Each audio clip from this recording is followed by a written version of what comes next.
welcome to the official signing of the La Hulpe Declaration. It's been a lot of work to get here, but I think all the signatories are content with where we're going and looking forward to the challenges ahead. Please do remain seated while our signatories are invited to the stage. They will each sign, and then we will have a family photograph together to mark this momentous occasion.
Ladies and gentlemen, dear delegates, attendees, please do take your seat as we resume our plenary sessions for this important high-level conference on the European Pillar of Social Rights. And a warm welcome back to those joining us online through the Belgian Presidency YouTube channel. That's a reminder to everyone that these plenary sessions are indeed live streamed and you can avail yourself of translation. Channel 1 is English, Channel 2 is French, Channel 3 is Dutch, and Channel 4 is German. For more information, including the program, background documentation, and other bits and pieces of practical information, don't forget you can also use the microsite that you should all have received as part of your emails welcoming you to this two-day event. Now, yesterday in the breakout sessions, we heard about gender equal access to the labour market in an intersectional perspective. We also spoke about access to social protection in a changing labour market and, of course, looking to the future, artificial intelligence and algorithmic management in the workplace. Today we're going to move on with our following three themes based on those breakout sessions that we've already had this morning. So please welcome my rapporteurs from those three sessions. I am delighted to have joining me to give us the conclusions of what they talked about this morning. Eric Marlia, International Scientific Coordinator from the Luxembourg Institute of Socio-Economic Research. Anne Branch, Head of the Unit on the Skills Agenda in DG Employment at the European Commission.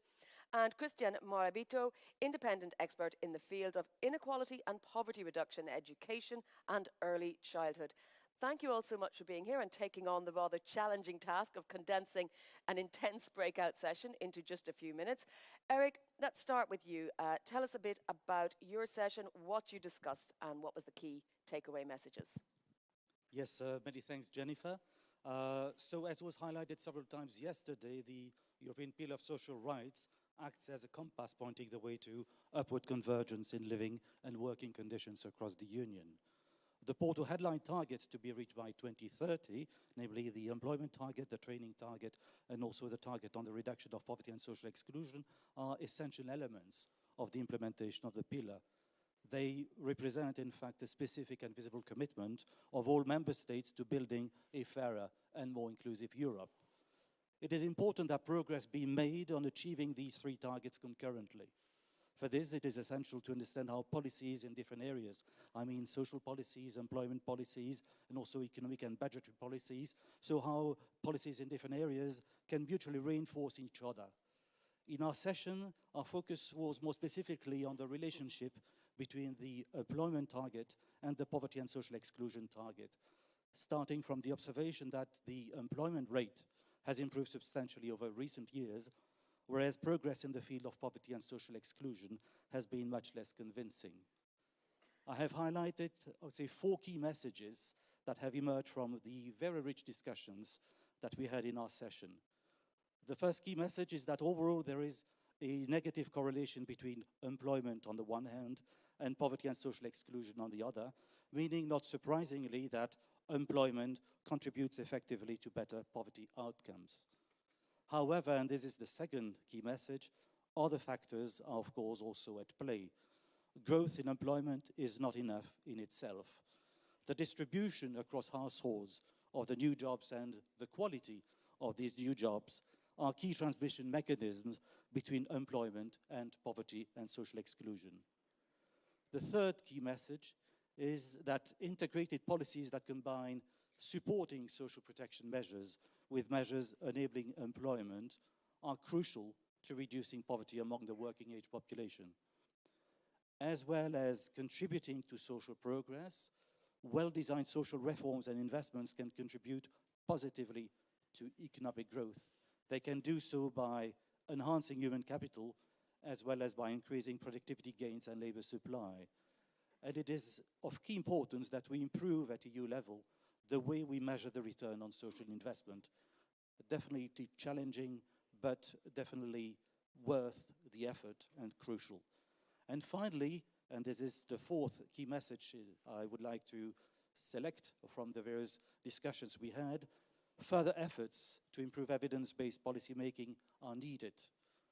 Some good national practices discussed in our session show that progress in this field not only is possible, but can also be quite quick once the political decision has been taken to engage in this process.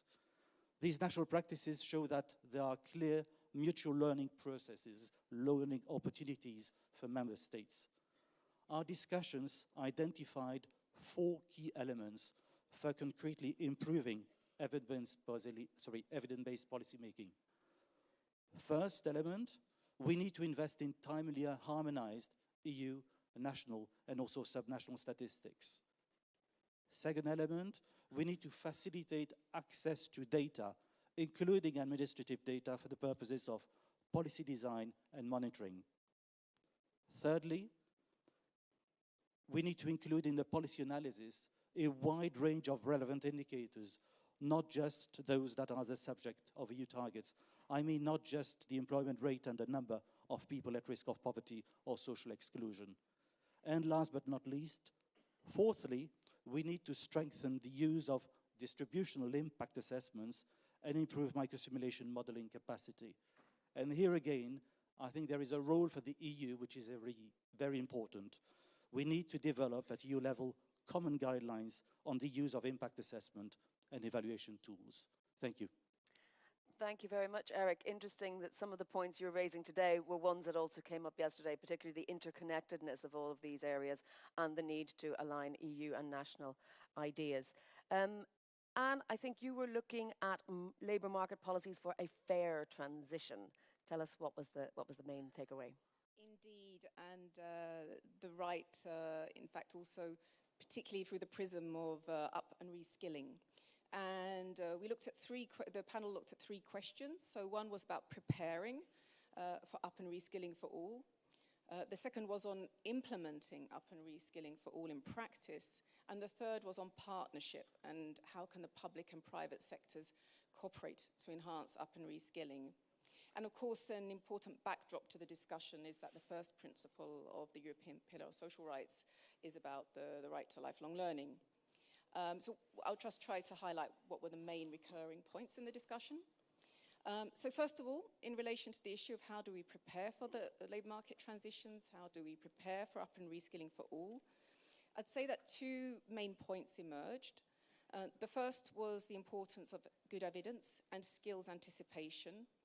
I mean, in brief, if as policymakers we want to make good policy and funding choices, we need a good evidence base to make sure that we make the smart decisions with the best return on investment, so to speak, and so that we tackle problems with the right solutions. And it was also commented that, of course, sometimes skill shortages are not just due to real skill shortages, it can be working conditions. What was interesting was that on the academic front, data is actually lacking really to do proper scientific scrutiny of skill shortages. But what's nevertheless clear is that we do need good skills, intelligence and data to identify where the real-time labour market needs are. And here there's been a lot of progress and there are sources of evidence now which can be used on, and AI and big data can help speed this up. But then the second point is that once we have the evidence and skills intelligence, we need to operationalize it and put it into practice so it's useful and feeds into adapting, upskilling and reskilling. And here the point was made that we need flexible and effective institutions that bring the different stakeholders together and bridge the information gap between employers on the one hand on what's going on in the labour market and feeding that to training providers to make sure that the training curricula adapt. And there are examples of countries with bodies for this.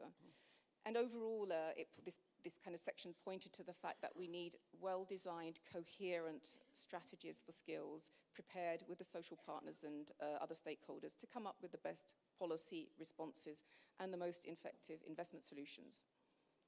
Now, when it came to implementing, so how do we implement up and reskilling for all?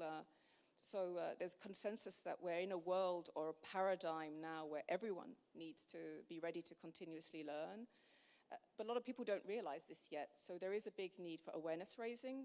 And it was pointed out that the new PES memorandum calls for actually a decade of skills to build on the European Year of Skills, but to raise awareness about this. There was consensus on the need in this paradigm for flexible learning options for adults, such as micro-credentials, so that people can manage upskilling at the same time as juggling their jobs and family responsibilities.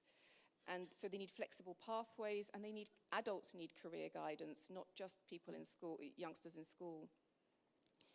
There was also consensus that we need, when we're thinking about inclusion or the skills shortages and labor shortages we're facing, is to think differently about skills and to capitalize on all of people's skills. And that means going beyond just looking at qualifications, and that we need to capitalize on the enormous amount of non-formal and informal learning that happens in practice, and particularly among adults. And it kind of confirmed the growing interest in exploring skills-based and skills-first approaches to recruitment and human resource management. And this then connected very much to the issue of inclusion, where again, if we unpack people's skills beyond just formal qualifications, this can be a way to help underrepresented groups access the labor market and be better valued. But this, of course, needs structures and skills assessment and certification of prior learning. So these kind of structures do exist and are needed. Also, personalized training pathways are really needed for people.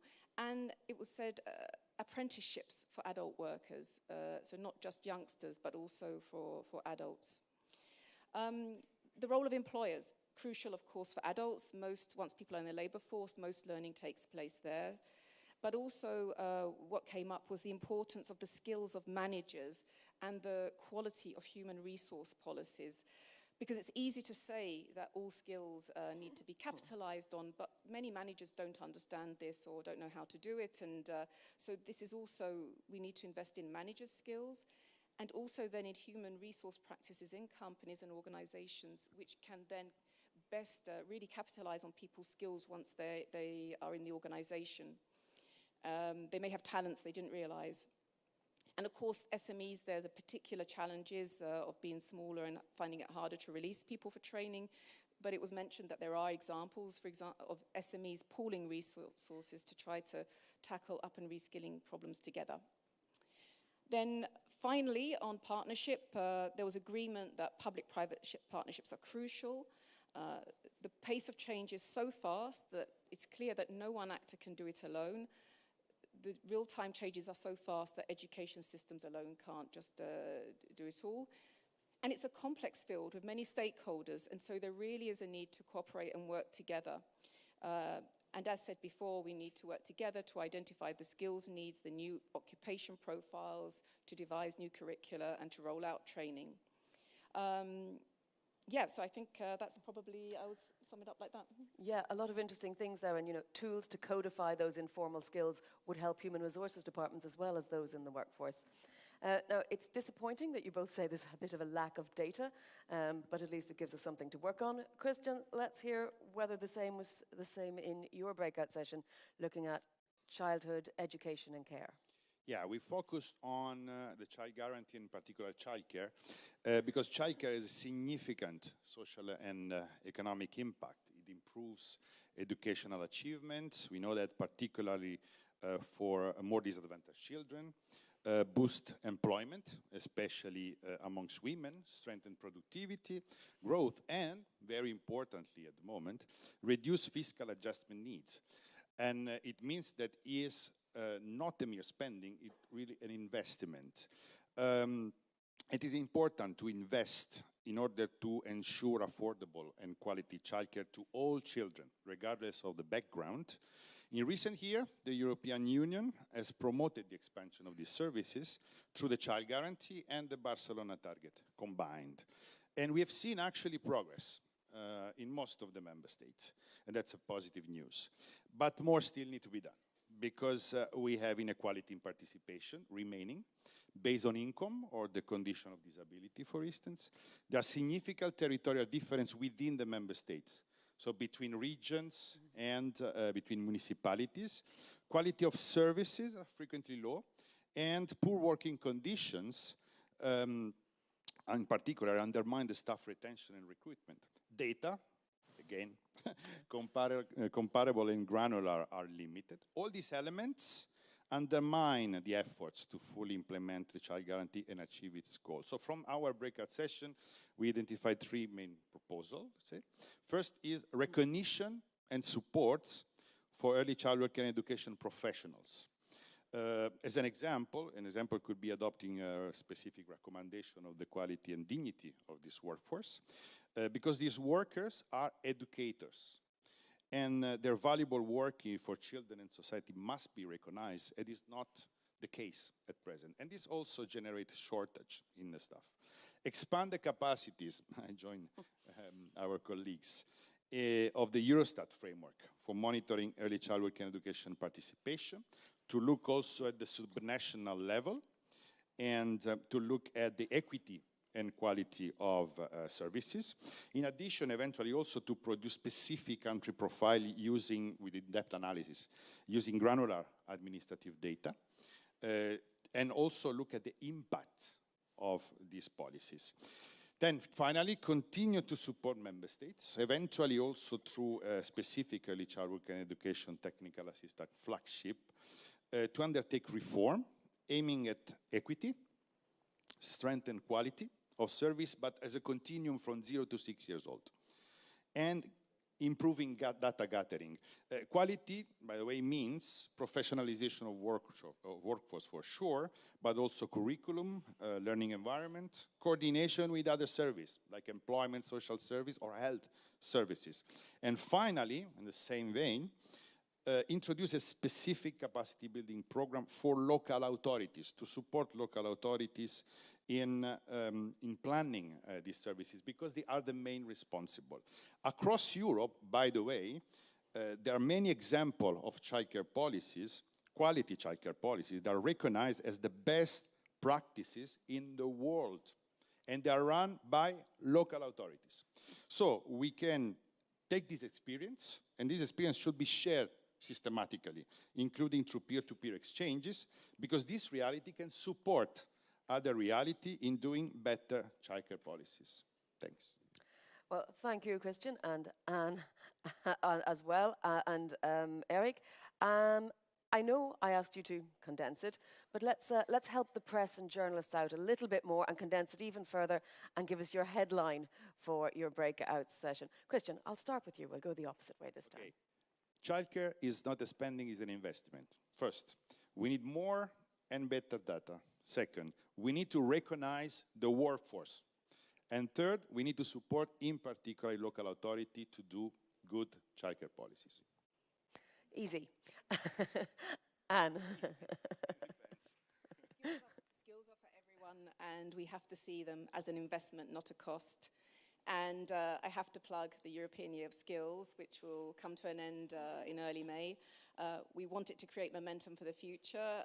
It was said that we need more than a year of skills, that we need at least a decade of skills, and I would venture that we need, the discussion showed that we need even more than that we will always need skills. The world is changing so fast that we need to think in these terms, that skills will be an essential ingredient of the success of our other policies, all our other policies and strategic objectives. Eric, last but not least, your final takeaway. Yes, thanks, Jennifer. So I would say that I would identify 3 closely related challenges with a major role for EU action. So the importance of developing at EU level common guidelines on the use of impact assessment and evaluation tools, and also the importance of improving the way we measure the return on social investment. Thank you. Well, thank you all, and a big round of applause for the excellent work they've done. Thank you.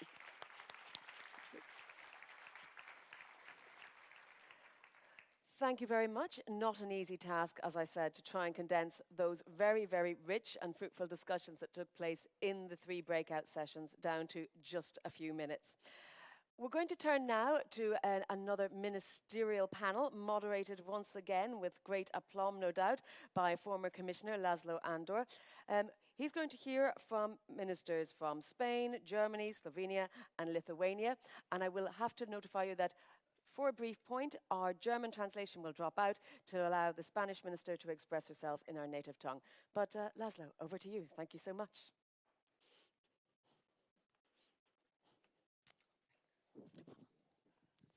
Good morning. Welcome to the Ministerial panel, which will, just like yesterday, focus on the future of social Europe. And in order to explore different dimensions of the concept of the social Europe, I would like to invite indeed the ministers whose pictures you can already see on the screen, starting with the Vice President of the Government of Spain and Minister for Work and Social Economy, Yolanda Díaz Pérez. Would you like to join me in that seat? She's going to be followed by the Vice Minister of Social Security and Labor from Lithuania, Justina Jakštienė. Welcome, Justina. We also have the Federal Minister of Labor and Social Affairs from Germany, Hubertus Heil.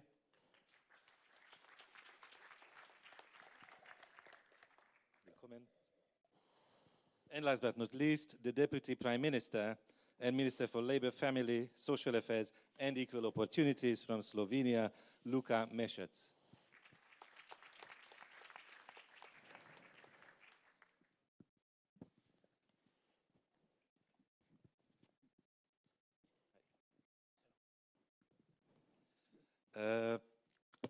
Now, before I hand over to the ministers who took their seats here to address one specific item of the social agenda of the European Union, I would like to pay tribute once more to the Belgian presidency, for whom the question of social Europe is not only a side issue, but they really decided collectively as a national government to put this to the center of the Belgian presidency agenda.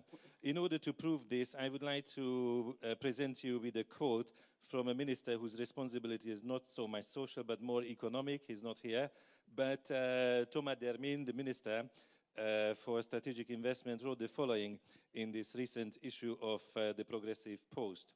In an era of growing social uncertainties, global competition, and challenges in climate adaptation and mitigation, a progressive European Union must assert itself on the world stage and vigorously uphold its distinctive social model. The revival of strategic investment and the consolidation of social Europe is the overarching theme of the Belgium's ongoing presidency of the Council of the European Union. I think this intention has been proven and will also be proven in the remaining part of the Belgian presidency. Okay, no problem. Thank you. You were very, very concise. It was useful. And now, indeed, I turn to the ministers, starting with Yolanda Pérez, because indeed, as we heard from Thomas Dermin, we don't speak simply about social policies, but a social Europe, a concept of a specific social model in European countries. And there are some aspects of this social model which we talked about a lot in recent years. I think it's a great achievement that social rights, for example, have been put into the center. And you may remember that not everybody wanted this originally, to have social rights in the title of the commissioner, for example. But there are some other aspects which we don't talk a lot about, but would need more attention. For example, the question of democracy at work, at the workplace. So my question would be to Minister Díaz, what do you think about the importance of strengthening democracy at work? Because I think we all remember that Spanish presidency recently paid a lot of attention to this question. How do you think this could be promoted? Bueno, en primer lugar, gracias a todos ustedes por el trabajo que vienen desarrollando y quiero saludar especialmente a la presidencia belga por el trabajo compartido y los éxitos que está teniendo. Bueno, yo querría hacer una primera afirmación y es que tenemos que partir de la reflexión de una Europa que ha avanzado mucho, como decía el moderador, en cuanto a la formulación de derechos sociales, pero tenemos que partir de la premisa que hay que definir una Europa que tenga un modelo de relaciones laborales sociales propios. Es decir, que tengamos una Europa con trabajo decente y en el que se respeten los derechos en todo el conjunto de la misma. Una Europa que además, como saben ustedes, en el informe de la propia presidenta de la Comisión lo señalaba, tenemos 13 millones de personas desempleadas. Aquí es clave que consolidemos lo que hemos hecho bien, y creo que hemos hecho muchas cosas bien. Por ejemplo, la directiva de salarios mínimos, sin lugar a dudas, la directiva de la retribución entre hombres y mujeres y el avance entre los mismos, también la directiva que ha costado tanto de trabajo en plataformas digitales, pero queda muchísimo por hacer. Queda mucho por hacer, por ejemplo, como lo que venimos trabajando, que tiene que ver con una Europa que tenga más y mejores salarios, no solo el salario mínimo, y esto tiene que ver también con la democracia en las empresas. Tenemos que tener una Europa que avance en la participación de las rentas salariales en el conjunto de las rentas de los Estados miembros, porque tenemos también una Europa que está siendo empobrecida. En este sentido, la democracia en las empresas es clave para que en el diseño de la modernización de las organizaciones empresariales, una parte fundamental de Europa también forme parte de la toma de decisiones, que son los trabajadores y las trabajadoras en el conjunto de nuestros países. No pueden quedar extramuros de las mismas. Dos, me van a permitir que diga también rápidamente que tenemos que avanzar en una Europa que también hable de derechos colectivos. Está nuestra compañera Esther Lynch, me consta lo que ha trabajado para incorporar en la declaración que hoy se va a firmar, pues el avance en los derechos colectivos, pero también tenemos que tener una Europa que sea capaz de hablar de libertad sindical y de huelga en el conjunto de la misma, porque no podemos construir la Europa social sin unos sindicatos fuertes. Necesitamos organizaciones empresariales y sindicales fuertes. La democracia se construye también con ellos. Tres, ¿de qué se trata? Se trata fundamentalmente, ya como están haciendo, está Hubertus con nosotros, Alemania es un ejemplo de democracia participativa en las empresas, llevan desde el año 76 formulando, supongo que él nos lo puede explicar mejor, formulando un diseño de participación en la que la voz de los trabajadores y las trabajadoras decide cuestiones, pero es que en el cambio que tenemos actualmente, en la transformación digital de las empresas, en el uso de algoritmos y de fórmulas matemáticas, en la emergencia climática y el cambio del modelo productivo, que tenemos que hacerlo desde abajo, no desde arriba. Desde abajo es donde se negocian los convenios colectivos, pero es en la toma de decisiones de la empresa, es clave que el mundo del trabajo forme parte de esa toma de decisiones. Si me permiten, lo van a entender rápidamente. Lo decíamos en una de los últimos paneles que creo que en la presidencia española, en Santiago de Compostela, estaba también Luca. Vemos cómo se toman decisiones importantísimas en empresas en cuestiones de segundos, empresas, industrias que se deslocalizan en muchos de nuestros países. Se acordará también Esther Lynch, a modo de clic, en una toma de decisiones que no tiene que ver con la producción de bienes y servicios y con el bienestar, sino sencillamente con el reparto de los dividendos de muchos de los miembros de los consejos de administración.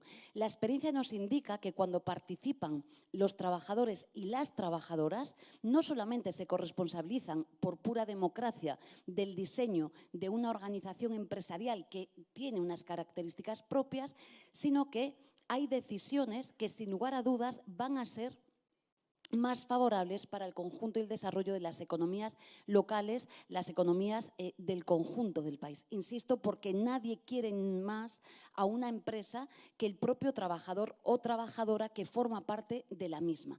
Y esto creo que es clave. En el diseño de la transición digital, lo que estamos defendiendo, de que propiciemos una negociación colectiva en la que también se someta a negociación los usos de los algoritmos que condicionan la vida de los trabajadores y las trabajadoras, es clave. Igual que en el Fordismo, en el siglo XX, negociábamos el derecho a la movilidad, negociábamos pues, el transporte colectivo para los trabajadores y las trabajadoras, hoy es vital que en el diseño de la democracia en las empresas forme parte la participación, la voz de los trabajadores para que ellos mismos y ellas mismas puedan decidir también qué sesgo se está usando en una materia que, como no la hagamos bien, va a hacer que tengamos una democracia peor. Les pongo siempre el ejemplo de muchos tribunales de justicia, siempre cito uno, el de Bolonia, con el algoritmo Frank, que resultaba que no era neutro. Por tanto, en el nuevo tiempo digital, las nuevas relaciones democráticas entre trabajadores y trabajadoras, sindicatos y agentes empresariales y el mundo de la decisión tienen que formar parte de los trabajadores para justamente se haga esto. Y sencillamente igual, sin la implicación de los trabajadores y trabajadoras en la toma de decisiones, en el cambio, en la emergencia climática, con lo relevante que es, si no lo hacemos con ellos y ellas dentro, en el lugar en el que se decide lo que hacemos, nos vamos a equivocar. Por tanto, creo que esta es la apuesta de futuro, la democracia en el trabajo. No podemos dejarla a la puerta de nuestras empresas, por muy digitales y muy modernas que sean ahora, y creo que es un elemento que sin duda va a mejorar la productividad. Hablaba al principio de salarios, pero es que tenemos que hablar de la productividad europea, que no es positiva, y un elemento para mejorar la productividad tiene que ver, sin lugar a dudas, con ese valor que es el valor trabajo y que, como decía Supiot, nada se puede hacer sin el mundo de la empresa y de los trabajadores y las trabajadoras. Por tanto, hay que tener una mirada larga. Son 18 Estados miembros los que ya tienen diferentes fórmulas de participación en las empresas y me parece que el futuro tiene que ver con esto. Termino. En mi país, en España, el constituyente español residenció esta cuestión en el artículo 129.2. Pero casualmente, a lo largo de toda la democracia española, jamás se desarrolló esta materia. Se quedó a una pequeña parte que tiene que ver con la representación colectiva, los delegados y delegadas y la negociación colectiva, nada más. Pero creo que el tiempo de la Europa nueva, de la Europa con un proyecto propio, de la Europa de los trabajadores y las trabajadoras y de las empresas sólidas, de empresas sanas, necesita que la democracia se instale de manera natural donde se toman las decisiones, y eso es con el conjunto de quienes conformamos nuestras sociedades contemporáneas, que son muy complejas, no se puede dejar una parte fuera, son de una enorme complejidad, y si queremos que esto salga bien, sin exclusiones, una Europa, por cierto, con un 21% de personas en riesgo de exclusión social, es clave que avancemos en las mismas.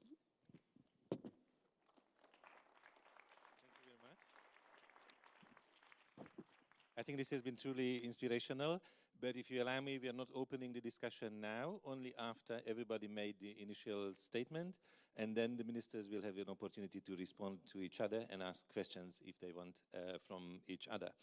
I would like to move to another dimension of the social Europe, which has been an issue for decades, which is how to measure progress. I think if you know the history of social Europe, this has been an issue since Lisbon strategy, Europe 2020, which the previous Belgian presidency was working on, by the way. And this is an important point because without the capacity to measure and use indicators appropriately, it's very difficult to promote an evidence-based policy in this field. So my question to Minister Jakštiene would be, indeed, what kind of progress you see with the use of indicators and how this helps the evidence-based policy? What is your national practice and what would you like to see at the European level? Thank you very much. Dear distinguished colleagues, and first of all, I would like to thank for this perfect event and perfect meeting here. And today, what we are discussing, what we are thinking, we are already shaping the future of Europe, and it's really important moment to discuss on future aspects. And of course, in this context of recurring crisis that we already are mentioning, that crisis after crisis, we have to make a lot of untraditional political strategies. And sometimes in this uncertainty, we have to plan our future and measure and set the measurement system when we don't know what will happen today. So it's even more challenging, but at the same time, it's even more interesting. And of course, in ongoing Russia war in Ukraine, it's damaged social economical foundations, not only in this region, but actually it really impacts beyond geographical contours. And our governments today faced to balance priorities of defense and prosperity of Europe and the future of Europe. So it is the moment when we have to understand and measure that we have to invest less maybe, but to get returns even better, bigger, and we have to shape and be more targeted and be more quick in different situations. Actually, we must not forget that the future of Ukraine and other candidate countries lies in the EU, and European social pillar of social rights will be the foundational frameworks not only for us, but for these candidate countries as well. And social diffusion, the theory of social diffusion actually is always in action, in practice, beyond European Union, which is really important. And together we have made actually the commitment to reach Porto targets, and it's a commitment to develop, grow the human potential and set the conditions to express this human potential in our society. Of course, it is important to strengthen the ability to use our resources efficiently and achieve lasting social economical impact. Lasting impact, it's not only up to 2030. We have to calculate even longer period, 10 years at least. Of course, it's presumptions, but still we have to amend year by year. And we must act wider and shift policy synergy, investing in people throughout their lifetimes. The other challenge, actually, to see the lifetime multiplier principle and their competences and skills in our public sectors really needed, but there we have to invest in the first. The investment into competences and skills in the ministries, in public institutions, public administrations is the first steps. Actually, it's very important to have the competences in-house. That is sustainable and not always purchased from the outside. So investment into impact assessment competences, it's a highly quality data is crucial if you want to quick and targeted decisions, not only in the context of crisis, but also making timely, data-driven public decisions. So now in this uncertainty, we have always need to be quick and targeted. That's the only way out. So quality, hard, real-time data provides clarity on today's status and future outcomes of our actions, enabling informed decisions. So analytical tools help reach more for less.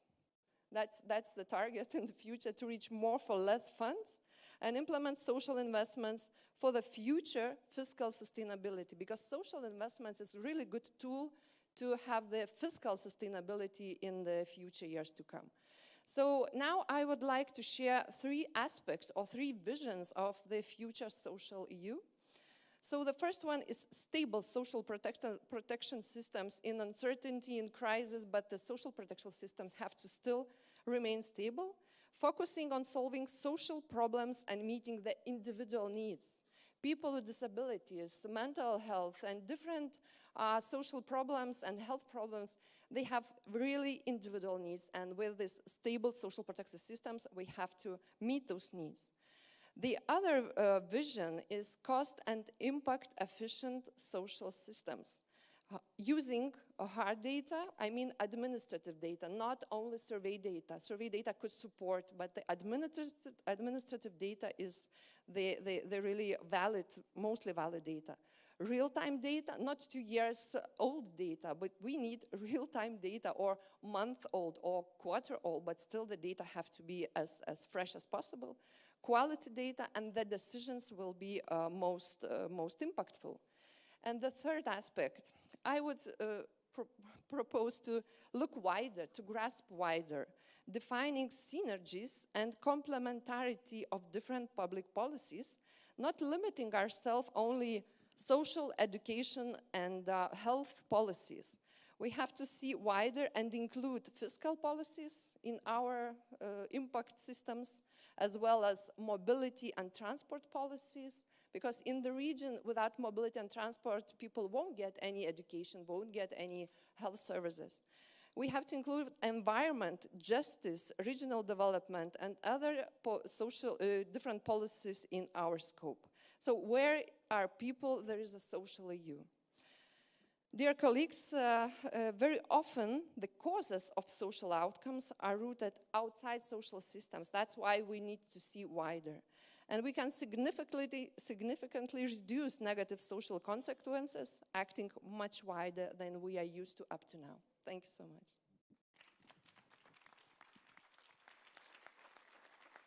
Thank you very much. Now I would like to shift the focus on Germany. Minister Heil, this commission has been led by your former colleague. And we have seen from the outside, because I'm not an insider, that very often Germany was presented as a source of good solutions. And when there was a recession, and there was German experience before with Kurzarbeit, then the short-time work arrangement was also a source for European policy. And then your predecessor introduced the minimum wage in Germany, and then Germany became a champion for establishing minimum wage coordination also at the European Union level. There is another issue which I'm really curious about, which is the workers' involvement at the workplace in decision-making. This is also something which Germany, in a way, pioneered decades ago and upholds very high standards. And a lot of people look at industrial democracy in Germany as a model, but not easily transferable to other countries. So how do you see the state of the workers' involvement in decision-making in Germany at this period, but also the capacity to make it a model to be shared with other countries? So thank you, Laszlo, dear colleagues and dear friends. I also, first of all, want to say thank you to the Belgian presidency for launching the LAUP process, and this will help to prepare the ground for a stronger European social agenda during the next term of the Commission and the Parliament, and for a strong future of a social Europe. And Laszlo, you mentioned it, this period, the current period, was on the question of a social Europe, or more social Europe, successful in managing crisis. You mentioned the Kurzarbeit, the German idea, and we put it with Nicola Schmidt on the question of a European support for other countries with an approach. And on the other hand, I want to mention this big progress and thank all of you to your contribution on the question of the minimum wage directive. This was a milestone. And to be very frank and honest, some years ago, I could not imagine that there will be a minimum wage directive, not just for establishing minimum wages, but to improve collective bargaining. And this should give us a view on the future. And Laszlo, to answer your question, I believe that strengthening the democracy at the workplace should be one of the priorities of the next Commission's social agenda. I agree with Yolanda on this.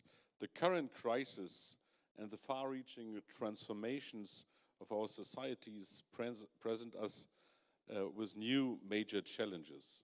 The world of work will change in a radical way over the next couple of years. And my firm belief is that if it is very important to enable workers to play an active role in managing the great transformation of our societies.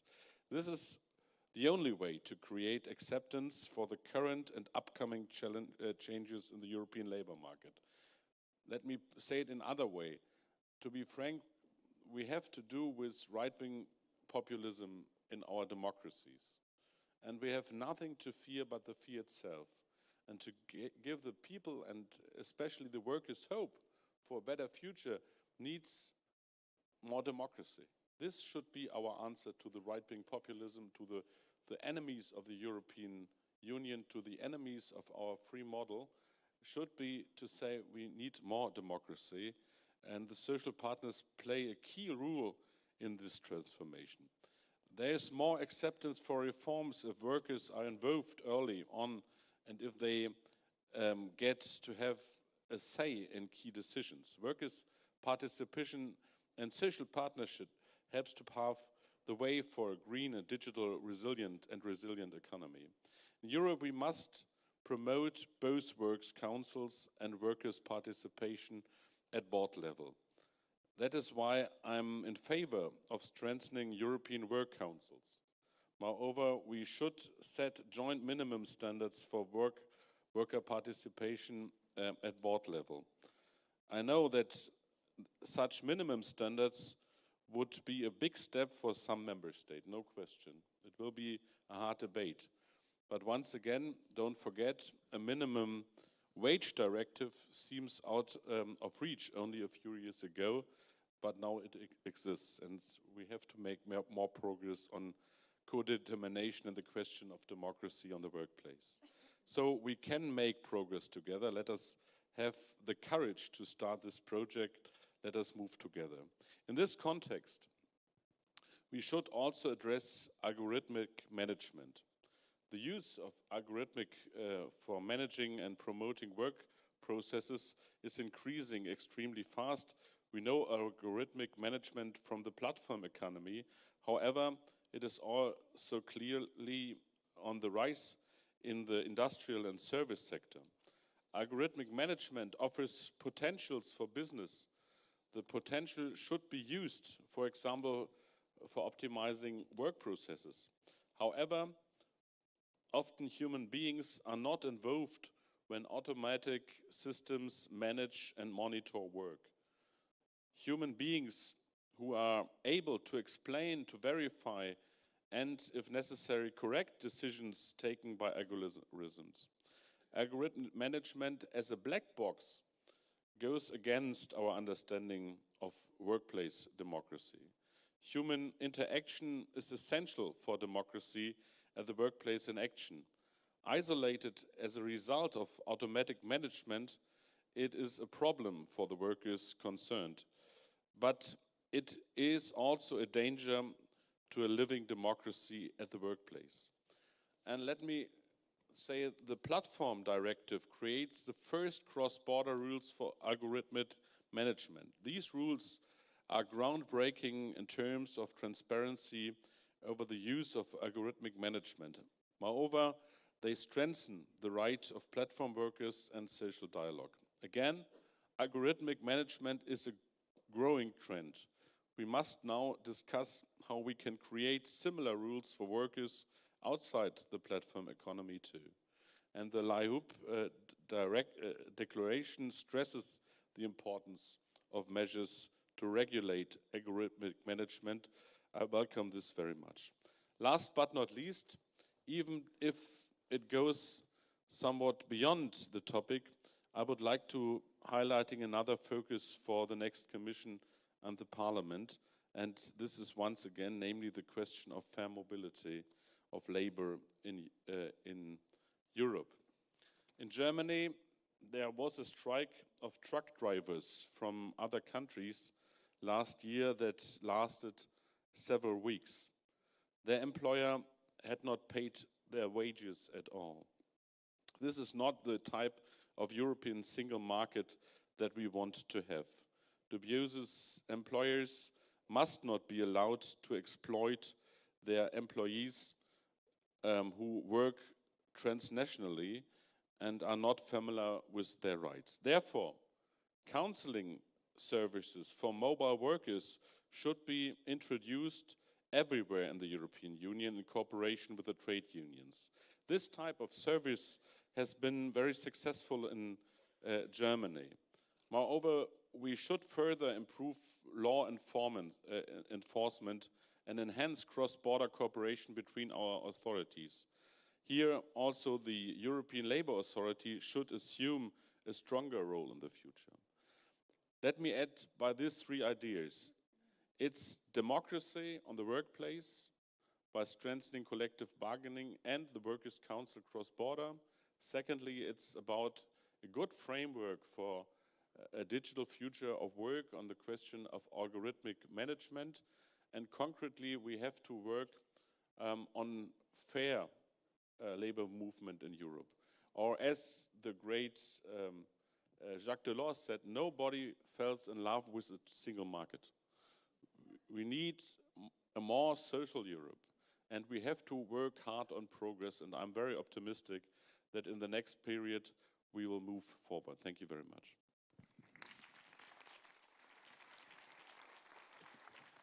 Thank you so much. I think it's absolutely justified to recall Jacques Delors and his legacy regarding the construction of the social dimension of the European Union. Incidentally, the minimum wage was mentioned. And I would like to elaborate on this further. I think Minister Meschers, but also Justina would agree that especially for the so-called new member states, right, the countries that joined 20 years ago, not recently, this is particularly important because wage dynamics have been lagging behind. Wage convergence sometimes was more a theory than a practice. And this initiative was indeed necessary. Not only to address the development of wages, but also the state of collective bargaining. I really wonder what is the practice in Slovenia, what kind of assessment you could make about these questions in your national context, but also more broadly. Okay, thank you. Thank you very much. First of all, I would like to thank you for the opportunity to be here. It's a great honor. And another thanks that I would like to express at the beginning is to congratulate the Commission and all the colleagues that have collaborated in the minimum wage directive. It is absolutely the towering achievement of this mandate and one of the finest examples how to put the social pillar that is our compass in action. For us, as you said, states who now celebrate this month, we celebrate the 20th anniversary of our access to the European Union. It is of absolute importance to find a way to convergence, both economic convergence and to social convergence. In that regard, for me, minimum wage question is one of the most important. So there are some questions that has been posed in advance, and I believe they are still very, very important, and the debate will be ongoing because the old economic mantras are still here, even though we have this fine directive. For instance, the question is, can rise in minimum wage increase the wage share in national GDP? Or will rise in minimum wage hamper economic progress?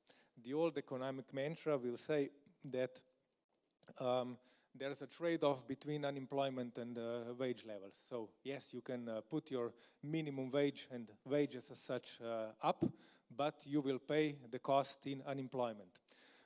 The other thing that is also very disputed in various European countries is that fixed minimum wage by the state will hamper social dialogue. So if you have fixed minimum wage on a national level, people will not have incentive for social dialogue. I will present you our national experience, or say our national experiment, if you like, that prove just the opposite. In Slovenia in 2018, we had a minority government that was established, and it was established by the support of our party, the Left Party. We said, okay, we will support the government, but under one condition. And the condition was to redefine the minimum wage in a way that minimum wage should be minimum living costs plus 20% on top. That was the policy that was implemented in 4 years. And today, minimum wage is 47% higher than it was back in 2018. So that's why I'm talking about experiment. Of course, the opposing sides of this policy said that we are nuts, that we will kill the economy, that unemployment will go up, that we will stop the convergence, economic convergence with the other European states. But I must say that today, in 2024, looking at the results of it, the results are just the opposite. First, Slovenia achieved the best wage share in Europe. It is standing at 53.2% today. You can check that on the internet. Second, we have the highest ratio of minimum wage, our minimum wage is the closest to the average wage. It is at exactly 60% of it. So it is just as the directive instructs us to be. Third, we have full employment today. That is even higher than it was in 2018. We are just above 3%, also one of the lowest in the EU. And also the average wages have risen, but only by 26%. And this, I will say, this is the first downside, that average wages did not rise as fast as did the minimum wage. So if we are talking about the downsides of this policy, I would say it were the following. First, the average wage did not rise as fast, and here we need extensive social dialogue. And that is exactly what we are doing right now. We are renegotiating salaries in the public sector, and we are discussing with social partners a new wage model in the private sector, where agreement is that minimum wage should be the baseline of all the systems in the private sector. So this is also the first answer. Such policy, minimum wage, stimulated the social dialogue today, because we are renegotiating on both sides, both in public sector and in private sector. Second, inflation. Inflation was something that lots of people feared.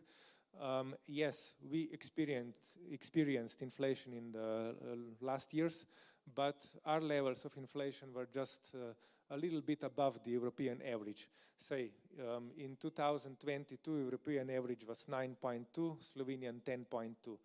In last year, European average 4 point something are 3.2. So 1% over the average. And on top of that, we have managed to tackle the inflation. So we are down at 3% right now in 2024. And then the third downside is the perception. You know, we all want that people would be paid decently. We all want high levels of minimum wage. But on the other hand, those who receive the minimum wage do not want the minimum wage, because the minimum wage is the bare minimum. But here again, we need social dialogue. So if I give you another example, when the minimum wage was risen the most, that was the first year of my mandate, we've risen it by €100 net. We've jumped from 30,000 recipients of the minimum wage to 70,000 in January, but the number was down again to 30,000 in December, because, of course, nobody wanted the minimum wage, and they renegotiated in the firms for higher wages. So overall, I would say, no, there is no trade-off between minimum wage and unemployment. No, there is a correlation, but not a significant one, between minimum wage and inflation rates. And there is a strong correlation between minimum wage and social dialogue, and also a strong correlation between minimum wage and convergence. We have climbed from 80% GDP per capita in European average to 93% today. So yes, Slovenia has experienced both economic and social convergence with this experiment. That's where I will stop. I will just put maybe one reflection for the future. For the next 5 years, lots of my colleagues have talked about the artificial intelligence. I would say that looking at the labor market today, labor market is always a ballet between state intervention, market forces, and technology. And today, I believe technological factor is the most important one that we have to talk about, because the AI, we have known it for a decade and a half. For the last decade and a half, it has been a back-end technology. It was used by corporations like Google, Facebook, and so on. But now it has become a front-end technology. And that means every one of us can use it. Every firm can use it. So looking at the labor market, my fear is as following. today you need to be a skilled lawyer to perform in the sector, or a skilled designer, or a skilled architect.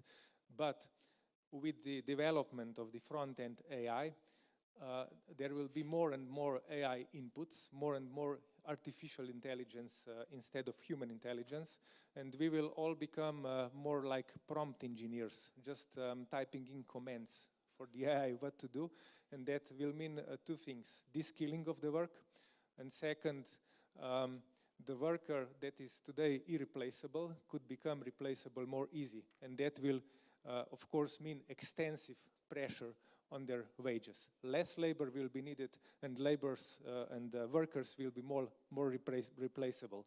So in my opinion, that is the most important thing to talk about when we are talking about the labor market and the wage share for the next 5 years. Thank you. Thank you very much for the excellent analysis and kind of defying the neoclassical thesis of the economic science. And now we have time for an informal council. And because it's informal, ministers can address each other through their first name instead of the country name, and address any kind of issue which you found interesting in this discussion.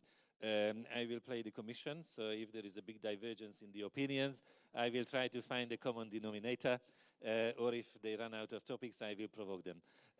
Who would like to start?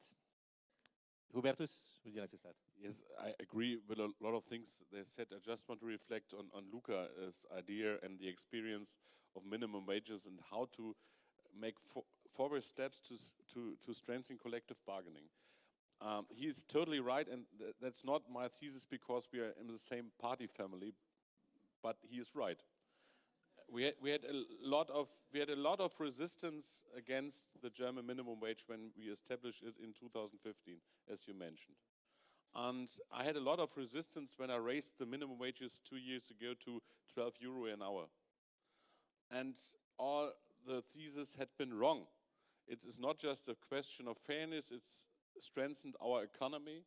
It raised productivity to raise the minimum wage. But I agree totally, the minimum wage is a minimum wage, nothing else. And at the end of the day, the minimum wage is second best. And the idea of the directive is not just a minimum wage, but is fair wages and strengthening collective bargaining.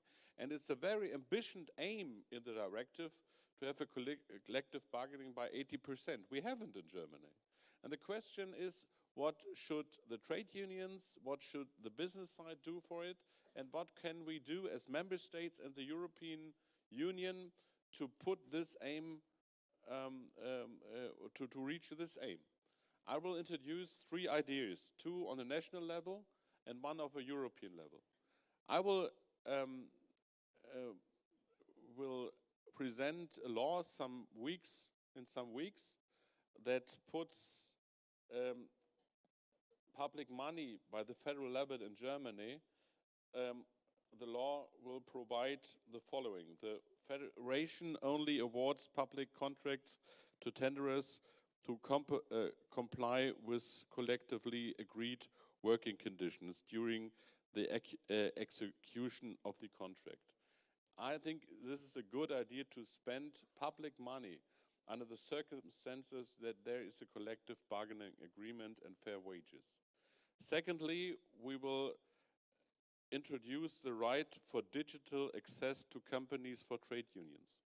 This is very important. There is a German law that trade unions can mobilize in an old-fashioned way in companies, but there should be digital access for trade unions to companies. And one idea for the next period. In the European public procurement law, I could also imagine the following amendment. European legislation provides for social criteria such as compliance with collective agreements as a legally binding condition for public awards. I think if we spend taxpayers' money, it should be under the circumstances that there will be binding rules and conditions as compliance with collective agreements. This is important. Last idea to reflect Luca, who is my distinguished colleague. I totally agree on the question of minimum wages and collective bargaining. I'm not quite sure if at the end of the day we have the same view on the digital change, because first of all, I think the digital and AI is a big challenge, but it's a big chance for Europe to be more competitive, to be more effective, and even we can build a better work society by using digital solutions like AI. But the principle, we agree, is that AI should serve the people and the human beings and not vice versa. And that's why it was a big progress that we have an AI directive in this period. But once again, we have to talk about things like algorithmic management. It is a chance for efficiency. It's a chance for more growth to have algorithmic management. It's a fact, but it should not be abused against workers. This is, I think, the idea we have to work on. Thank you very much. Thank you. I hope the next presidency was listening these proposals that have been presented by Hubertus for European but also national reasons. Who would like to ask? Justina, you're next. Thank you very much. I'd like to react shortly on embracing democracy in workplace. Of course, democracy in workplace, that means workplace for all. And in aging populations, we Lithuania see ourselves as really aging population, and the demographic data says that. We have to strengthen and work further on this democracy in workplace question. And as well, question for future EU on comparative data, on unemployment, on other data. If we would standardize populations, the situation would show absolutely differently, because older populations have one challenge and one level of participation in labor markets. Younger populations, still in European Union, we have different populations by aging. Younger populations have different challenges in education and etc., and as well in participation in labor market. So that's why, if we would standardize, as a demographer, I would propose to standardize the population and then to compare unemployment level and other different social and not only social indicators. But returning back to democracy in the workplace, of course, well, Lithuania, we are slowly but surely moving forward in information and consultation questions, participation on boards, and now we are transposing the Women on Board Directive, and will apply it in national law even wider, even for all the large entities, large businesses, not only on the short, which is in the directive. So we are trying to include more businesses there. In collective bargaining, in corporate social responsibility, and actually European Union directive on national work councils is really impactful, and there Lithuania was enabled to develop the framework for information and consultation. And in Lithuania, it is mandatable. It is the mandate for companies to establish work councils, and it ensures it is actually in our labor code the mandatory provision. And the last important thing, I think it's a lot of to do with what we have. We have Commission's guideline on collective agreements and competition law. We have Council recommendation on strengthening social dialogue. And we, as Lithuania, we see that we still have to do a lot of implementing those guidelines, implementing recommendations. And of course, there are other steps in IE, artificial intelligence, and other questions. But still, implementing the tools and guidelines that we have is still in the process. Thank you. Thank you very much. Yolanda? Sí, bueno, en primer lugar me sumo a la reflexión que hacía Luca y también Hubertus después. Si me permiten, la historia del salario mínimo en mi país, en España, es una historia que diría de éxito. Nosotros hemos subido el salario mínimo un 54%.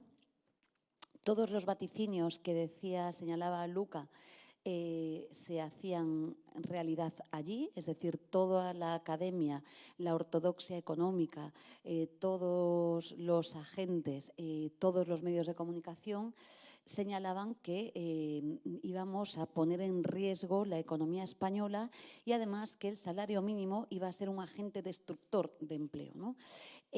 Bueno, si me permiten, subimos el salario mínimo un 54%, es una historia de éxito y es lo que tenemos hoy en España, un número de ocupados y ocupadas récord, 21 millones de personas trabajando, 10 millones de personas, de mujeres trabajadoras, nunca había pasado en la democracia española y lo más importante, ha servido el salario mínimo para subir los salarios en los deciles más bajos que tienen, como saben, un impacto de género absolutamente brutal, que son los salarios, los puestos ocupados por las mujeres. Esto es lo que explica que hoy en España se haya reducido la brecha retributiva entre hombres y mujeres el 25%, solo por la subida del salario mínimo, pero es que además es lo que ha permitido, como decía Hubertus, que exista eficiencia económica. Es decir, que la tesis de tirar del salario mínimo hacia arriba, que afecta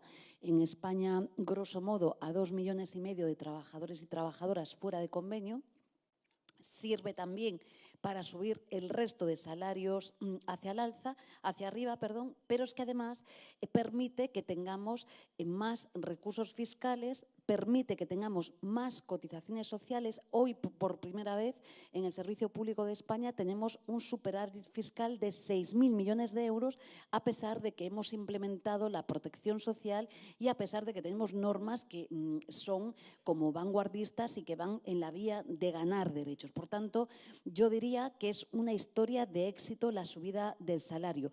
Pero esto creo, Hubertus, Luca y el comisario y más compañeros y compañeras que no están aquí hoy, hemos visto lo que ha supuesto la directiva por los salarios mínimos, ¿no? Lo decíamos todos, creo que si llegamos a mirar para atrás, nunca hubiéramos pensado, yo en mi despacho de abogados, nunca hubiera pensado que la Unión Europea iba a tener esta directiva y la hemos conseguido, lo que nos debe de hacer pensar que Europa puede soñar y debe soñar. Y debemos de construir un modelo europeo que nos hagan alzar la mirada para seguir ganando derechos en la línea de lo que decía Hubertus, que es que necesitamos más democracia que nunca y más democracia con la gente trabajadora dentro que nunca. Si no, de lo contrario, nos vamos a equivocar. Si dejamos ante los grandísimos retos que tenemos, digitales, ecológicos, a la gente trabajadora fuera, sin lugar a dudas, vamos a alimentar a los populismos de derechas y a las fuerzas autoritarias. Y creo que este es el debate del futuro de Europa desde hoy y que tenemos que hacerlo bien. Dos, lo dije al principio y lo decían ambos, es que no solo es el salario mínimo, es que tenemos que ir hacia una Europa con salarios dignos. El último encuentro, miro para el comisario Smith, y no está Pierre-Yves, está su compañera, hicimos un almuerzo de trabajo sobre los salarios y la productividad en Europa y necesitamos mejorar los salarios en el conjunto de Europa y algo más. Necesitamos que no compitamos entre los Estados miembros en un proceso de dumping social del que nunca hablamos. Y esto Europa también tiene que trabajarlo. Lo digo claramente en un país que recibe también mano de obra de otros países. No voy a nombrarlos, pero tenemos que caminar hacia un diseño que no permita el dumping social, ¿no? Y yo, si me permiten, creo que la clave, lo decía ahora también nuestra compañera, nuestra colega, es que para los grandes retos necesitamos más y mejor democracia en las empresas y en Europa.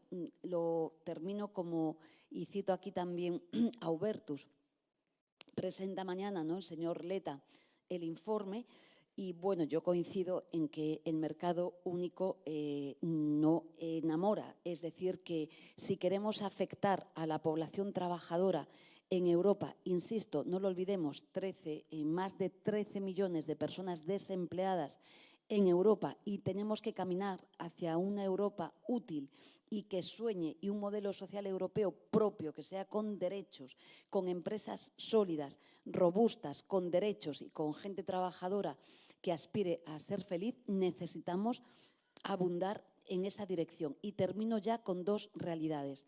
La formación, la Declaración de Barcelona, que firmamos con el derecho subjetivo a la formación permanente, y es un derecho de la gente trabajadora, y esto es clave, es vital, para que es un derecho subjetivo. Lo que hemos firmado en la Declaración de Barcelona es esto. Dos, me gustaría que en el panel anterior, entendido como todas las cuestiones que formulemos como inversiones sociales, que caminemos en la eliminación de la precariedad laboral en el conjunto de Europa para evitar algo fundamental, que son las enfermedades mentales, de salud mental en el conjunto de Europa.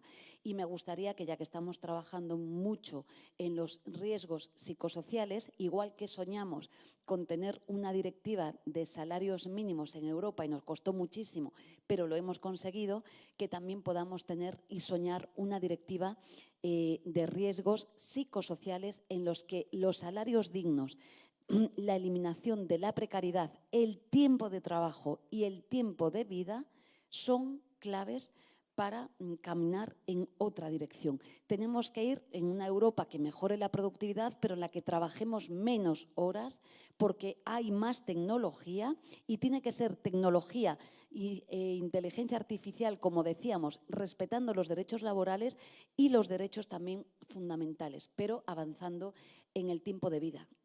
Y nada más.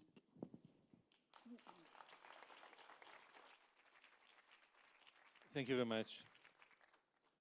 Approaching the end of this circle, I wonder if Luca still would like to come back with a question or a further comment. Just say a few words about where Yolanda finished. Yeah.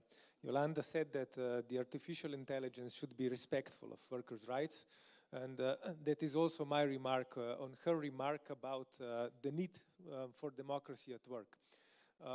I already heard about firms in my hometown where, for instance, they had 5 people who wrote texts, 5 copies, and they were 3 of them were dismissed because they said we don't need 5 writers anymore.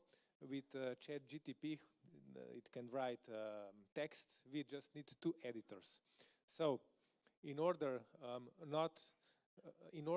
to make sure that the technology will serve humans and not vice versa, I believe that the employees, the workers, should have a say about how the artificial intelligence is used. And that is why I would propose that we talk about including workers in the ownership of the firms and in the decision-making processes. That is democracy at work, to have a say about what will happen. I know that we like scientific approaches and decisions upon real-time data, because that is for sure, but sometimes we need to work with foresight. You know, as Prometheus, who gave the humanity the fire, his name translated into English was foresight. And here, talking about the new fire on the labor market, the artificial intelligence, I believe that also we, the decision makers, need to work with foresight.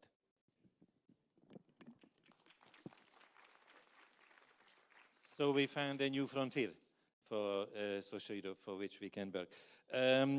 I would like to quote once more Jacques Delors, because there was already one reference to him. And in this article by Nicolas Schmidt, which is titled Emboldening the EU's Social Dimension, there is indeed a reference to Delors' legacy, and Commissioner Schmidt actually writes that Delors always regretted that the monetary union lacked an economic and a sufficiently strong social dimension. I think the social dimension of the EMU is something which sometimes comes back to the discussion, but sometimes disappears. I wonder what the panelists believe, but I need just one or two very brief reactions because of the time constraints. What do you think about the possibility to reopen a debate about the social dimension of the EMU? I think that this period, the current period, should encourage us to move forward. And if we would be in the United States of America and not in the United States of Europe, we would name the minimum wage directive by Nicholas Schmidt. We would call it the Schmidt Directive. Because he made this progress possible. Thank you very much, Nicholas.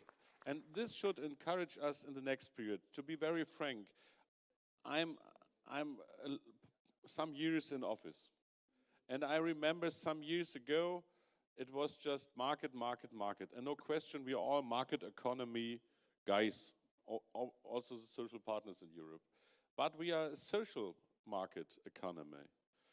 Some years ago, last European election was a lot about the Green Deal and climate change. No question, we have to find climate change. But don't forget the social dimension. If there is fear beyond our citizens and the workers, there is no economic, social, and green progress. And this is not just a question of competitiveness, it's also a question for our European democracies.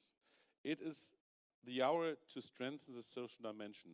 And I'm a little bit optimistic because we did some progress in the last year, and it should encourage us to go further in the next period. Thank you to the Belgian presidency for the opportunity to discuss of the future of social Europe. I'm optimistic that we will deliver. Thank you so much. I think we can take this as the closing conclusions of this session. So maybe you could express your thanks to Yolanda, Justina, Hubertus, and Luca once more.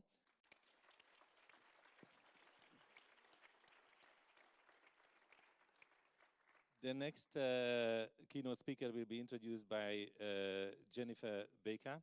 But since I promised that I will play the role to find the common denominator, I think the common denominator between the ministers here that we have to do whatever it takes in order to strengthen the social dimension of the European Union, to strengthen its objectives, but also the capacities of the European Union in this field, and build the necessary partnerships in this regard. Thank you very much, and we hand over the place to Jennifer.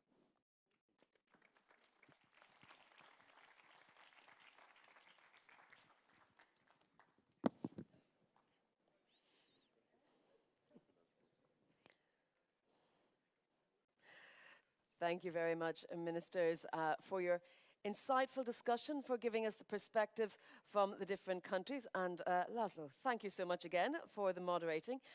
If you saw yesterday, we had a similar debate. So I think we've managed to gather many different perspectives from across the EU. Now, at this juncture, I'm going to remind everybody again of the agenda we have for today, in particular those joining online on the Belgian Presidency YouTube site. I keep reminding you that we are live streaming these plenary parts of the debate.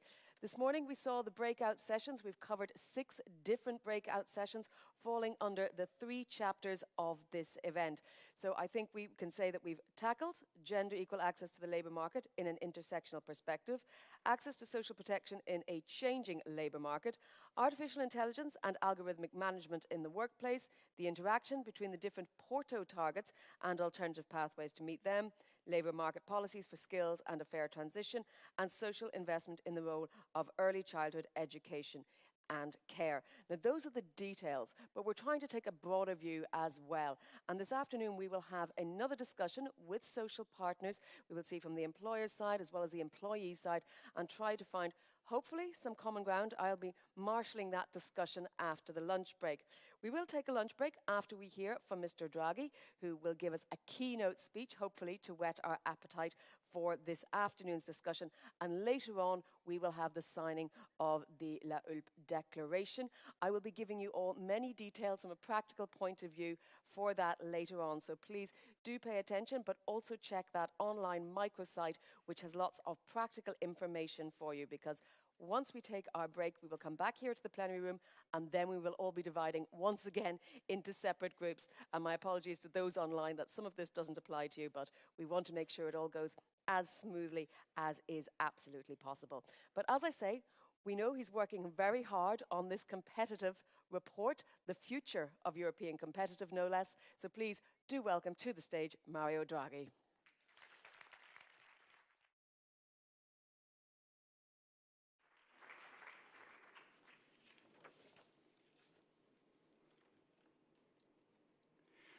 Well, good morning to everybody. This, in a sense, is the first time that I have the opportunity to start sharing with you the overall, I wouldn't say philosophy, we are not there yet, but how the design and the philosophy of this report is shaping out. For a long time, competitiveness has been a contentious issue for Europe. In 1994, the economist-to-be Nobel Prize Paul Krugman called focusing on competitiveness a dangerous obsession. His argument was that long-term growth comes from raising productivity, which benefits everyone, rather than through trying to improve your relative position against others and capture their share of growth. The approach we took to competitiveness in Europe after the sovereign debt crisis seemed to prove his point. We pursued a deliberate strategy of trying to lower wage costs relative to each other, and combine this together with a procyclical fiscal policy. The net effect was only to weaken our own domestic demand and undermine our social model. But the key issue is not that competitiveness is a flawed concept. It is that Europe has had the wrong focus. We've turned inwards, seeing our competitors as ourselves, even in sectors like defense and energy, where we have profound common interests.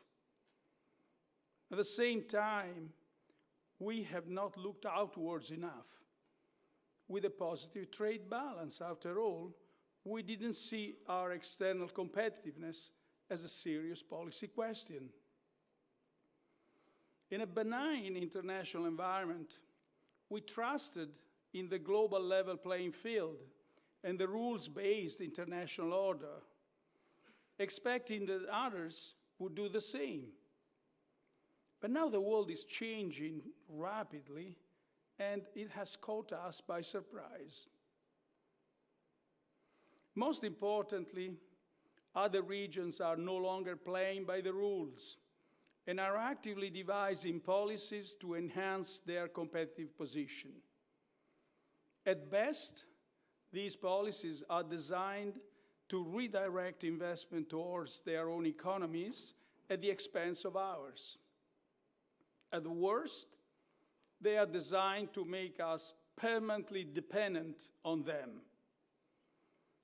China, for example, is aiming to capture and internalize all parts of the supply chain in green and advanced technologies, and is securing the access to the required resources. This rapid supply expansion is leading to significant overcapacity in multiple sectors and threatening to undercut our industries. The United States, for its part, are using large-scale industrial policy to attract high-value domestic manufacturing capacity within their borders, including that of European firms, while using protectionism to shut out competitors and deploying its geopolitical power to reorient and secure supply chains. We have never had an equivalent industrial deal at the European Union level, even though the Commission has been doing everything in its power to fill this gap. As such, despite a number of positive initiatives that are underway, we are still lacking an overall strategy for how to respond in multiple areas. We are lacking a strategy for how to keep pace in an increasing cutthroat race for leadership in new technologies. Today, we invest less in digital and advanced technologies than the US and China, including for defense, and we only have 4 global European tech players among the top 50 worldwide.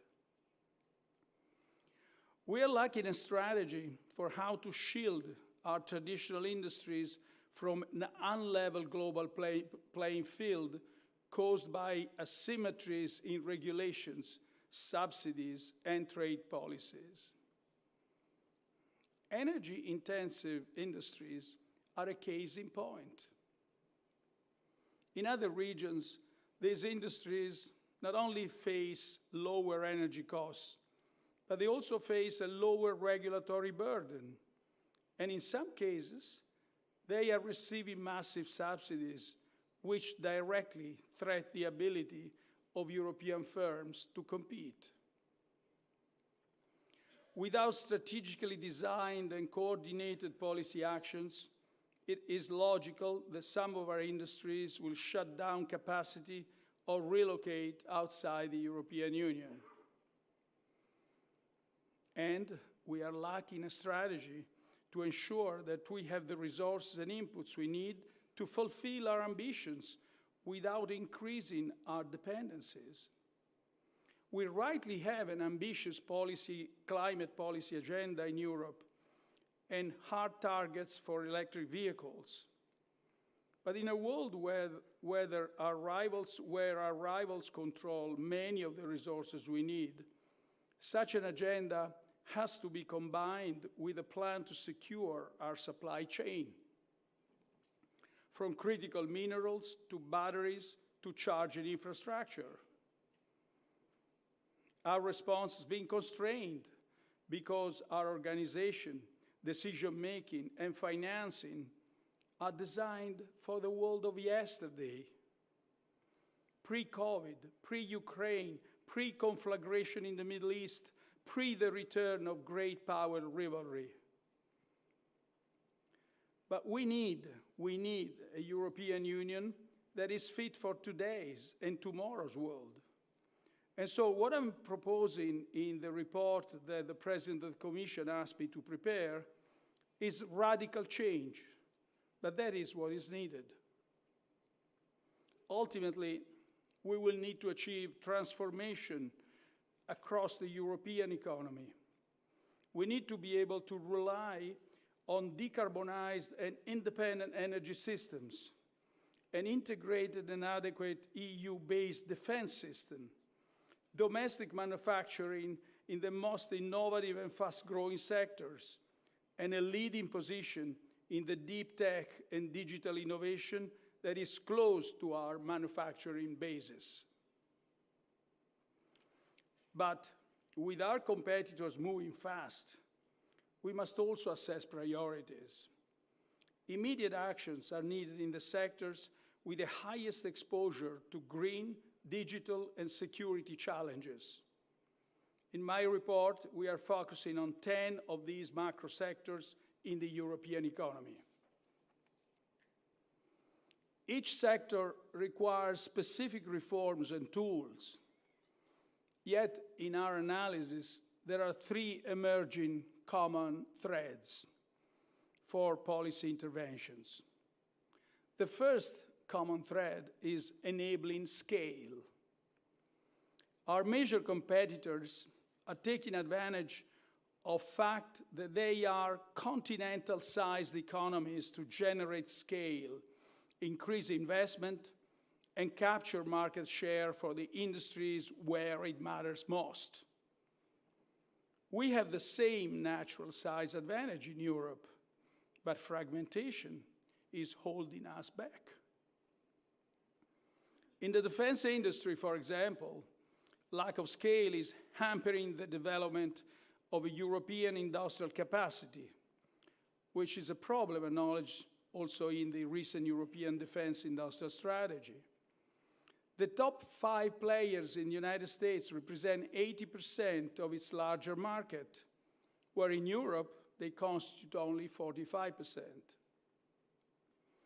The difference arises in large part because EU defense spending is fragmented.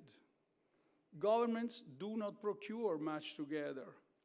Collaborative procurement accounts for less than 20% of spending, and they do not focus enough on our own market. Almost 80% of procurement over the last 2 years has been from outside the European Union.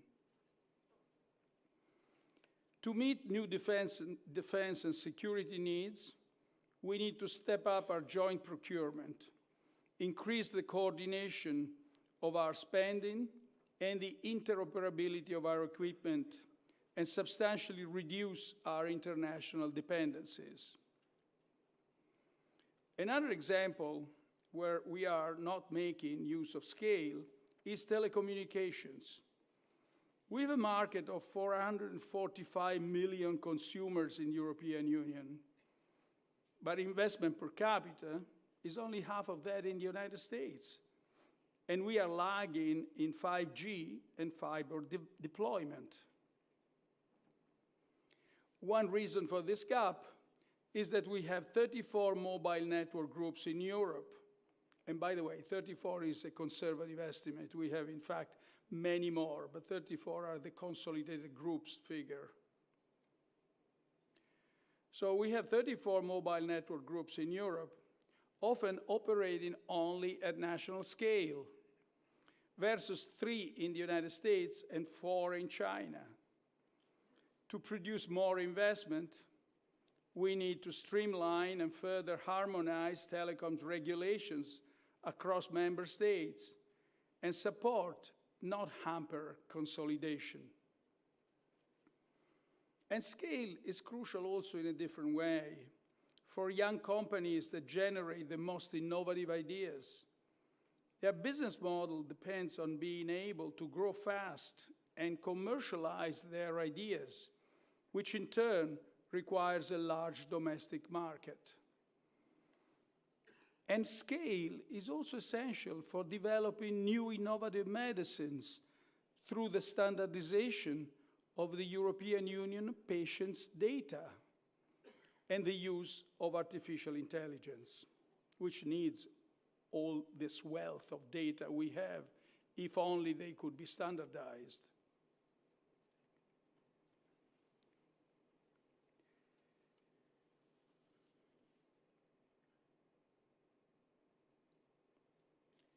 In Europe, we are traditionally very strong in fundamental research, but we are failing to bring innovation to market and upscale it. We could address this barrier by, among other things, reviewing current prudential regulation in bank lending and setting up a new common regulatory regime for startups in tech. The second thread is providing public goods. Where there are investments from which we all benefit, but no country can carry out alone, there is a powerful case for us to act together. Otherwise, we will underdeliver relative to our needs. We'll underdeliver in climate and defense, for example, but in other sectors as well. there are several choke points in the European economy where lack of coordination means that investment is inefficiently low. Energy grids, and in particular interconnections, are one such example.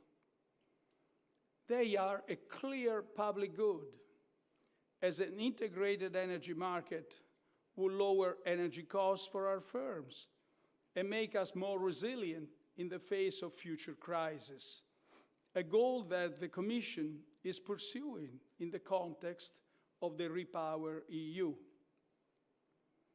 But interconnections require decisions on planning, financing, procurement of materials, and governance that are difficult to coordinate.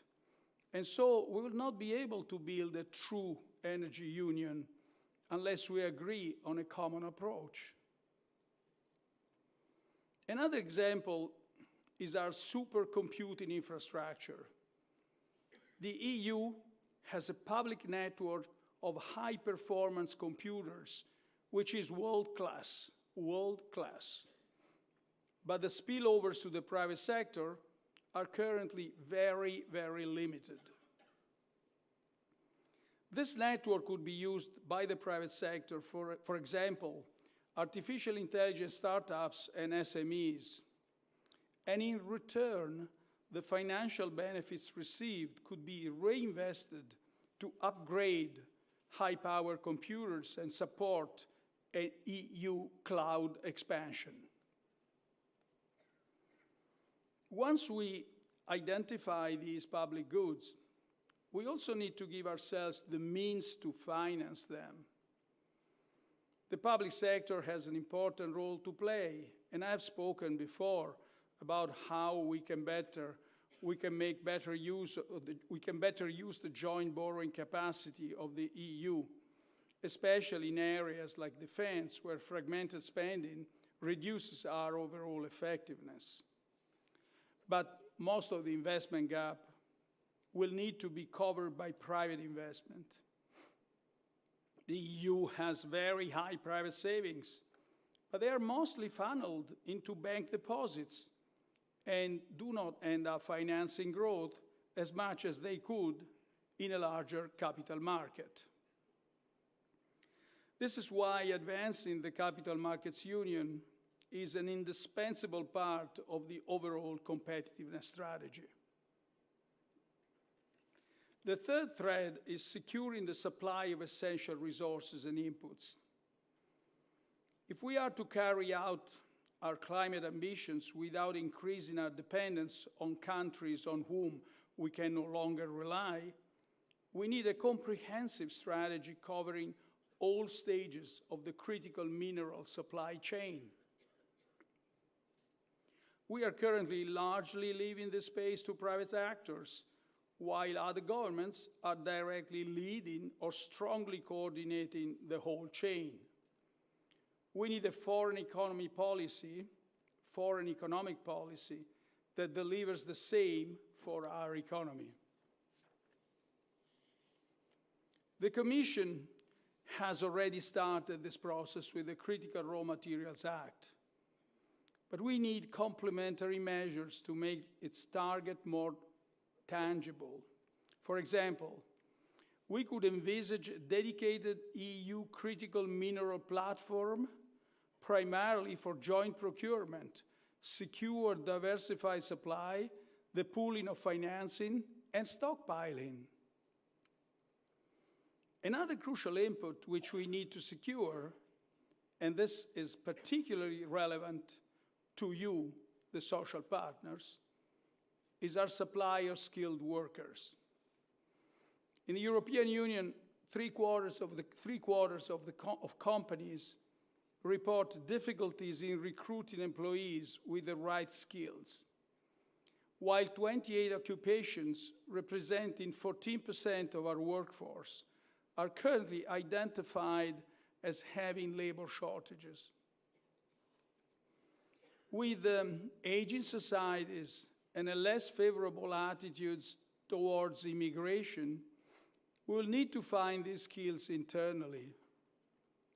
Multiple stakeholders will need to work together to ensure the relevance of skills and shape flexible upskilling pathways. One of the most important players in this regard will be you. You've always been crucial. You've always been crucial in times of change, and Europe will rely on you to help adapt our labor market to the digital age and empower our workers. These three threads require us to think deeply about how we organize ourselves, what we want to do together, and what we want to keep at the national level. But given the urgency of the challenge we face, we don't have the luxury of delaying the answers to all these important questions until the next treaty change. To ensure coherence between different policy tools, we should be able to develop now a new strategic tool for the coordination of economic policies. And if we are to find that this is not feasible, in specific cases, we should be ready to consider going forward with a subset of member states. For example, enhanced cooperation in the form of a 28th regime could be a way forward for the CMU, for the Capital Market Union, to mobilize investments. But as a rule, I believe that the political cohesion of our union demands that we act together, possibly always. But we've got to be aware that the same political cohesion is now being threatened by the changes in the rest of the world.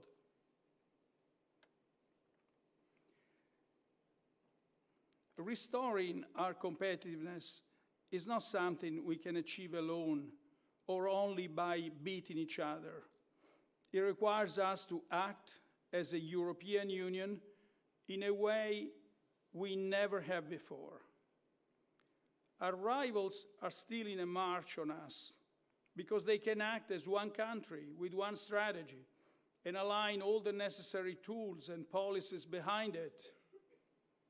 And if we are to match them, we will need a renewed partnership among member states, a redefine of our union that is no less ambitious than what the founding fathers did 70 years ago with the creation of the European coal and steel community.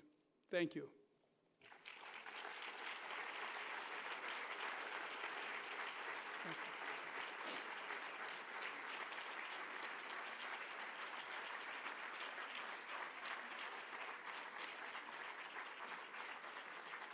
Thank you very much, sir, and keep up the excellent work. We are looking forward to your report later this year.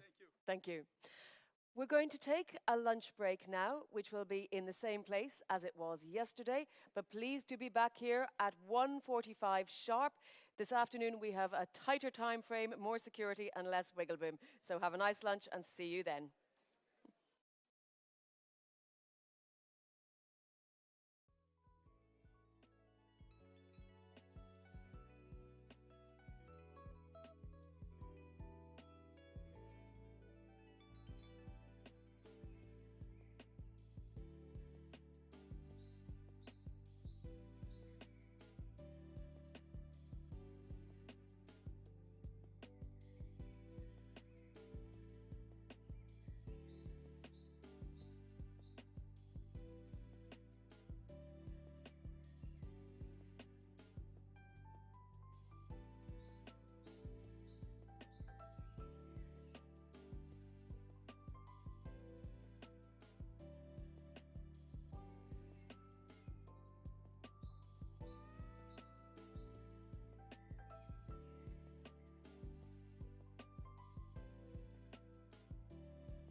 So welcome back, and welcome back to those of you joining online through the Belgian Presidency YouTube channel as well. We move into the final afternoon of our conference, and I shall remind you again that you may need translation for this afternoon. We have different languages. You can have Channel 1 English, Channel 2 French, Channel 3 Dutch, or Channel 4 for German. We're going to kick off with a keynote speech, and then we will hear from the different social partners. We'll also hear a little bit more about the social dimension of the internal market and European economic governance before going into an exchange of views with those social partners as well. But to start things off for us, we are delighted to have joining us today Deputy Prime Minister and Minister for Economy and Work, Pierre-Yves Darmanin. Please, sir, the floor is yours.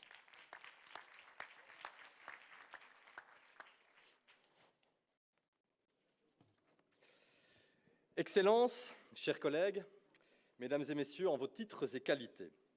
Au nom de la présidence belge, avec mon collègue Frank van den Broek, nous vous souhaitons à nouveau bienvenue dans ce magnifique endroit niché au cœur du Brabant wallon. Je pense que l'on peut d'ores et déjà dire que votre présence active et l'énergie déployée par toutes vos équipes font de cette conférence une réussite. Aujourd'hui, à la Hulpe, nous renouvelons l'engagement pris en Suède en 2017 envers le socle européen des droits sociaux. Et surtout, nous plaçons la dimension sociale au cœur du projet européen. Ces dernières années, le Conseil a pu s'appuyer sur le Parlement, mais aussi sur les interlocuteurs sociaux pour engranger des avancées majeures. Et je voudrais remercier tout particulièrement la Commission pour le travail qui a été accompli.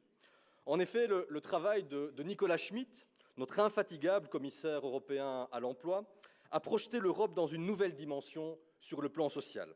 Et la présence de Madame la Présidente von der Leyen cet après-midi nous apporte une nouvelle preuve supplémentaire de son soutien indéfectible à l'Europe sociale. Aujourd'hui, conscients des défis que nous devons relever, nous saisissons ces circonstances pour placer le social au cœur du prochain agenda stratégique du Conseil. Nous le faisons en proposant une déclaration qui fixe une ambition et qui identifie les éléments pour renouveler le plan d'action adopté à Porto en 2021. La déclaration de la Hulpe, que nous nous apprêtons à signer, est, comme vous le savez, le résultat d'un long processus ascendant. Elle est certes un compromis, mais un compromis résultant d'une démarche inclusive portée par un esprit volontariste. Et je tiens vraiment ici à remercier toutes celles et tous ceux qui ont contribué à cet accord. Ce fut pour certaines et pour certains de longues heures de travail soutenues par un engagement sans faille.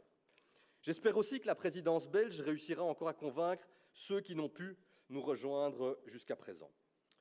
Mesdames et Messieurs, dans le contexte troublé que nous connaissons aujourd'hui, les Européens, les jeunes et les groupes les plus vulnérables en particulier éprouvent une inquiétude légitime quant à leur avenir, quant aussi au coût de la vie. Et on sait que la cohésion collective est aujourd'hui mise à rude épreuve. Et la recrudescence du populisme en Europe souligne les fractures qui minent notre modèle. Il nous appartient de prouver à ces citoyennes et ces citoyens inquiets que l'Union européenne n'est pas la source de leurs problèmes, mais au contraire qu'elle est une partie de leurs solutions. C'est essentiel pour toutes celles et tous ceux, salariés et entrepreneurs, qui ont le sentiment de subir la mondialisation à leur corps défendant. C'est donc une Europe qui protège et qui protégera mieux que nous devons préparer ici aujourd'hui à la Hulpe. Et alors que nos marchés du travail se sont rarement mieux portés qu'aujourd'hui, la liste des défis, anciens et nouveaux, que nous devons relever reste longue. L'évolution rapide des technologies rend nécessaire la protection des droits des travailleurs et des travailleuses et l'ancrage du principe de l'homme aux commandes. Elle met aussi en exergue l'importance d'accorder une plus grande attention au phénomène croissant du stress et du burn-out au travail. Face à l'évolution démographique, la transition verte et les pénuries constatées sur le marché du travail, il nous incombe de renouveler notre engagement à l'égard de la qualité de l'emploi et des salaires équitables. La poursuite de l'intégration de nos marchés du travail et la présence accrue de travailleurs de pays tiers nous obligent aussi à investir dans la mobilité équitable et la lutte contre la fraude sociale en général. Pour cela, il nous faudra mettre à jour notre législation et renforcer tant nos inspections sociales nationales que l'autorité européenne du travail. Et puis, l'année européenne des compétences a été très importante pour faire émerger une vision commune et créer une dynamique qui est favorable. À nous donc aujourd'hui de faire en sorte que ces efforts soient demain poursuivis. Mesdames et messieurs, la déclaration que nous signerons aujourd'hui exprime notre identité européenne, celle d'une économie sociale de marché, construite avec et pour les travailleurs et les employeurs, et qui accorde la priorité à la négociation collective et au dialogue social. Elle est basée sur le respect du rôle de chacun, et en particulier celui des partenaires sociaux ainsi que de la société civile. Esther, Valéria, Véronique, la présidence a entretenu tout au long de ce processus un dialogue constructif avec vos organisations respectives, et je vous en remercie. Les efforts entrepris pour se comprendre, je pense, n'auront pas été vains. Marcus, votre présence aujourd'hui témoigne d'une réelle ambition pour le projet européen, et la présidence belge souhaite poursuivre le dialogue avec Business Europe et progressivement tenter de résoudre les divergences de vues qui vous empêchent aujourd'hui de signer la déclaration de la Hulpe. Chers collègues, chers amis, en conclusion, je dirais que les politiques sociales sont au cœur du projet européen et elles renforcent et complètent nos politiques dans d'autres domaines. En particulier, la compétitivité et les politiques sociales sont intimement liées. C'est pour cela que la déclaration de la Hulpe reconnaît la diversité de notre tissu économique, de l'industrie et de ses services, qu'elle affirme le rôle essentiel des petites et moyennes entreprises, des services publics et des services d'intérêt général, mais aussi de l'économie sociale, qui tient tant à cœur à Nicolas Schmitt en particulier. Et c'est aussi pour cette raison que nous avons voulu que messieurs Mario Draghi et Enrico Letta nous parlent aujourd'hui de leurs rapports respectifs.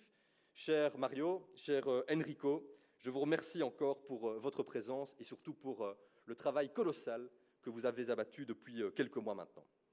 La déclaration de la Hulpe est la contribution sociale aux discussions à venir sur l'agenda stratégique 2024-2029. Elle doit aussi être considérée plus largement dans le travail d'amélioration de la compétitivité européenne. Compétitivité qui continuera à faire l'objet de toute l'attention de la présidence belge.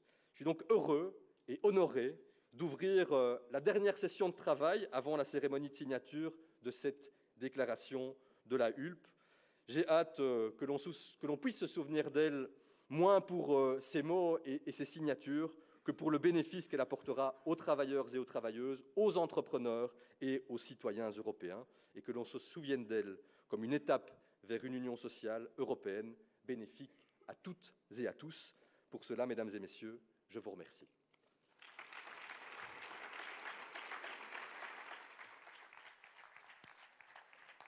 Et merci beaucoup, Ministre. We will now turn to the keynote speeches. These will be short and sliding in time from the various social partners, but we will start with Esther Lynch, General Secretary of the European Trade Union Confederation, or as we all know it, ETUC. Thank you very much, Esther. Thank you, distinguished delegates. I begin by formally announcing that the European Trade Union Confederation will sign the La Hulpe Declaration on the future of the European Pillar of Social Rights. This is what social partnership means. Negotiation, yes, compromise, but then agreement. I would like to thank the Belgian presidency, the deputy prime ministers, and their teams. You've led us to this important milestone. Thanks to your efforts, we have today an important declaration that will support us in keeping social progress at the core of the agenda of the European institutions for the next term. Friends, when you think about great Europeans, who comes to mind? For sure, Jacques Delors and his idea of social dialogue, and there are many other important fathers and mothers of Europe. But there are also other great European heroes, those men and women who work hard every day to provide for their families. And I want to mention a few examples of those. I wanted to mention Nancy, who is a cleaning worker, and she struggles to make ends meet because of the cost of living crisis. Lucia, a pensioner with a pension of €350 a month after 37 years of hard work. She struggles to pay the rent, her health costs, and put food on the table. Ernst, a bus driver who barely has the time to take a break because of work pressures and stress. Maria, a young worker who's struggling between a precarious job and an unpaid traineeship. Jesus, an unemployed worker who was made redundant and is looking for access to training and a pathway to a quality job.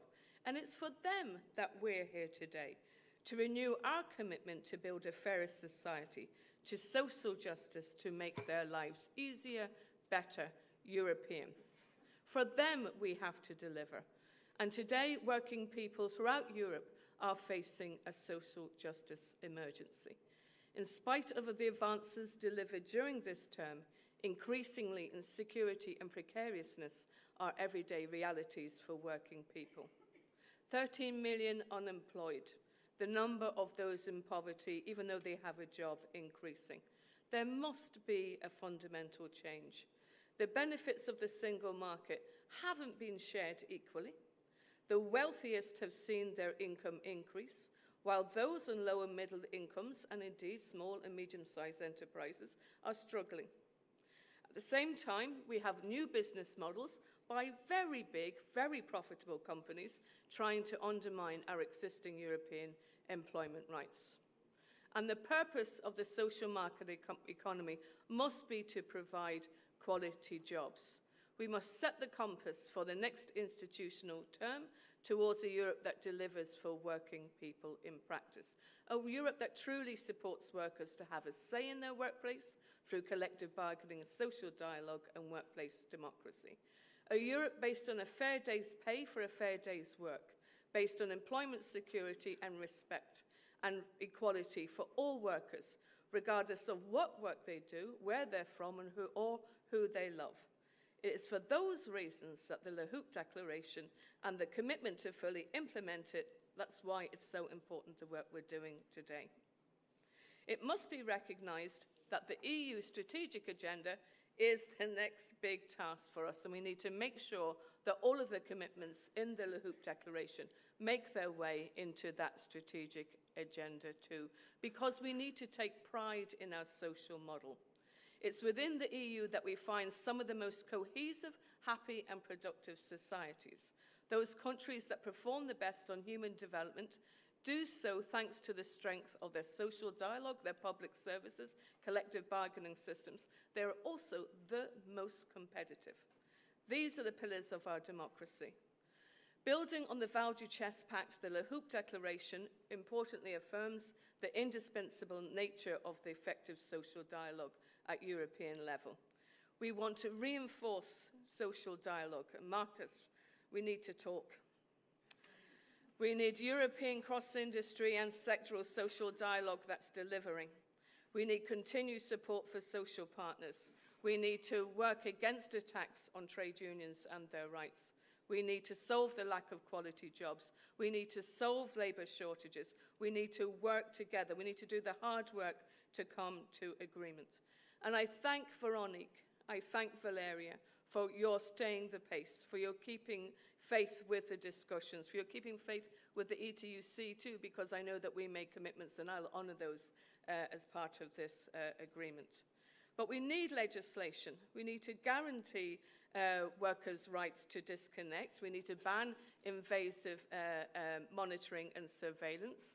We need a directive for a just transition, because a just transition won't happen by accident. Nearly 1 million jobs lost already. The market alone isn't delivering. We need investment. We need investment for training. We need guarantees for training. We need to equip the workforce with the skills, exactly as we heard this morning. But let me say it here very clearly, there can be no blank checks. Public contracts, public money must contribute to social progress. It must promote collective bargaining and quality jobs. That's why we're asking for investments, but for social conditionalities too. We need a project of hope that delivers security and safety to workers too. We need improved pay and working conditions throughout the European Union, in every sector, in every occupation, in every region. And we cannot fall into the trap of a backwards-looking approach that focuses on deregulation or steps back on rights. Considering competition is based simply on reducing costs for individual companies is a failed approach that ignores the essential role played by quality public services, whether or not you can afford to live in a house, whether there's childcare, whether there's transport, whether there's training. All of that is what is part of a genuinely competitive economy. That's the type of Europe that we're looking to build, and we see this La Houppe Declaration being an essential building block in that. Then finally, I know not everybody's going to be happy with me saying this. There's an elephant in the room, and the elephant in the room is the risk of austerity arising from the new economic governance rules.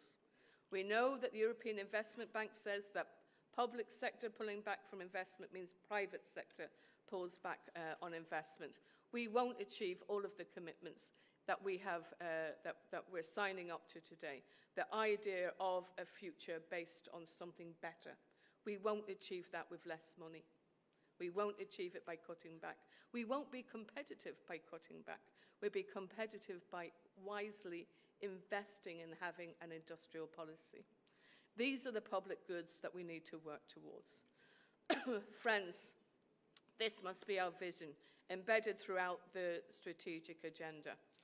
I'm going to end with a quote from Roosevelt. He said, "The test of our progress is not whether we add more to the abundance of those who have much, it's whether we provide enough for those who have too little." And for too many people in Europe, they still have too little. Too many workers are still at risk of poverty. We must address this social justice emergency. We must lead with ambition. We must work together to treasure, defend, and reinforce social Europe in the next years. This is a compass. We're on the path. Let's walk it together. Let's do the hard work together, and let's make it a reality. Thank you.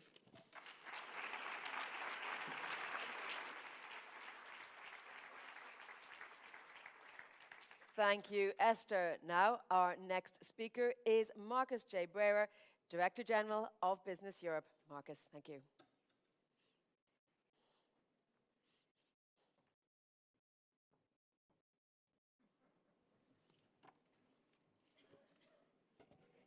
Good afternoon, Presidents, Deputy Prime Ministers, dear Pierre-Yves, dear Frank, Commissioner, Ministers, social partners, ladies and gentlemen. Let me also start by saying and join Pierre-Yves d'Armagne by thanking Mario Draghi and Enrico Letta for the great work they're doing. I think it's outstanding. We need it.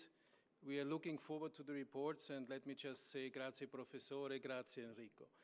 It's really important that we focus on what we need to improve. Esther, we are talking, we will talk, and we will talk, of course, also in the light of the Val d'Uchaise process to make it a success. And I agree with you, we need a project of hope. Of course, a project of hope for workers. We also need a project of hope for companies in order to give them the faith that they can invest in Europe again, which is what we're aiming for and what is not happening sufficiently at the time being. I thank the Belgian presidency for convening this high-level conference and for having us. Thank you also for the efforts undertaken, Frank and Pierre-Yves. And I can say European companies are committed and will stay committed to play a role in society by producing quality goods and services, by creating products, productive and fulfilling jobs, by contributing to the financing of necessary public services and infrastructure, by innovating and delivering the technologies for the green and digital transition. But they are held back. They are held back by too high energy prices, excessive regulation, and lengthy permitting procedures, and skills and labor shortages.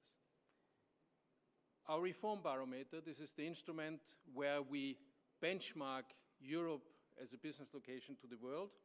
Last edition, 2024, told us that almost 90% of our members think that the attractiveness as Europe as a business location has stagnated or further declined last year after a couple of years of significant decline. More than half of our members think that also in the last year, too much regulatory burden has been added.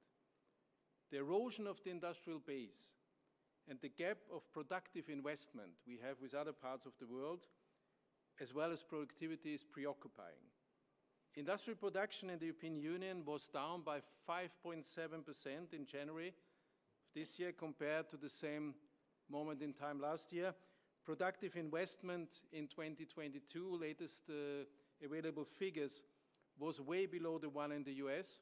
And if you look at overall productivity, after years where we did much better on this, lately we have only been at 75% of where our competitors are. This is weighing on European economic growth and employment. It's undermining our ability to deliver social progress. And in 2023 was another year where, of course, our growth was much weaker than in most other parts of the world, specifically the US. And this is not just at this moment. We had 7 years out of the last 10 where this is the case. This means for us that all European policies must be mobilized to reverse this decline, ensuring that Europe's social agenda answers both companies' and workers' needs is essential, because without growth and competitive companies, there will be less jobs and less welfare.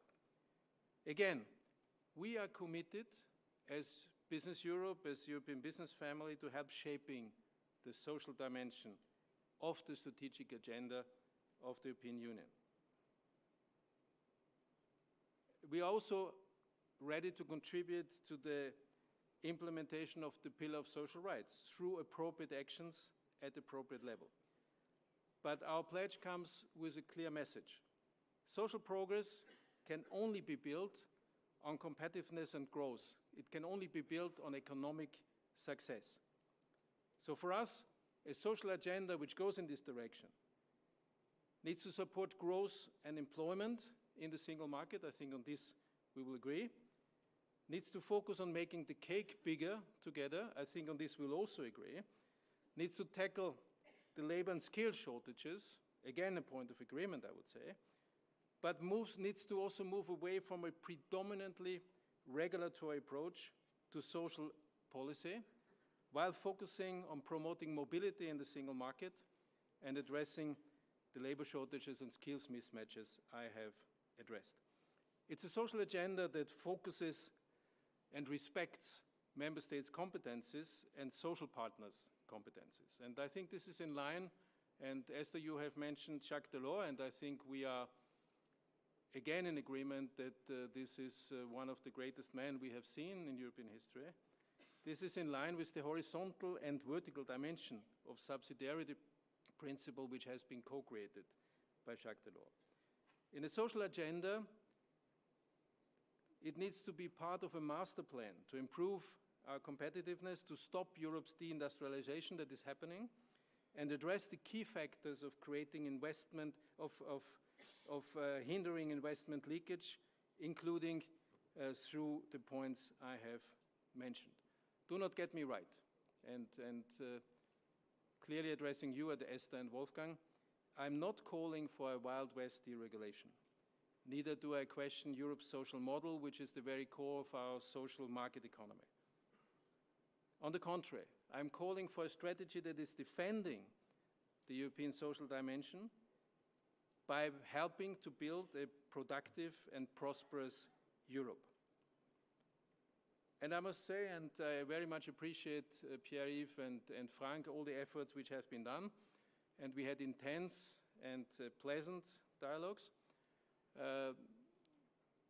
I still think, or let's say, our community still thinks that the declaration remains ambiguous, especially on the question whether social progress can be achieved without economic success. We think it's too detailed. It still hints to a lot of regulatory points which should be achieved if you follow the declaration. And I'm not sure that this will be able to hold the erosion of the industrial base. This is why we, as a community, took the decision not to sign this declaration. However, and let me also say it loud and clear, we are determined and continue to be determined to help shape an effective and balanced European social policy that will benefit both companies and workers and support them in their efforts to live up to today's challenges.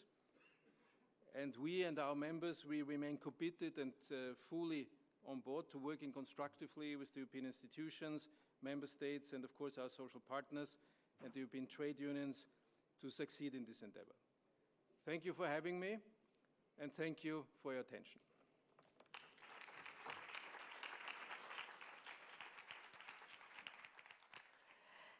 Next up from the social partners, we are delighted to welcome to the stage Valeria Ronziti, Secretary General of SGI Europe. Thank you. Thank you. Thank you, Pierre-Yves. Thank you, Frank. I only thank the two of you as the hosts of this conference, but a special thank to all those who work for this conference to happen.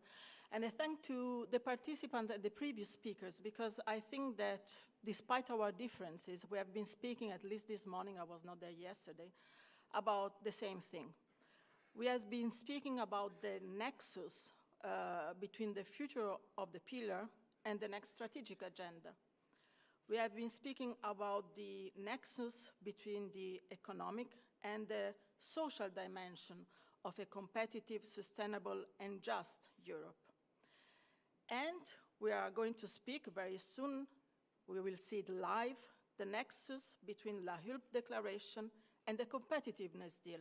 Because yes, we want the La Hulpe Declaration to influence the competitiveness deal.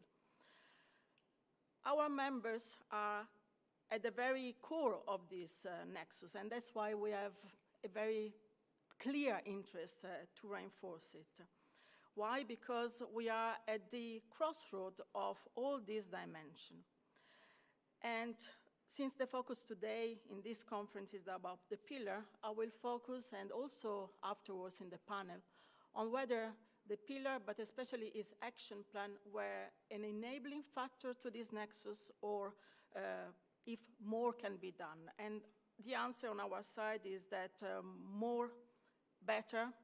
If you want to have a purely employer's approach, less is more. We don't need more, but we need better action on services of general interest. I will point out on what is the state of play, what are the problems, and be reassured during the panel I will give you our solution. The problem we found in the pillar when it comes to services of general interest is that there has been an artificial separation of services that belong together. From healthcare to housing, the principle from 60 to 20 are part of the same family, services of general interest. And there is also a very narrow perspective on what we can give to Europe, because there is only, whether very important, an approach to social protection and inclusion. But we can do much more. We can create jobs. We can increase productivity. We can help to boost European competitiveness. So, unfortunately, this narrow-minded view has been reflected in an action plan. And yesterday, while preparing, I tried to see how many action, legislative, non-legislative, can be attributed to the action plan on the pillar. There are around 55, is a lot. And 13 of them, so a tiny number compared to the total, relates to the famous principle 1620 to 220. But we still think that the way they relate to this principle undermine the great growth, productivity, and job creation potential that my members can create.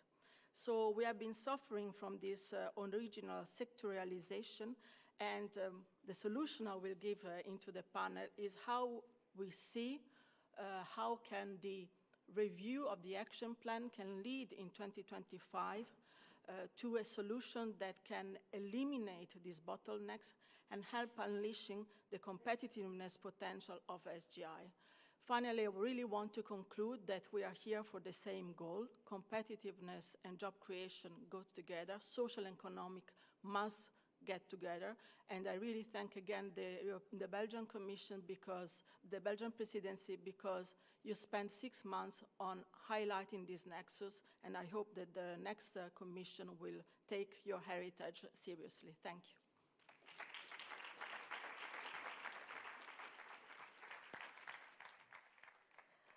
And the final speech before we move on to our next section, please welcome to the stage Veronique Willems, Secretary General of SME United.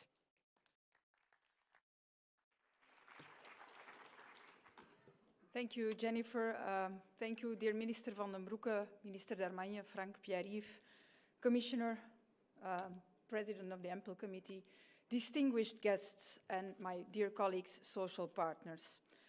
This conference on the future of the pillar of social rights is a useful moment to reflect at this stage on all that has been done in the past few years and what is needed to deliver in the next years. And I will come to that in a moment. The declaration provides a context for discussions about the European social agenda in the next mandate. And let me start by saying on that note, as Europeans, we can be proud of the social acquis that we have created with a strong social voice. To be able to deliver further on the European pillar of social rights, our 24.3 million small and medium-sized enterprises in Europe ask to have an economically sustainable environment and create the resources to deliver on that. Europe's economy, and Markus stressed it already, is not in a good shape. We have a gap in the ability to do business compared to other parts of the world. Excessive administrative burdens and regulatory demands have piled up and are demotivating our entrepreneurs. These tough conditions have been amplified in the past few years by the crisis we have gone through. I want to remind you that during COVID, many small companies had to shut down for months and were taken away from all resources. Then they were confronted with increasing energy prices, commodity prices, who really negatively affected their margins, their profit margins. Social and economic objectives are communicating vessels. I'm here, Esther, today to represent our entrepreneurs, who are the ones to provide jobs for your men and women who have to provide for their families. These entrepreneurs work in ecosystems with big and small companies. And in these ecosystems these days, there are some who are maybe even forced to assess whether they will delocalize or stay in Europe. Our small companies are embedded in their local community. They are investing in safe and motivating working environments, and often at the moment have the feeling that they only get new rules and obligations as return. We have to address that feeling. And then I'm coming to what are we going to do on that. One of the major challenges for the next 5 years, and it has been tackled, is the need to support small companies to find skilled staff. The latest Eurobarometer showed that 74% of SMEs in Europe face skill shortages for at least one position in their company. Nearly 4 in 5 companies say it's generally difficult for them to find skilled staff. Europe cannot afford to continue with such skills gaps when we are trying to implement ambitious transitions. The action plan presented a few weeks ago by the Commission, by Commissioner Schmid, will be the basis to continue our work in the next mandate in this regard. The second challenge is the implementation of the twin transition and the extensive package of rules that we have adopted in this mandate. The regulatory framework must be assessed to ensure that we are having a coherent and consistent frame. Tailored tools and guidance should be provided for our small companies so that they can work on moving forward. And the last challenge is to make SMEs strong again. Preparing for the next mandate, SME United uses the image of bees. Bees are hardworking, agile, flexible. They ensure cross-fertilization across ecosystems, are crucial actors, and bees depend on their beehive to thrive. That beehive for our SMEs is built on think small first and act accordingly. The regulatory framework must be tailored to small companies, developing policy based on those who are employing 4 to 5 persons, which is the average in Europe. If we want to move forward and if we want to deliver on our ambitious objectives, we call on you to shift from delivering on lawmaking to making law deliver. And we are certainly that we will be doing that together to drive the transition forward. Thank you.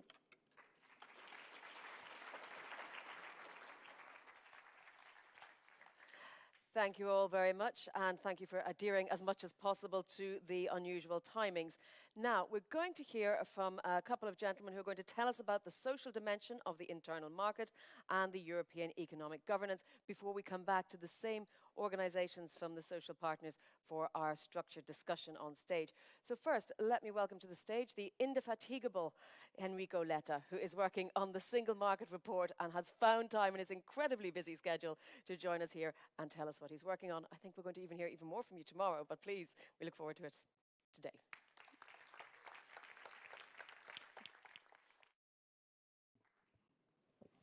Cher Pierre-Yves, cher Franck, premièrement, merci beaucoup pour tout ce que vous avez fait jusqu'à maintenant. Ça a été un énorme succès jusqu'à maintenant, la présidence belge. Je veux le dire non seulement parce que vous avez demandé à moi de faire ce rapport. Évidemment, je suis biaisé, mais je le dis parce que c'est la vérité. Ça a été une présidence jusqu'à maintenant avec les bons buts et avec ce grand détermination à trouver des accords, des compromis qui est la base de tout ce qu'on fait à l'intérieur d'une Europe qui est belle parce qu'elle est riche, parce qu'elle est variée, parce qu'on a beaucoup de richesses et de variétés entre nous. Et donc, merci pour ce que vous avez fait, merci pour ce sommet, et merci pour ces messages qui partent aujourd'hui d'ici, qui sont des messages très importants. Je le dis parce que vous avez très bien fait à mettre ces messages aujourd'hui, alors que le Conseil européen de jeudi va donner des messages qui vont être complémentaires avec ceux qui vont sortir aujourd'hui. Et je pense que c'est vraiment typique d'une capacité d'avoir en tête cette mission générale qui est celle de l'Union européenne. Et je pense qu'aujourd'hui, ce que nous sommes en train de faire ici est de tenter de trouver les bonnes solutions à un problème que depuis beaucoup de temps on a en Europe, un décrochage assez important avec une partie de nos peuples qui existe. Et nous devons être conscients du fait que ce décrochage n'est pas quelque chose que nous pouvons seulement tenir dans un coin. C'est quelque chose qui existe. C'est très important que nous ayons en tête que nous sommes ici, à l'intérieur de ces murs, nous discutons, mais ce qui nous intéresse est hors de ces murs. Et c'est pour ça que je pense que cette législature qui est en train de s'achever, avec cette déclaration, avec le travail de cette présidence, est une législature qui doit être considérée comme historique pour le socle social. Et je veux remercier Nico Schmid et la Commission européenne. Ursula von der Leyen va intervenir aussitôt après. Je pense que ça a été une législature fondamentale et historique pour ce qu'on a fait. Tout ce qui a été accompli par la Commission, évidemment, mais je ne veux absolument pas mettre à côté le Conseil et le Parlement européen, avec le travail fondamental qui a été fait par le niveau européen et les niveaux nationaux. L'agenda de Porto, Nico, a été un moment essentiel et va être un moment essentiel pour l'avenir. Et je pense que ces sujets, avec les grandes avancées, vont être centraux aussi, surtout pour la prochaine législature. Le travail que nous sommes en train de faire, on a écouté ce matin le discours de Mario Draghi. Je veux simplement vous dire deux mots, parce que en fait, c'est jeudi que je vais présenter au Conseil européen mon rapport, et donc je pense qu'on peut attendre quelques heures pour ne pas vexer les premiers ministres. Vous savez, les premiers ministres, ils se vexent facilement, donc il faut faire attention. Mais quand même, je voudrais toucher un point que je trouve important et qui est, de mon point de vue, le lien vraiment entre ces deux moments si importants que ça. Et ça fait partie aussi de la méthode que j'ai voulu appliquer à mon travail. C'est-à-dire une méthode qui me fait pouvoir dire aux partenaires sociaux qui sont ici qu'ils sont le cœur de la vie européennes. Ils ne sont pas un addendum, ils ne sont pas quelque chose de marginal. Et j'ai toujours en tête, dans cette conférence, les citations de Delors se sont multipliées. Mais en fait, le vrai point essentiel, à part les citations, c'est les faits. Qu'est-ce que Delors fait le jour qu'il entre dans la Commission européenne à Bruxelles? La première chose, c'est de mettre autour de la table pour la première fois, avec un protagonisme exceptionnel, les partenaires sociaux et ceux qui décident au niveau européen. Ça a été le point essentiel et ça a été le moment dans lequel l'Europe a changé. Ça a été le moment dans lequel l'idée a été celle de dire on n'est plus seulement une organisation de technocrates qui sont à Bruxelles avec des grandes compétences, mais c'est le peuple maintenant, c'est les citoyens, c'est l'économie, c'est les entreprises, les grandes et les petites, tous ensemble. Et en faisant ça, Jacques Delors a donné la direction de marche. Et nous sommes là exactement parce que l'Europe a évolué depuis 39 ans de la déclaration du Val-Duchesse. Et nous sommes là aujourd'hui aussi parce que la présidence belge a voulu relancer cette déclaration avec la rencontre de Val-Duchesse et ce qui a été fait là.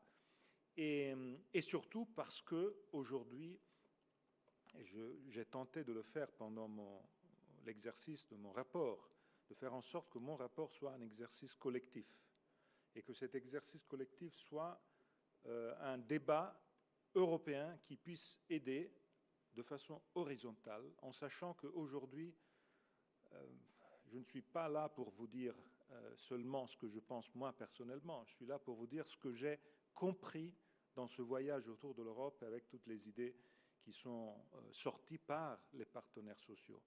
Et c'est pour ça que les chapitres du rapport que je vais présenter jeudi au Premier ministre, chef d'État, va avoir aussi un chapitre important auquel j'ai voulu donner ce titre du Single Market for All.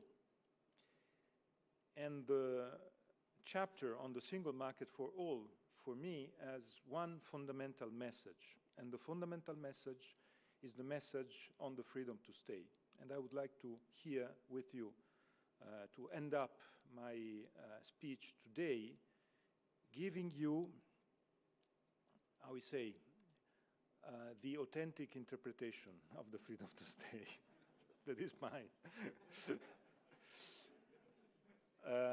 I think that we have today really a strong problem on the single market acceptance around all the corners of Europe. And this problem is linked to citizens and to business, to workers and to companies. The main topic is the fact that the single market has been a success, but the European Union is changing, is evolving, is developing. And this success today is becoming, for a part of our society, a big challenge, and for a part of our society is becoming also a threat. A threat for the society that is less skilled, a threat for the society that is living in peripheral regions, a threat for companies that are too small for today's world challenges. I think we have to take into consideration that Brussels has to be able to involve and to talk with all these parts of our society. It is our main mission today. And in my view, it has to be the mission for the next legislature. We have to involve. This is why I'm very happy because of what I heard here. Both Marcus and Veronique, what you said about the role of companies, enterprises, big and small, and the role of companies and enterprises are so crucial. But I think that we have to try to have in mind that the role of SMEs today in the present single market is challenged for a very simple reason. Because the single market is a big opportunity, but if we have 27 legal systems, if we have 27 taxation systems, For an SME, it's not easy to work on 27 totally different frameworks. You need to have a legal office, a taxation office, dozens of people working with you, and for an SME, it's not easy. This is why the ideas that I will put in the report will be to make easier working on the 27 level. And that is the other point, the key point of the freedom to state is linked to the fact that we have to address the drain brain today in Europe. And I would like to end up with this point. That is, for me, one of the key challenges today. The brain drain is not today a marginal issue. It is changing the way in which the geography and the demography in our continent is becoming an experience for all of us. We have, and we know very well, that countries are reducing their dimension, their population. We know very well that there's a big change in the balance within countries. The youngest part of many countries is leaving. And they are leaving and they don't want to come back. And if this kind of brain drain is just a ticket, a one-way ticket, the consequence of all of that will be complicated for the countries of destination and for countries of origin.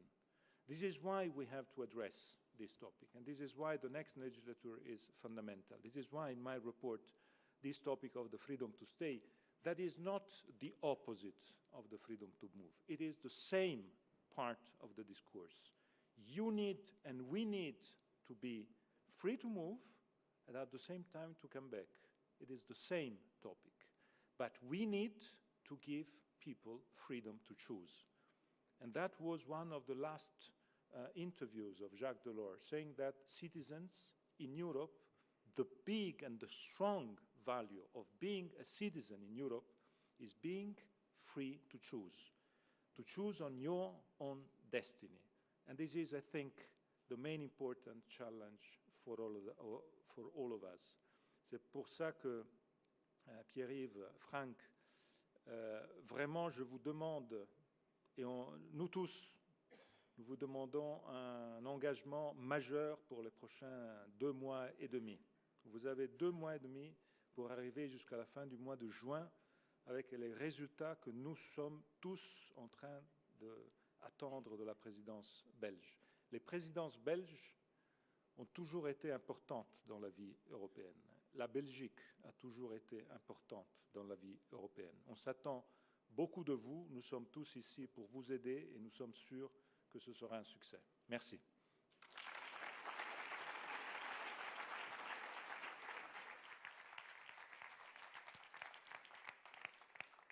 Thank you very much. Echoing indeed the Belgian cry of tous ensemble, I think there, Enrico.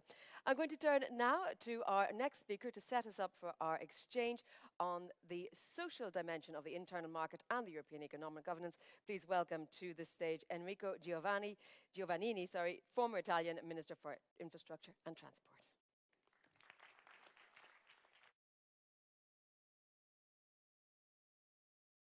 Good afternoon to everybody. It's a great pleasure to be here.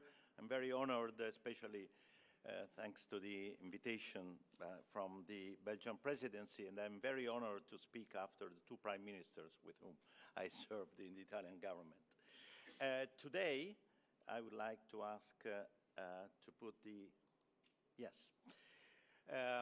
I was asked to report on the study that I'm coordinating on the role of social investment to build a more sustainable, resilient, and fair Europe in turbulent times. You may remember the short paper that Ursula von der Leyen and Charles Michel issued just after the start of the pandemic in 2020. They used exactly these words: a more sustainable, a more resilient, and fairer Europe. But it's also important to recognize that we live in turbulent times. And this is where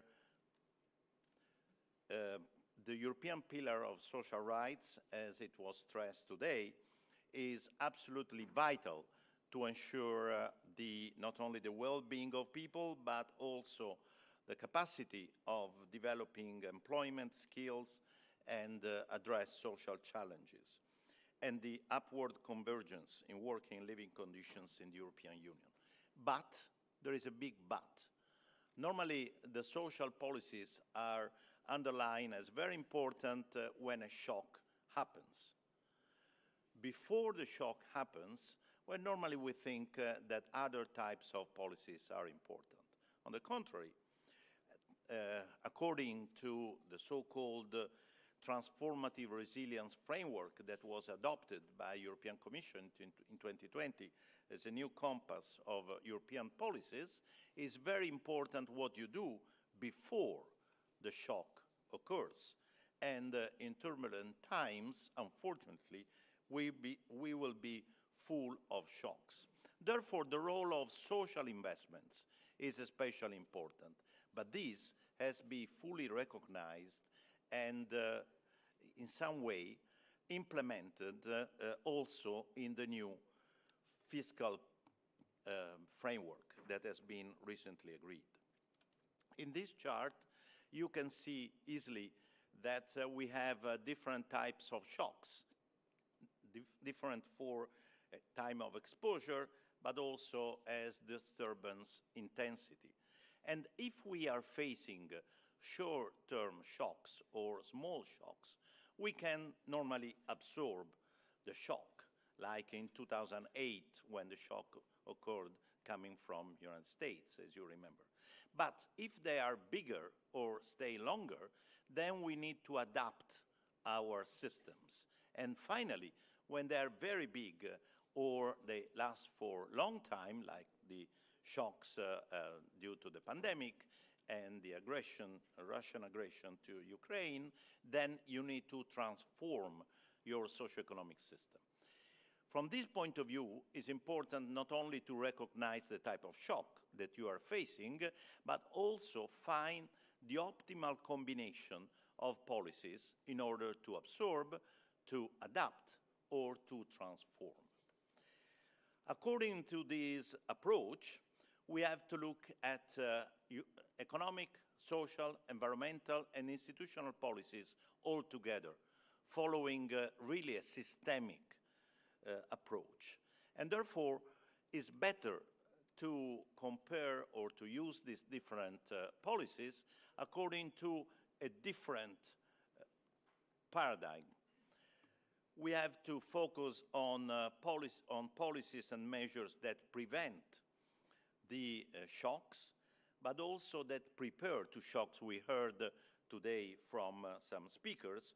Of course, protect people, businesses from shocks, but also promote the change, promote the adaptation, the adaptive capacity, and when necessary, help in transforming the system. So the combination of these type of policies, economic, social, environmental policies, must be optimal depending on the type of shock that we are facing. From this point of view, social policies and social investments have two main objectives. First, of course, to respond to shocks, to build possible more flexible but also more effective systems, also to protect, as we heard, when shocks occur. But a very important role is to build what we call the transformative resilience, the structural transformative resilience, which is the capacity of changing the parameters of the system when a shock occurs. From this point of view, the Recovery and Resilience Facility recognizes very clearly the importance of social investments and social policies, because without them, there is no way to improve the resilience, crisis preparedness, adjustment capacity, and growth potential in member states. Here we see a sort of parallel between macroeconomic or microeconomic policies that help in managing the shocks, but also in improving potential GDP, and social policies that help in building human capital, social capital, address the shocks, but also prepare the structural transformative resilience. Now, we have here two issues and three good news, if you wish. The first one is that social investments are not classified as investments in official statistics. Therefore, they are normally treated as second, let's say, important investments. And on the other hand, we know, and we have seen also during the shock due to pandemic, that econometric models, analytical models, are not able to recognize the role of social investments in preparing and increasing, in particular, the resilience of systems. On the other hand, we have three good news. The first one is that we have already at European level, and for each member state, resilience and vulnerability indicators developed by the Joint Research Center. The second point is that the Commission announced a research project because they have recognized the limits of the existing methodologies. And finally, ECOFIN Council invited the Commission to further refine tools to assess the macroeconomic impacts of social policies. Why is this so important? Because in the new EU fiscal framework, the role of social policies and investments is fully taken into account, especially in the final text agreed between the Council and the Parliament, where some important changes were made that opened the way to a very different way of thinking about the role of social policies and investments. These are just quotations from the final text that has been agreed, and as you can see, you find references to sustainability, inclusiveness of growth and employment, but also resilience through reforms and investments. And then there is a clear reference to the implementation of the principles of the European Pillar of Social Rights and the social convergence. So we could say, fine, nice, but how this important news will be implemented? And this is the type of study that we have done over the last few months. 2 points here.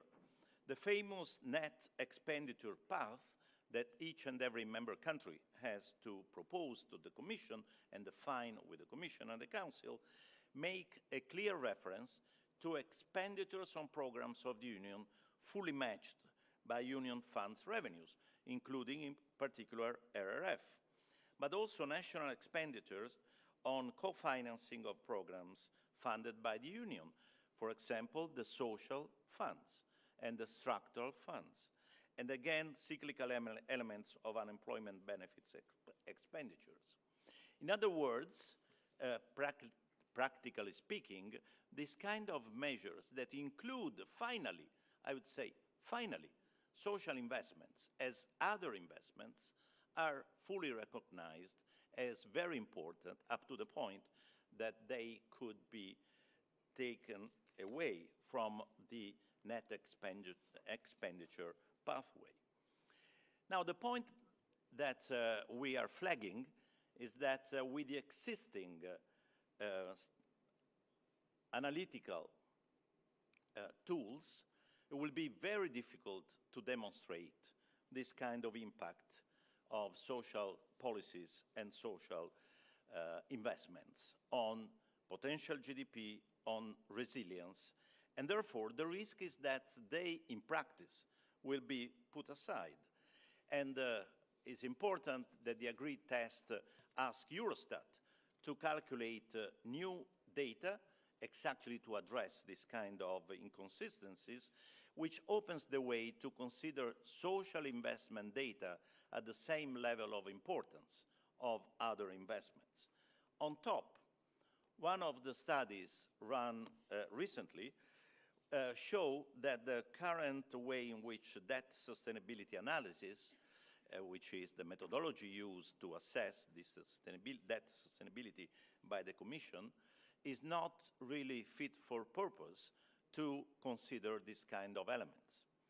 Therefore, it is absolutely necessary that the current methodologies and data are improved in order to be able to capture this novelty of the EU fiscal framework as far as social investments and social policies are concerned. Otherwise, the role of these important elements will be minimized or completely absent, and therefore these kind of policies will be again considered less important than other policies.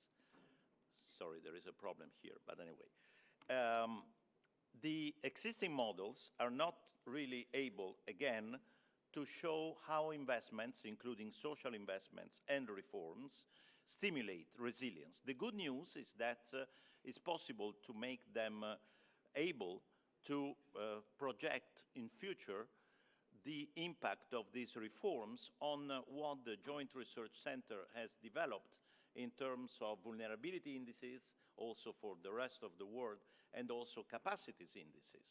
Therefore, it's possible to calculate through appropriate models how social investments and reforms are able to improve the resilience and minimize the vulnerability of our EU, of our countries. Now, let me conclude with 4 points that, in my view, are especially important from a political point of view. I know that I made a lot of references to technical issues, but you know the devil is details. Therefore, it's important that these novelties are fully recognized in the way in which policies are run. So, first point, the aim of strengthening the structural transformative resilience, similarly to what happened with the potential GDP, which is the core of one of the cores, let's say, of the new fiscal framework, has been fully recognized. Why? Because we are going to face several shocks, not once forever, let's say, and therefore we have to evaluate how policies help in reacting better, in bouncing forward after a shock, not just bouncing back as in the past. The importance of social policies and social investments to achieve these results has been fully recognized by the pillar of social rights, by the next generation, and now also by the new fiscal framework. And this is a very important step forward, an important achievement. But to implement this important change, we need to improve our analytical tools, our data.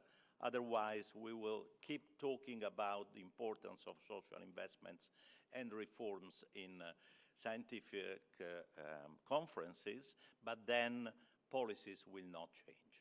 Thank you very much.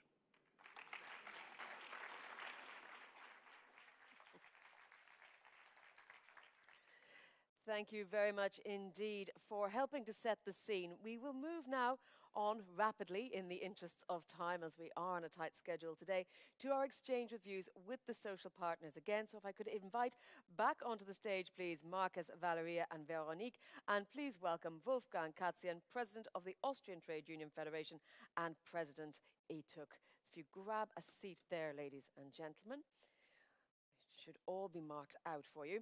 And I will remind our audience that we've structured this not so much as an open debate, but more with a very timed balance between the employees and the employers' organizations, with a sliding scale of adjusted timings proportional to the scale of the organizations as well. But I will start with the same opening question to all four of you.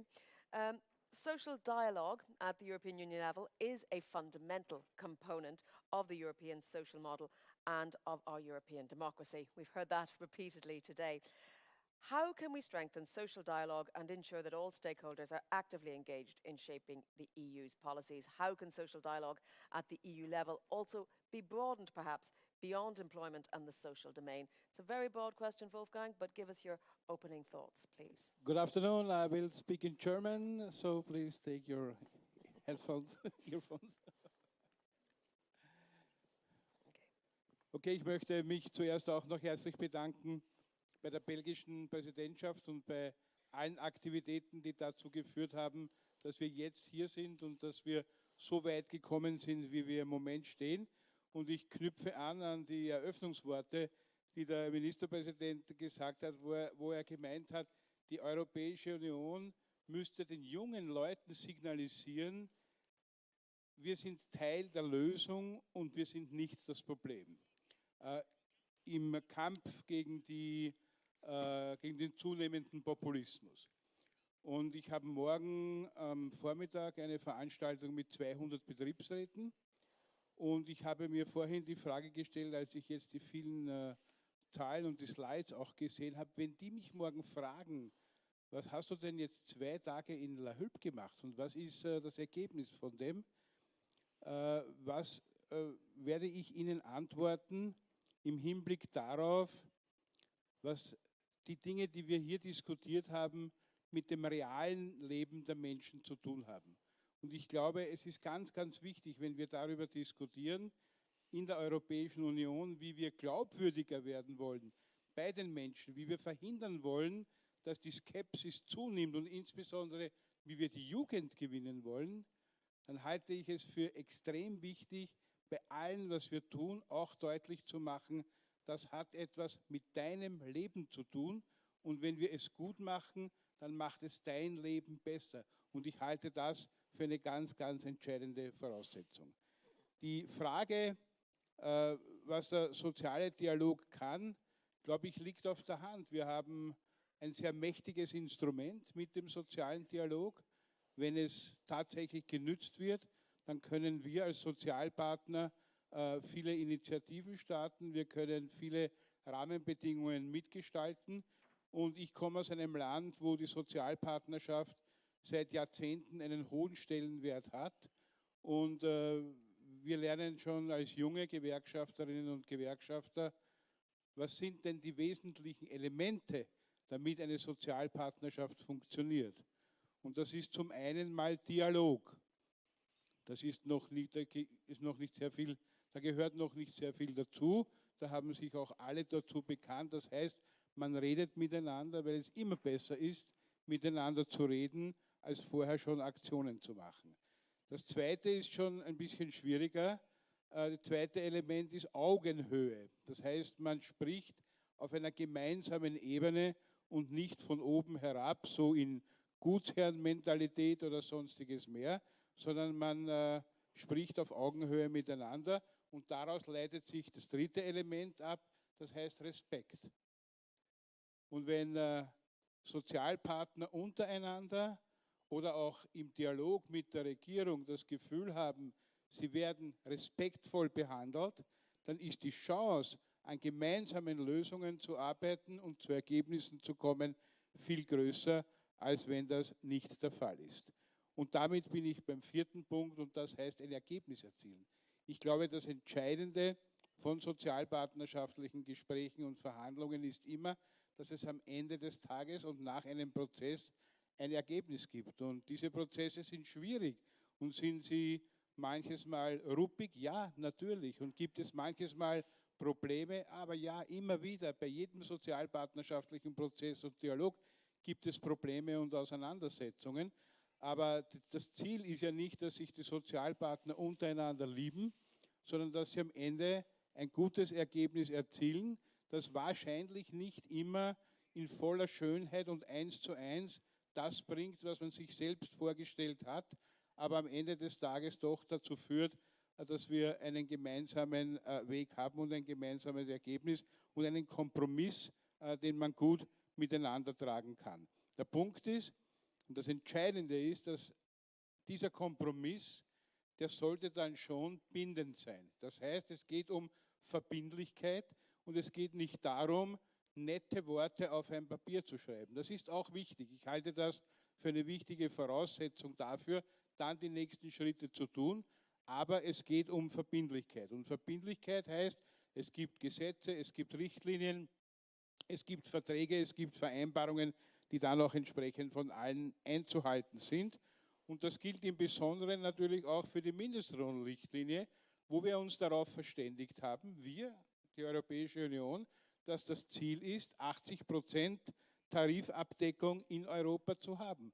Und ich spreche ja sehr viel mit meinen Kolleginnen und Kollegen aus den anderen EU-Staaten, insbesondere auch mit jenen aus osteuropäischen Ländern, und die sagen mir dann schon immer wieder, das ist zwar gut, dass es in dieser Richtlinie steht, aber wir haben noch nicht das Gefühl, dass das irgendjemand wirklich interessiert.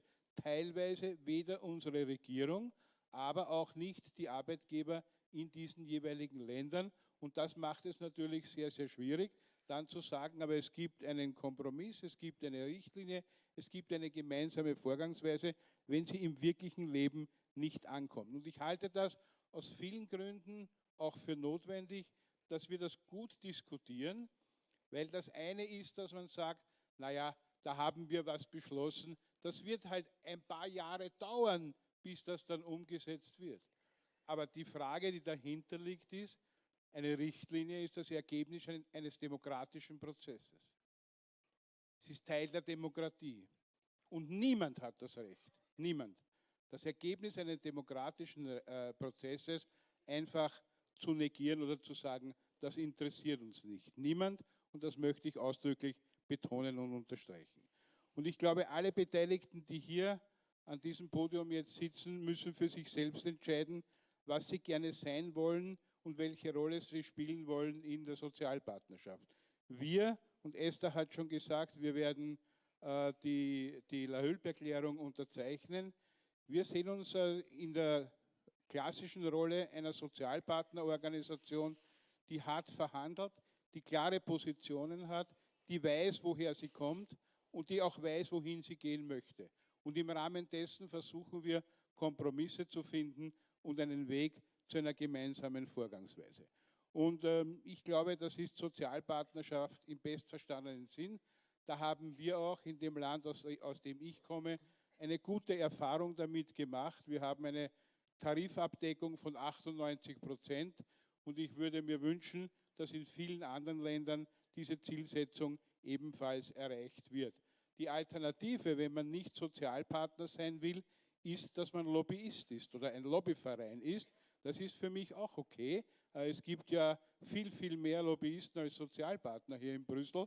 Aber dann soll man das auch deutlich sagen und am Ende des Tages auch klar sagen, will ich sozialpartnerschaftlich verhandeln oder will ich es nicht? Ich bin nach wie vor verärgert und auch enttäuscht darüber, dass es nicht gelungen ist, dass alle, auch Business Europe, hier mit unterzeichnen. Das hat gar nichts mit Markus persönlich zu tun. Wir haben vorher auch gesprochen und wir kennen uns schon sehr, sehr lange und wissen, wie wir miteinander umgehen.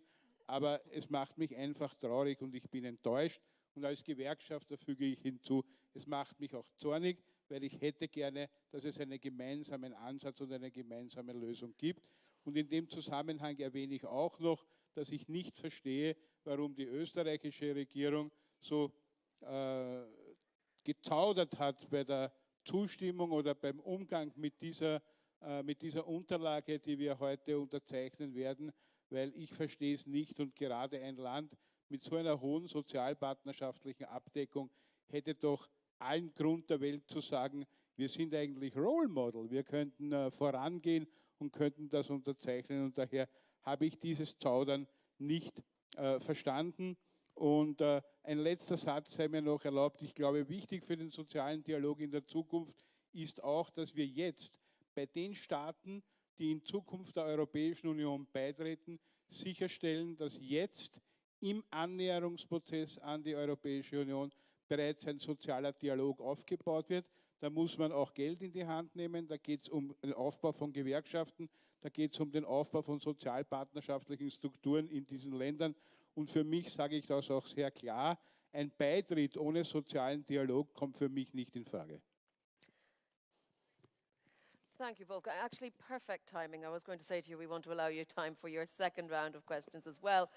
Before I ask Marcus, the same opening question to you. How do we broaden the dialogue, ensure that all social partners are involved, and all stakeholders indeed?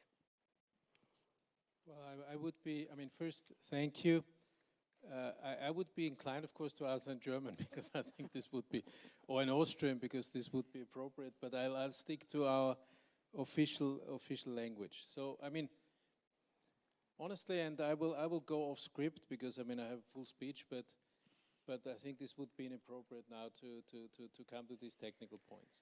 I mean, I agree with 90% of what you're saying, Wolfgang, and I'll go through it point by point. I mean, first, and I said it, but you know that I also mean it. I mean, social dialogue is key and is the core, and I totally agree with what Enrico said. I mean, nous sommes au cœur de ce qu'il faudra faire. Of course, for us, and I have my good friend Peter Timmermans somewhere over there, my Belgian member, and he said it in Val d'Uchaise. Of course, for us, this needs to be an economic and social dialogue, and I tried to allude to this in my speech, which is not a contradiction, and which must not be a contradiction. And I'm more referring to what you said, Wolfgang. When I moved to because I think this was the question Jennifer had. I mean, what can we do to improve? When I moved to the European level, I was a bit surprised that the scope of what we are dealing with is a bit narrow. I mean, in Austria, I was used to basically be able to make deals across policies. And then sometimes it works out. At least in the time, and it has been a while that I've not been on the ground in Austria, but I think this was part of the possibilities. I mean, here we have a bit more of a narrow scope, and it makes it a bit more difficult to come to deals where there's something in it for everybody. But this is just, I mean, I'm not having a proposal how to change this out of understand, but this is an observation. I also agree with you, Wolfgang, that of course, I mean, it starts with dialogue and respect. And of course, it's also about results. I mean, on this, I would absolutely be on board.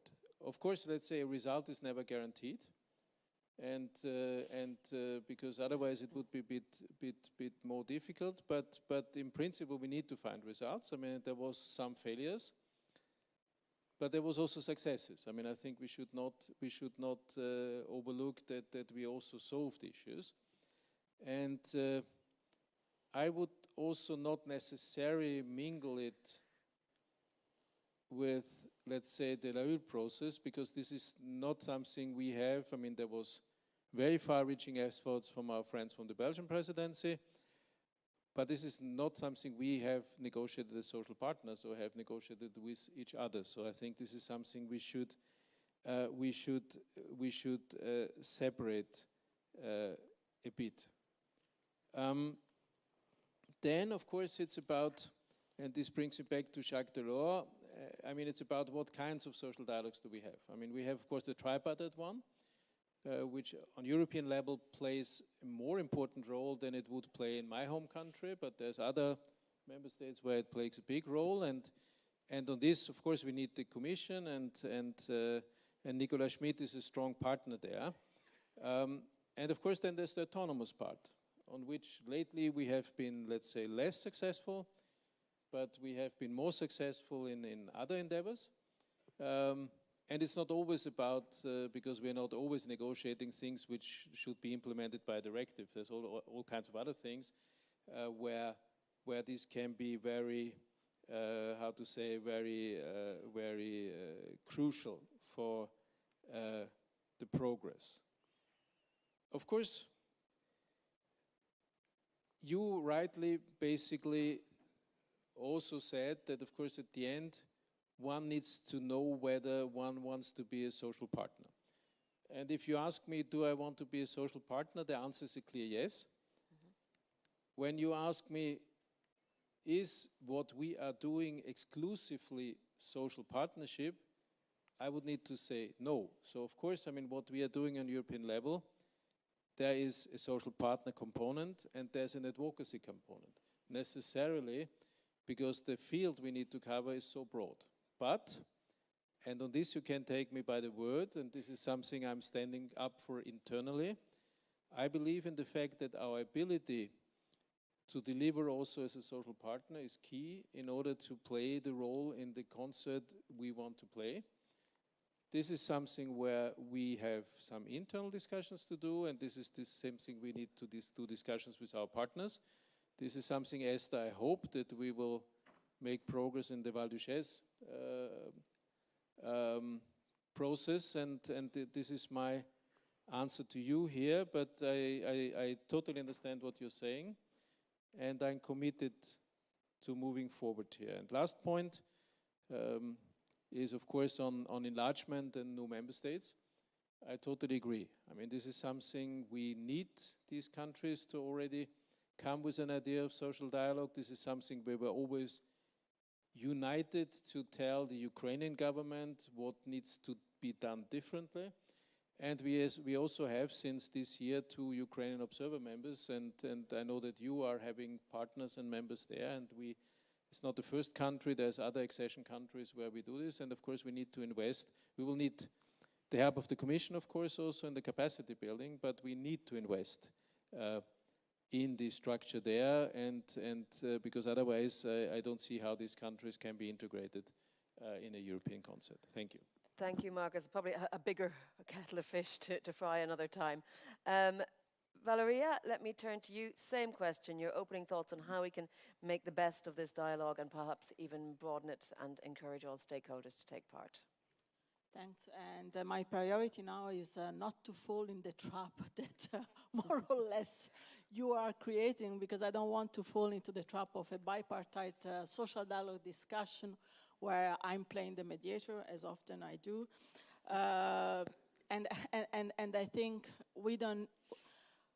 it's easy not to fall in this trap because indeed, at European level, I agree with you, Marcus, before 2008, we had a very narrow-minded view of what social partners can do and are called to do. But actually, so I'm trying to say something different than what you both said until now. Since 2008, so after 2008 and the economic and financial crisis, we entered a system of power and governance as social partners that we didn't have before, and this is the European semester. So this is an example of how social partnership can be broader than classic bipartite social dialogue. And my message here is to say that all depend on the commitment and political will that all players put into the system, because the system, the infrastructure is there. And I want to give you a couple of examples about the European semester. There is a quite new tool, which is the social convergence framework. Is there, but much will depend on how it is going to be used. There is just the starting point of an important work that it was started by the Belgian presidency, but I discovered with pleasure today that Professor Giovannini is reinforcing this with data, a presentation that I only half understood, but what I can understand fully is that the result of this work can really be a game changer in introducing the economic return of social investment into the economic and social governance. So the positive message is everything is there. We need to have the political use to use it. Another strong instrument we have, and we have to use fully, is the recommendation on social dialogue. Something that can that has the potential to enlarge the scope of our activities.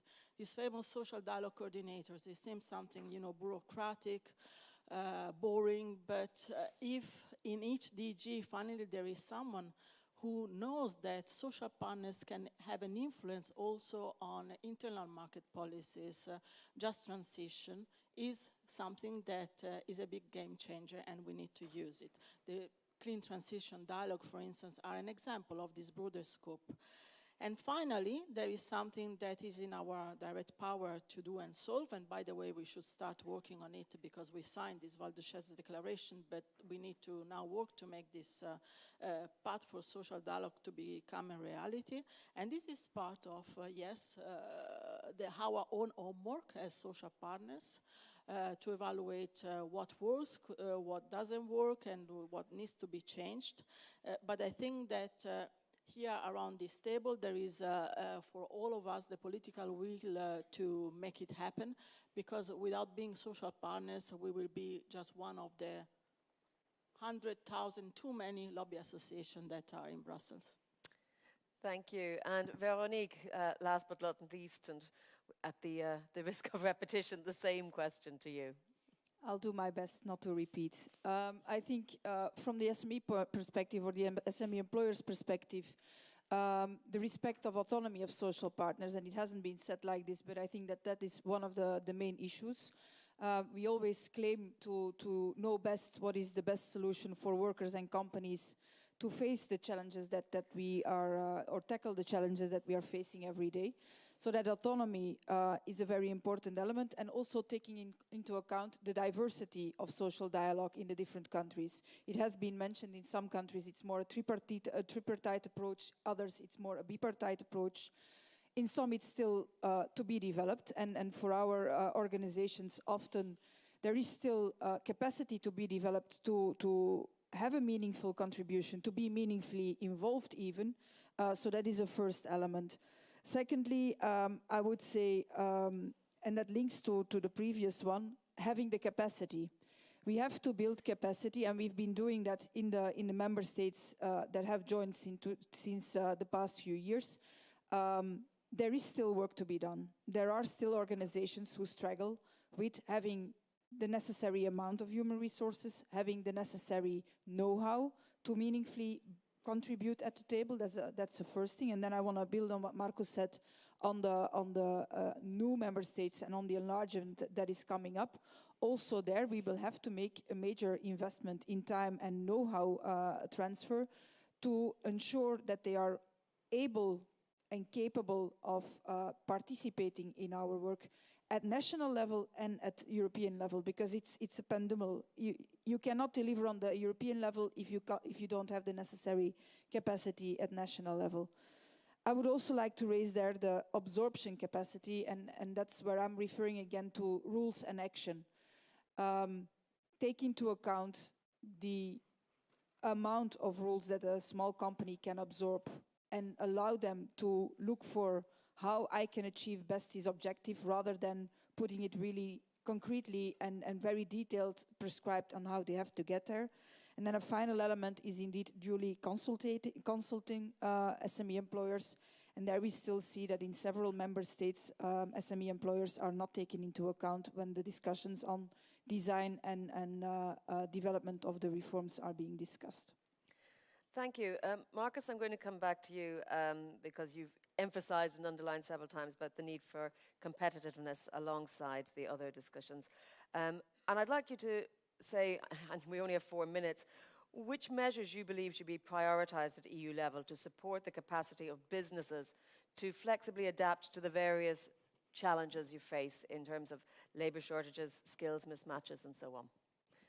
I know it's a tall order in 4 minutes, but I am going to be strict. Well, I'll stay away from my normal text with energy and regulation, and you gave me a good buzzword. Let me focus on skills and labor shortages, because this is something where we have a lot to do together, and this is something, if there wasn't, you know, the war and the geopolitics and all the dramatic things, which basically are asymmetric and exogenous shocks for Europe, I think this would probably be the single most important thing we would be dealing with. And we are grateful for the Commission in this case, and Nicola Schmidt for the action plan is proposed, because I think this is absolutely going in the right direction, and we need to address these issues. We have we have, and I think Veronique will, I mean, you will talk about other things, but I know that you totally agree with me that, I mean, if we talk to entrepreneurs, this is really the major factor. That meanwhile, I mean, there's skills missing, there's all kinds of labor missing in a situation where we still have unemployment. So there's things we need to remedy upon. And Nicola Schmidt knows our points. I mean, we agree with the action plan, but there's a couple of things we need to tackle. I mean, we will need to mobilize, to activate the inactive. So this goes for active labor market policies, because we have people who don't work and who could work and should work. We need, of course, to reform our education and training system in order to match what to really produce the skills we need and we can employ. There was this idea of the net zero academies. I think this is a good one because this is specifically what we need. Then we need intra-EU mobility, and to give an answer also to Enrico, I think I start to understand your concept. So let me call it. I would not call it a right to stay. I would call it a right to return. And you talked about the return, and I think this is what we need to achieve, because we have seen in the past that when people go to another market and acquire skills and whatever, and then they get the incentive to get back to their home markets, this is something which is strengthening our single market. So from my side, I would understand it as a right to return. What we need to avoid is that these people go to other places where they do not come back. So insofar, I'm still in favor of intra-EU mobility. And there, of course, there's a couple of things for non-regulated professions, regulated professions, we need to improve. I'll not go into details. Then, of course, it's also about third country skills. I mean, we know that this is not the only thing, but this is something we also need to take care of. And on this, I think we will need to make sure that we are able to attract the people we would need. I mean, I will not go into details here. We have not been super successful in the last years. So I think we should try to create a virtual circle. And then there's other points like recognition of third country qualifications, labor market tests to be done a bit differently. Veronique would add entrepreneurial skills, so it starts with people who have entrepreneurial skills, and let me end on, of course, the STEMs and digital skills. I mean, in all the surveys we are doing with our members, I mean, if we ask them, we go, what are you really lacking? It's the STEM skills, so technical, mathematical, and the digital ones. This is where we need to have a big focus. So in a nutshell, and again, I think we are on a good track with this action plan. We will need to work on it intensively. I mean, if we can remedy upon this thing, something which I think would unite us as social partners, if we succeed, and something where the differences of views are not so big. I mean, there is aspects, I mean, where we have different views, of course, but I think this is a good one to make a big step together in the direction of more competitiveness in Europe. Well, we've just seen, or coming to the end of the year of skills, it has been a fairly unified voice that we've heard from Brussels, from all parties, on the need for skills. Let me turn, Wolfgang, to you. At the recent Jumbo ECOFIN meeting with Employment and Social Affairs Ministers, it was agreed that well-designed social investment and reforms can produce key returns in terms of economic growth. So I'd like you to tell us how you think EU economic governance can best promote social investments and reforms. Vielen Dank. Hallo? Ja. Vielen Dank für die Frage. Ich glaube, die Frage, die man dazu stellen muss, ist es tatsächlich das Ziel, soziale Investitionen zu fördern, oder hat man das gesagt, weil es irgendwie dazugehört? Wenn es tatsächlich das Ziel ist, soziale Investitionen zu fordern, dann wird das sehr schwierig, wenn man gleichzeitig eine Rückkehr zur Austerität macht. Wir haben heute schon gehört in verschiedenen Beiträgen, dass es sehr, sehr große Herausforderungen gibt für die Industrie, für die Klein- und Mittelbetriebe, aber natürlich auch für die Arbeitnehmerinnen und Arbeitnehmer. Wir hatten eine extrem hohe Teuerung, was Wohnen, Energiepreise, Lebensmittelpreise sehr in die Höhe getrieben hat und viele Menschen, die nicht wussten, wie sollen sie mit der Teuerung umgehen und wo für sie persönlich ein großes Problem entstanden ist. Und wenn 95 Millionen Arbeitnehmerinnen und Arbeitnehmer in Europa von Armut bedroht sind, dann ist das, glaube ich, eine Zahl, die können wir nicht wirklich wollen. Gleichzeitig besteht die Notwendigkeit, alles zu tun, um die Transformation zu unterstützen. Ich glaube, wir sind uns einig, wir wollen, dass Europa ein guter Industriestandort bleibt und das auch in der Zukunft abgesichert ist. Aber daher brauchen wir auch Klarheit darüber, was muss geschehen, um in die Transformation gut hineinzukommen. Und das sagen alle Experten, das wird Geld kosten. Und wenn das Geld nicht da ist, um diese Investitionen, die notwendigen, zu tätigen und gleichzeitig eine Sparagenda gefahren wird, die dazu führen wird, dass alle Staaten einsparen müssen, dann frage ich mich, wie soll das funktionieren? Und am Ende des Tages ist es doch immer so, wenn Sparprogramme und Sparpakete gefahren werden, dann ist es zuerst der Sozialstaat, der angegriffen wird und wo man sagt, naja, ob man das wirklich so braucht und ob das nicht überbordend ist. Und wir kennen die Argumente aus vielen Debatten aus der Vergangenheit. Und by the way, der Sozialstaat, das war genau der uns alle gemeinsam sehr gut durch die Corona-Krise geführt hat. Es war, sorry to say, nicht der Markt. Der Markt war der Erste, der gesagt hat, puh, das können wir jetzt allein nicht schaffen, da brauchen wir Hilfe. Der Sozialstaat war der Kompass, der uns durch diese Krise geführt hat. Und daher muss man ihn gut schützen, hegen und pflegen und verhindern, dass mit neuer Austeritätspolitik zum einen verhindert wird, dass die notwendigen Investitionen, um den Industriestandort Europa abzusichern, getätigt werden und gleichzeitig dann versucht wird, am Rücken der Arbeitnehmerinnen und Arbeitnehmer sozusagen dafür zu sorgen, dass das umgesetzt wird, was sich die Finanzpolitiker vorstellen, was aber mit dem echten Leben der Menschen nichts zu tun hat. Das scheint mir die wichtigste Antwort auf die Frage zu sein, ob wie die wirtschaftspolitische Steuerung soziale Investitionen am besten fördern kann. Am besten kann man das fördern, indem man zum Beispiel das umsetzen würde, was wir auch vorgeschlagen haben, eine sogenannte Golden Rule.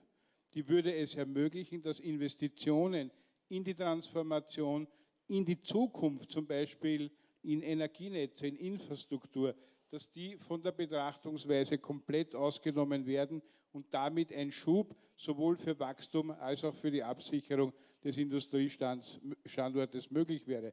Das ist mit den Fiskalregeln, so wie sie jetzt am Tisch liegen, und das sagen uns alle Ökonominnen und Ökonomen, mit denen ich gesprochen habe bisher, das ist mit dem leider nicht möglich. Und zum Arbeitskräftebedarf, da könnten wir uns lange unterhalten. Da sage ich nur so viel: ausbilden, Lehrlinge ausbilden, jugendliche Arbeitnehmerinnen und Arbeitnehmer ausbilden, Arbeitslose qualifizieren, damit sie den Anforderungen entsprechen können, die genannt wurden.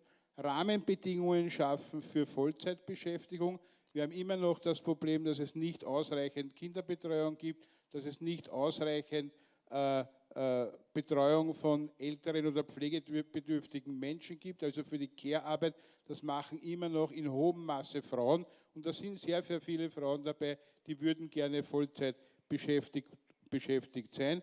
Und man muss natürlich auch dazu sagen, auch wenn ihr das nicht so gerne hört, es hängt natürlich schon auch an den Arbeitsbedingungen und an den Löhnen und dass es in manchen Bereichen schwierig ist, Arbeitskräfte zu finden. Bei den Arbeitsbedingungen, die es dort gibt und bei den Löhnen, die dort gezahlt haben, das ist mir klar. Und das wird aber nichts daran ändern, wenn man jedes Jahr die Mangelberufsliste außerhalb der Europäischen Union erweitert und mittlerweile der Buchhalter ein Mangelberuf ist, den wir irgendwo auf der Welt suchen. Ich glaube, da gibt es vorher Hausaufgaben zu machen.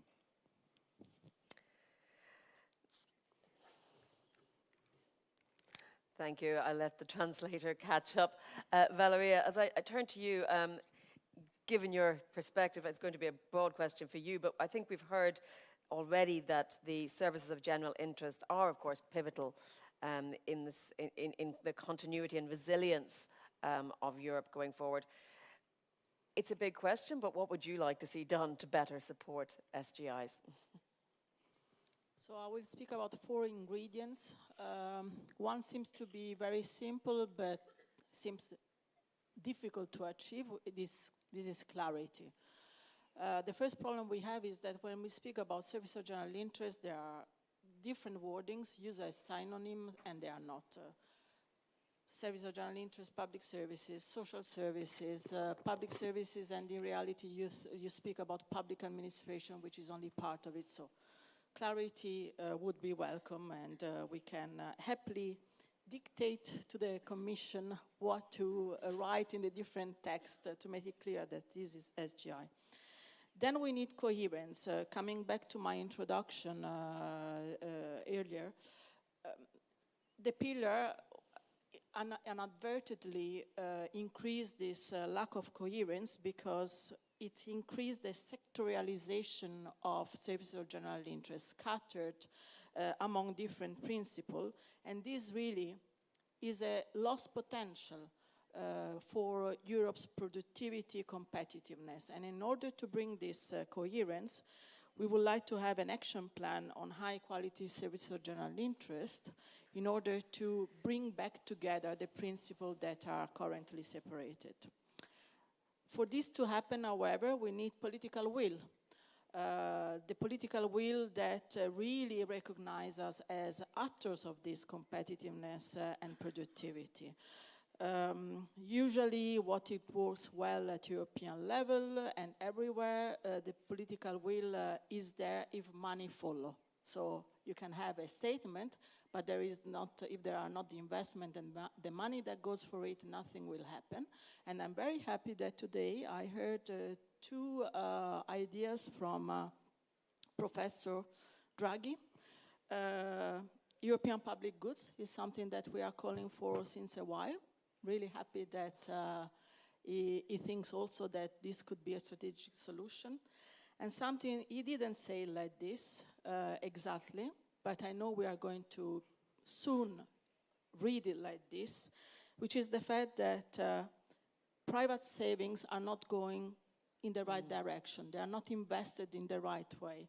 So we will soon hear, I know, about a saving and investment union, and that's what we need also to leverage private investment into SGI. Thank you. Veronique, I have a quote in front of me from Jacques Delors, of course we do, saying, "Nobody can fall in love with the single market." One would argue, however, that the freedom of movement is something that many people do love.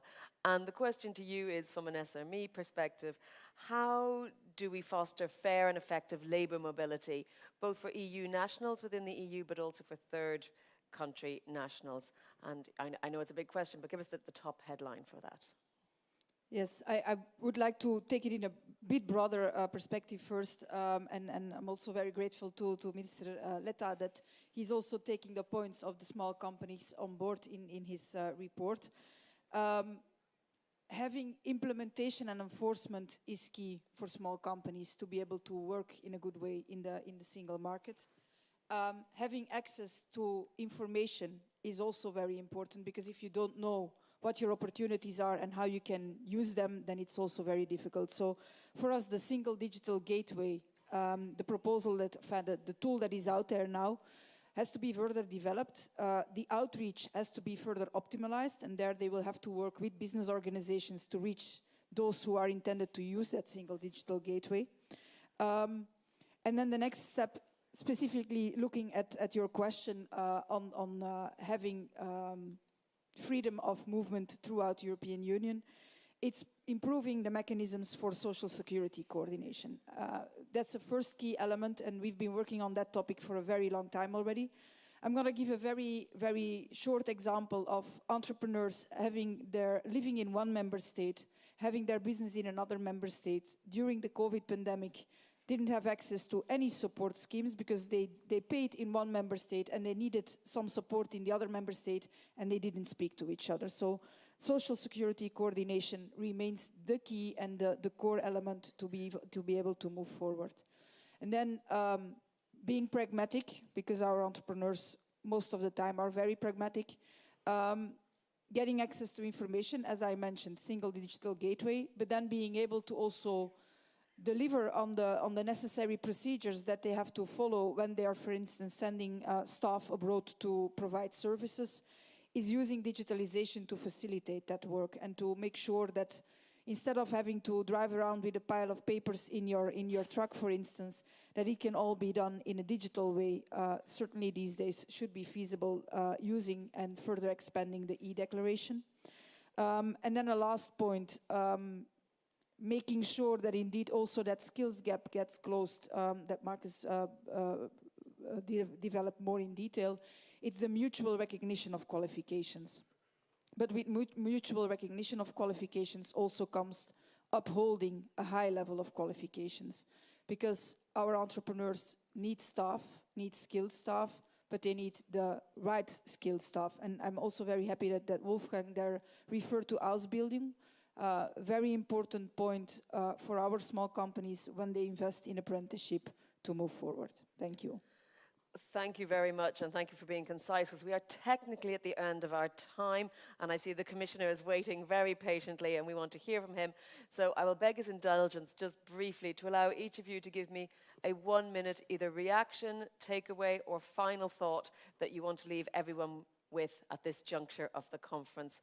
Wolfgang, I'll leave you the first minute. Würde sich alles in einer Minute gar nicht ausgehen, worüber wir jetzt noch diskutieren müssten. Ich möchte vielleicht ein Thema noch aufgreifen, weil es zweimal angesprochen wurde. Das ist das Thema, dass zu viel Bürokratie ist und dass man die Bürokratie abbauen muss. Ich glaube, mit uns kann man schon über das diskutieren und wir sind bereit dazu. Der Punkt ist nur, ich bitte alle Arbeitgebervertreter auch um Unterstützung, wenn jemand von euch dann von einem Journalisten gefragt wird, was ist denn ein Beispiel, wo man Bürokratie abbauen müsste? Und das Erste, was der Person dann einfällt, ist der Abbau von Arbeitnehmerschutzbestimmungen, dann ist das nicht förderlich und macht uns unsere Unterstützung schwer. Gilt natürlich nicht für die hier Anwesenden, aber ich könnte das Beispiel liefern. Es wäre wichtig, andere Beispiele in der öffentlichen Debatte zu führen. Marcus, a final thought. We will be talking to you in the future, I presume. Well, no, I mean, briefly, your message well understood, and this is generally not the examples I'm using. I will not go into details what we use, but I mean, to bring one example. I mean, I'm out there a lot in the companies. We talked about skill shortages, and lately a CEO told me, the problem I'm having is that the engineers I'm not finding, I need to use them to fill in reports which don't bring us anything and which will not help us to innovate and produce new products and employ new people. So this is very much the kind of bureaucracy we mean to underline it in a very brief example. Second point I wanted to revert to, and Wolfgang and I think we will not agree on the details of any kind of golden rule or so, because of course there is differences in view, but I would very much acknowledge one point you said, which is about energy infrastructure and grid.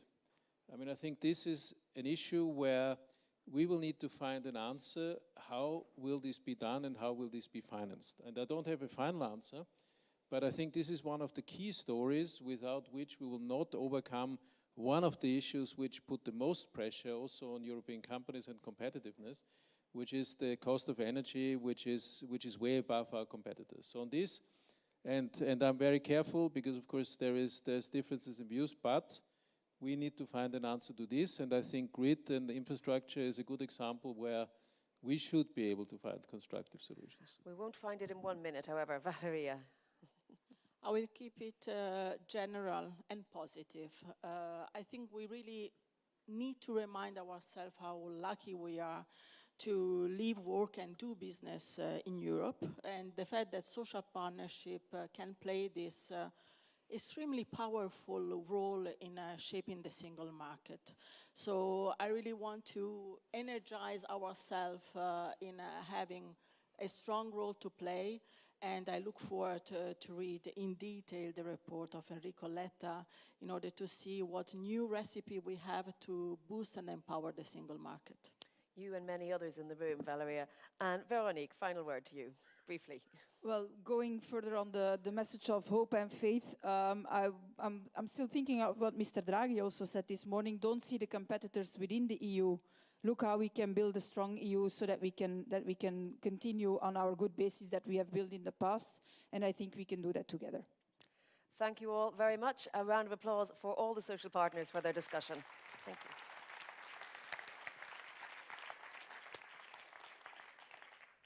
Thank you, ladies and gentlemen. As I said, before we adjourn for the break in proceedings, and there's a lot of practical information to come to you about that, I am very happy to hand over the floor to the Commissioner for Jobs and Social Rights, Nicolas Schmit, who will tell us about the social legacy of the current Commission, the 2019 to 2024 Commission, and the challenges ahead.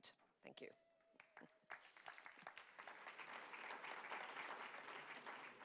Well, good afternoon.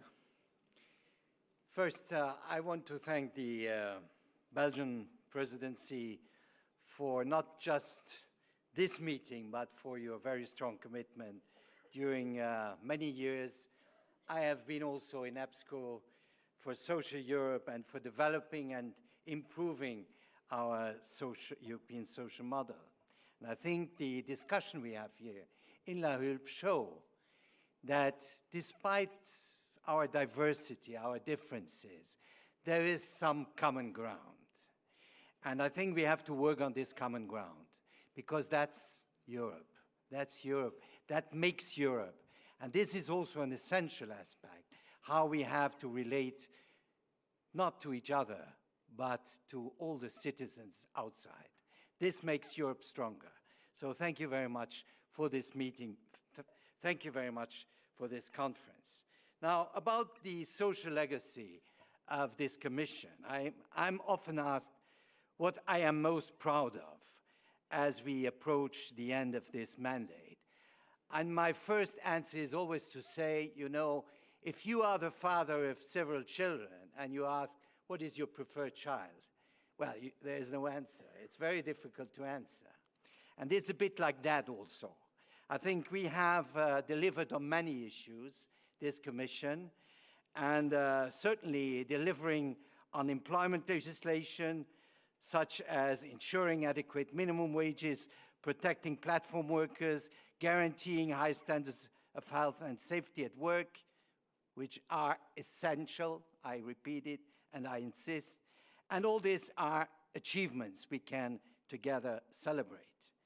Delivering also on the promise of building a Europe that protects, and here giving children in need a good start to life. And we had a lot of discussions around the child guarantee and about how important it is to invest in children. Improving long-term care systems in the EU, which are ever more under pressure. Starting to tackle homelessness by bringing together cities, regions, and experts to share best practice. All the initiatives that have helped put the spotlight on skills and training, including in this year of skills, which I agree we have to prolong. 1 year is not enough. We need a decade of skills. These are helping to make the transitions inclusive and to make the opportunities accessible to all and to all workers.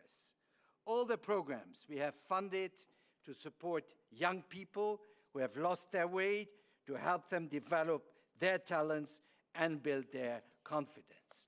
Preventing the COVID crisis from leading to massive unemployment by quickly creating the SURE instrument.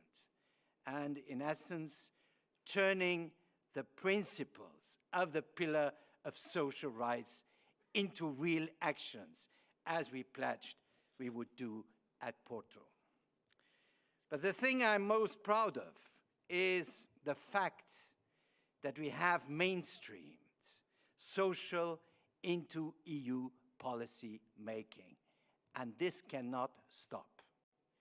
We began the mandate using the phrase, nobody should be left behind.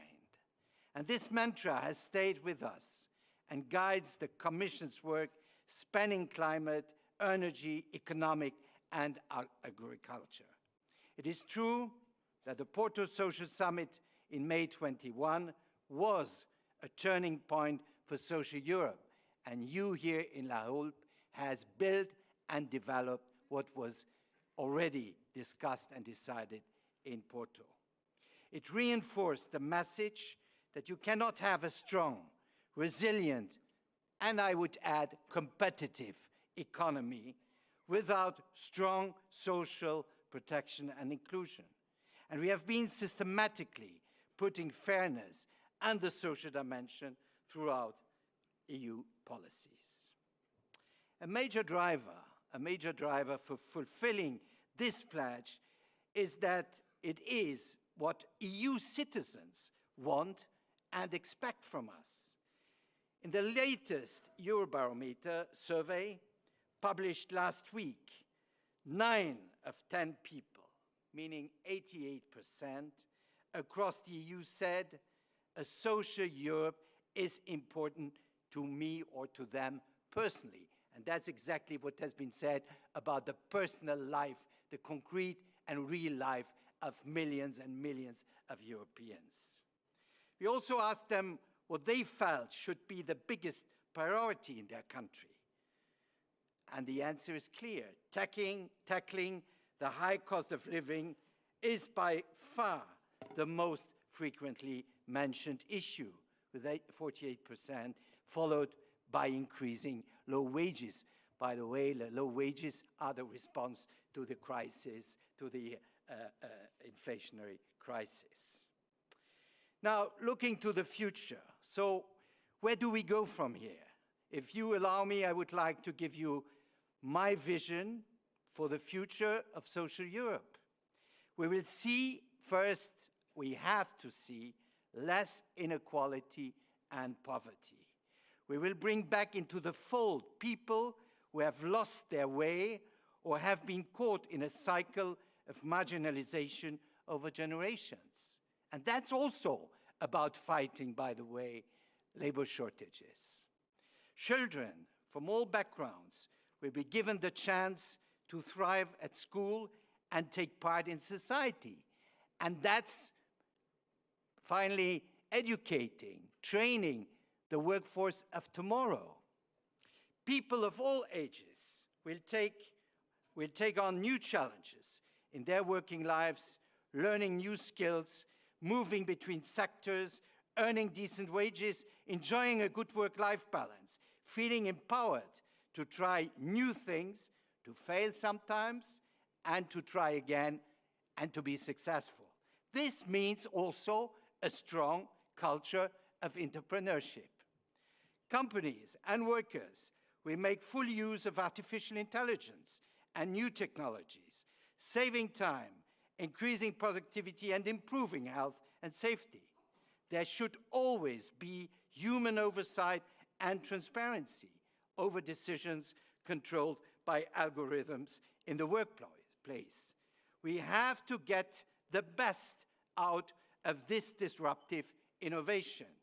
And here the Platform Directive, as well as the AI Act, are good starting points. And I must say, I hope that at the end we will come to an agreement on the right to disconnect, because there is one threat outside, which is linked to health and safety, but which is the mental health of everybody, and especially the mental health with all those who are dealing with new technologies. So that's about the opportunities of new technologies, but it's also about the risks of new technologies. Housing will become more affordable, energy efficient, and a place for people to call home. Homelessness will become a rarity. No one will fall between the cracks. The safety nets in place will quickly scoop them up and help them back on the right path. The housing first approach will become the norm. The EU will forge ahead to meet its climate targets, all the while ensuring that fairness and solidarity remain at the core of the Green Deal. People whose jobs have come deplete will be retrained to prepare for new jobs. Vulnerable households will be supported in accessing essential services. Renewable energies will provide millions of jobs for Europeans and reduce the energy price for households and companies and businesses. Solidarity applies to people, to workers, but also to companies. But also it has to apply to regions and territories that are affected by the transitions. That's why cohesion policy remains so important.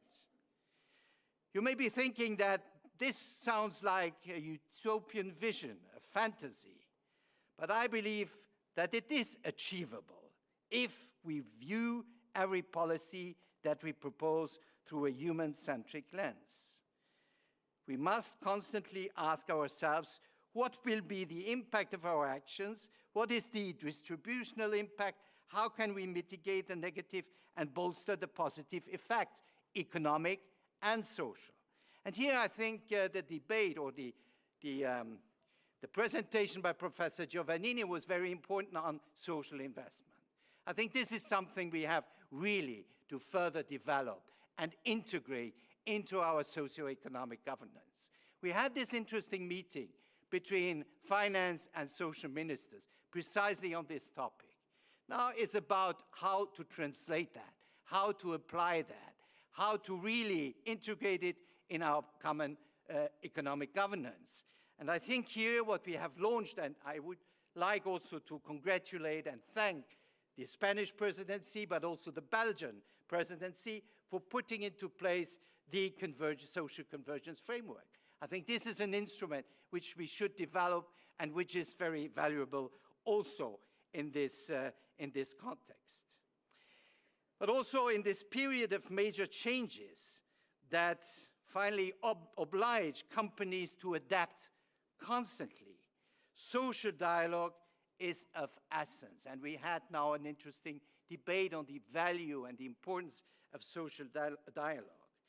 And this has to happen at all levels. Yes, European level, national level, but especially company level. And that includes also collective bargaining with the objective which has been mentioned.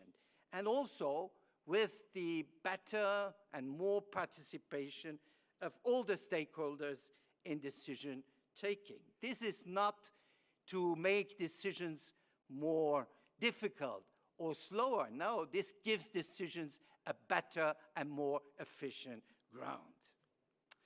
When things get tough, and nobody would disagree that we have witnessed a tough few years, and I fear that the coming years will not be that easy, we must not forget about social rights and protection.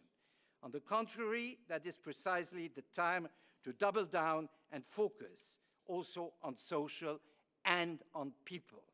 Europe's security is about defense and a strong economy based on strategic autonomy. But it is also about social cohesion. Investing in people is never a waste. It is, by the way, the best way to mitigate the labor shortage and skill shortage that so many companies are facing now, and which is a big problem for our economy, our competitiveness, but also for our growth potential. Think about interns and apprentices. By investing time and resources into their training, you nurture their talents and help shape your future employees. Think about children facing poverty by providing them with free early childcare, free school meals, access to extracurricular activities and healthcare. You make it possible for them to escape a life of struggle and exclusion, and you gain active members of society and especially also of the labor market.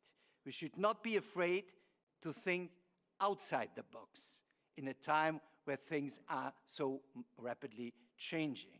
At the start of the mandate, we knew we had a massive challenge to get people in large numbers to reskill and retrain. So we brought together big companies, SMEs, trade unions, academics, employment agencies, educators, and we asked them, where are your skills gaps? And how can we help meet those needs? Already now, the Pact for Skills has provided training to 3.5 million workers with commitments to train more than 25 million people by 2030. It is key for Europe's new economic and sustainable development, precisely also to actively include SMEs in skills policies that has to be adapted to their particular needs. 3 years ago in Porto, we said it was time to deliver, and I think we have delivered. Most importantly, we have set something in motion, the journey towards a strong social Europe that protects. But the journey is not over. This is a collective effort. We all have a role to play. We must hold each other to account and keep pushing for a Europe that is fair, inclusive, and full of opportunity. And in this mind, I would say, this conference is a very solid ground, a very solid base. And again, thank you very much to the Belgian presidency, to the two vice prime ministers of Belgium for having initiated this gathering. Thank you.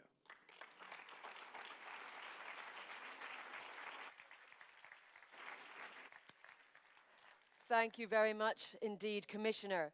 We're now going to split into two groups. We will take a very short 15-minute coffee break just to allow yourselves to get caffeinated. But those of you who are pin holders, you should know who you are. It was very ably modelled by the Commissioner there. You will have a pin. You need to go straight up to the Redwood Lounge, which is around and up the stairs. You will have coffee and waffles up there as well. If you have one of these red floater badges, you may also go up there. For the remainder, please use this time to get a coffee and try out the waffles. We've had a competition between the Belgian and the Liège, the Brussels and the Liège waffles, and we will see you back at 15 minutes past. So please be back at 4:15, either in this room or upstairs in the Redwood room.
Ladies and gentlemen, dear delegates, very important personnel that we see here and those signing dignitaries, thank you all so much and welcome to the culmination of our two-day conference on the pillar of social rights.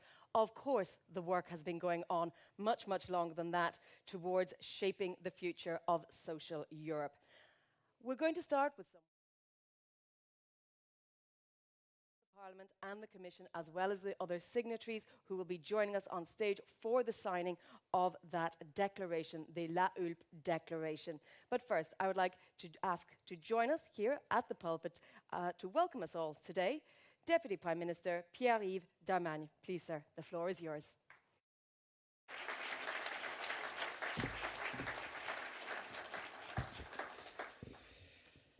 Madam President of the European Parliament, Madam President of the European Commission, Excellencies, ladies and gentlemen. On behalf of Prime Minister Alexander De Croo, who is on his way to join us today, and with my esteemed colleague Frank van den Broeke, we would like to open this closing session during which we will sign the La Hulpe Declaration. As it was said before, this is a milestone on a road that we started in Gothenburg in 2017. This road that led us to Porto in 2021 with the first action plan for the pillar and the adoption of the headline targets. Today, we renew our commitment to the pillar, but we also do a lot more. With the declaration that will be signed this afternoon, we take stock of the new circumstances of the new challenges before us, and we put a new signpost on the road to a social Europe.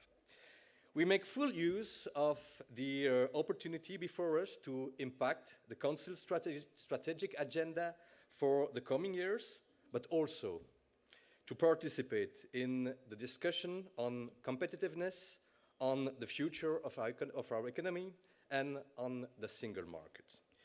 We identify the building blocks for a new action plan to which we can all contribute, respecting everyone's role and responsibilities, and in particular with respect for the role of the social partners and the civil society. And this is an important point that I would like to underline.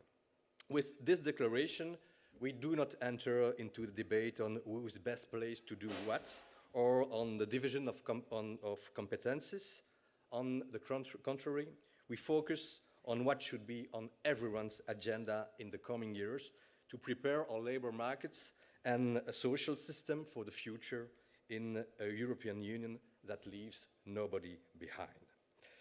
As you already know, this declaration is the result of a long process, and we want to thank all of those that contributed to it for their work and for their commitment. From the start, we wanted to build a declaration from a bottom-up approach. We started discussing with all the signatories in October last year. We collected contribution and listened to all of your expectations and sometimes also your fears. We had the opportunity to exchange and to guide the process when we all met in January in Namur, and on the Council side, when we all endorsed the opinion prepared by EMCO and SPC committee in March.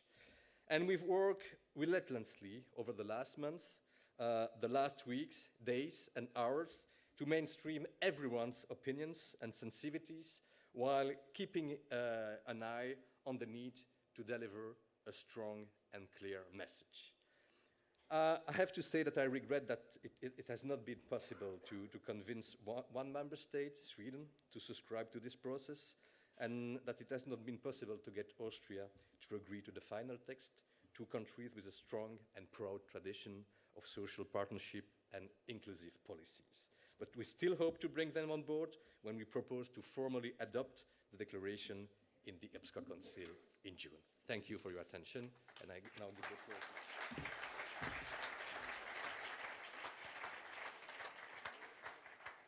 Thank you very much. And of course, we turn to our other host here in Belgium, Deputy Prime Minister Frank van den Broeke, please.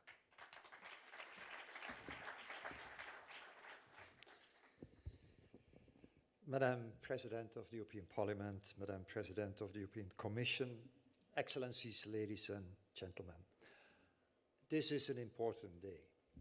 I hesitate to say that it's a historic day because that's such a cliche. Rather, it's a day of high ambition. It's a day of necessary ambition. We were bound to be ambitious at this critical juncture, ending a legislature, starting another legislature.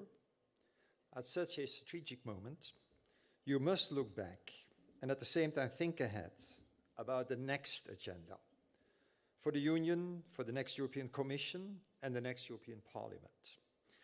And looking back, as Nicolas Schmit has said, we can indeed be proud of what has been done at the EU level.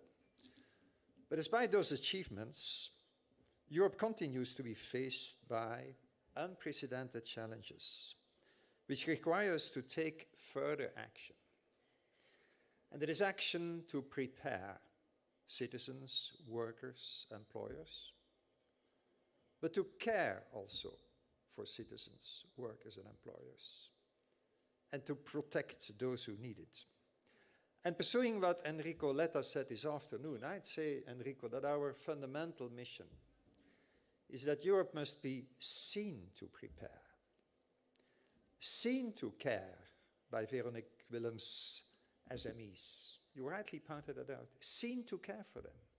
Seen to care for those pensioners, workers, which Esther was talking about. And that's one reason why this declaration as a solemn declaration is important. There is more to it. With this declaration, we want, first of all, to indicate together the way forward to navigate challenges and shape the adequate policy responses. And why do we need the European Pillar of Social Rights? Well, for one simple reason: to ensure that no one will be left behind when we do that navigating. That navigating is complex, but no one should be left behind. And second, we define a modus operandi which builds on social dialogue as a fundamental component of the European social model, and also recognizes the importance of civil society at large in our democracies. And third, we not only recommit to the European social model, not only reaffirm the pillar as our European social rulebook, with this declaration we also identify substantive priorities for the next EU legislative term. And I'm therefore really delighted that such an ambitious declaration could be supported by quasi all member states, by the European Parliament, by the European Commission, by the European Economic and Social Committee, which represents social partners, by civil society. This was not an easy job, but here we are, and many thanks to all. And let me be clear and open. Initially, we wanted simply to have a strong social reference in the European Council Strategic Agenda 2024-2029. But when we started working on this, we understood that the ambition could and should be much higher. And so we engaged in this interinstitutional process on substance. And today we can proudly cherish the result. And let me maybe come back just 1 minute on the debates of this afternoon. We are all about prosperity, and also inclusion. We are all about sustainable economic growth and the investment needed, also the social investment needed. We are all about productivity and the human capital you need. We are all about competitiveness and the cohesion you need. We are about social rights and dialogue and solidarity.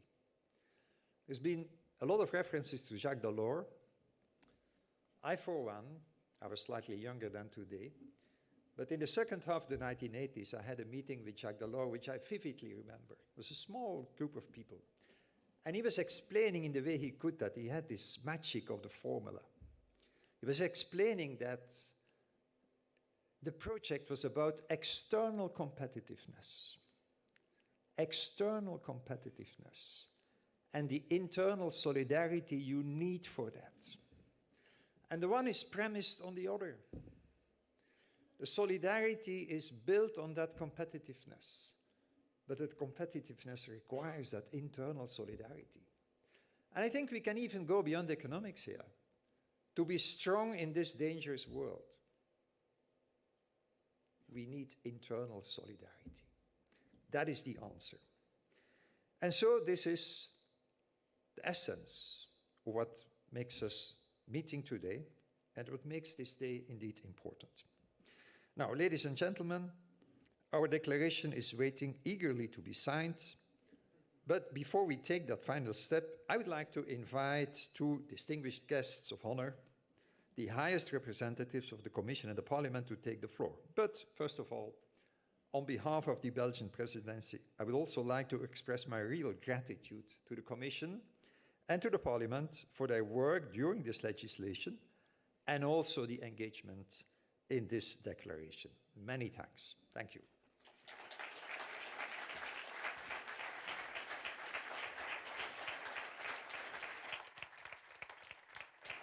Thank you so much, Ministers, for your welcome and your encouraging words, and of course, the call to our keynote speakers. But in a less formal capacity, I will say that we know there has been support from the EU institutions at the very highest levels. So please give a warm welcome to Her Excellency, the President of the European Commission, Ursula von der Leyen.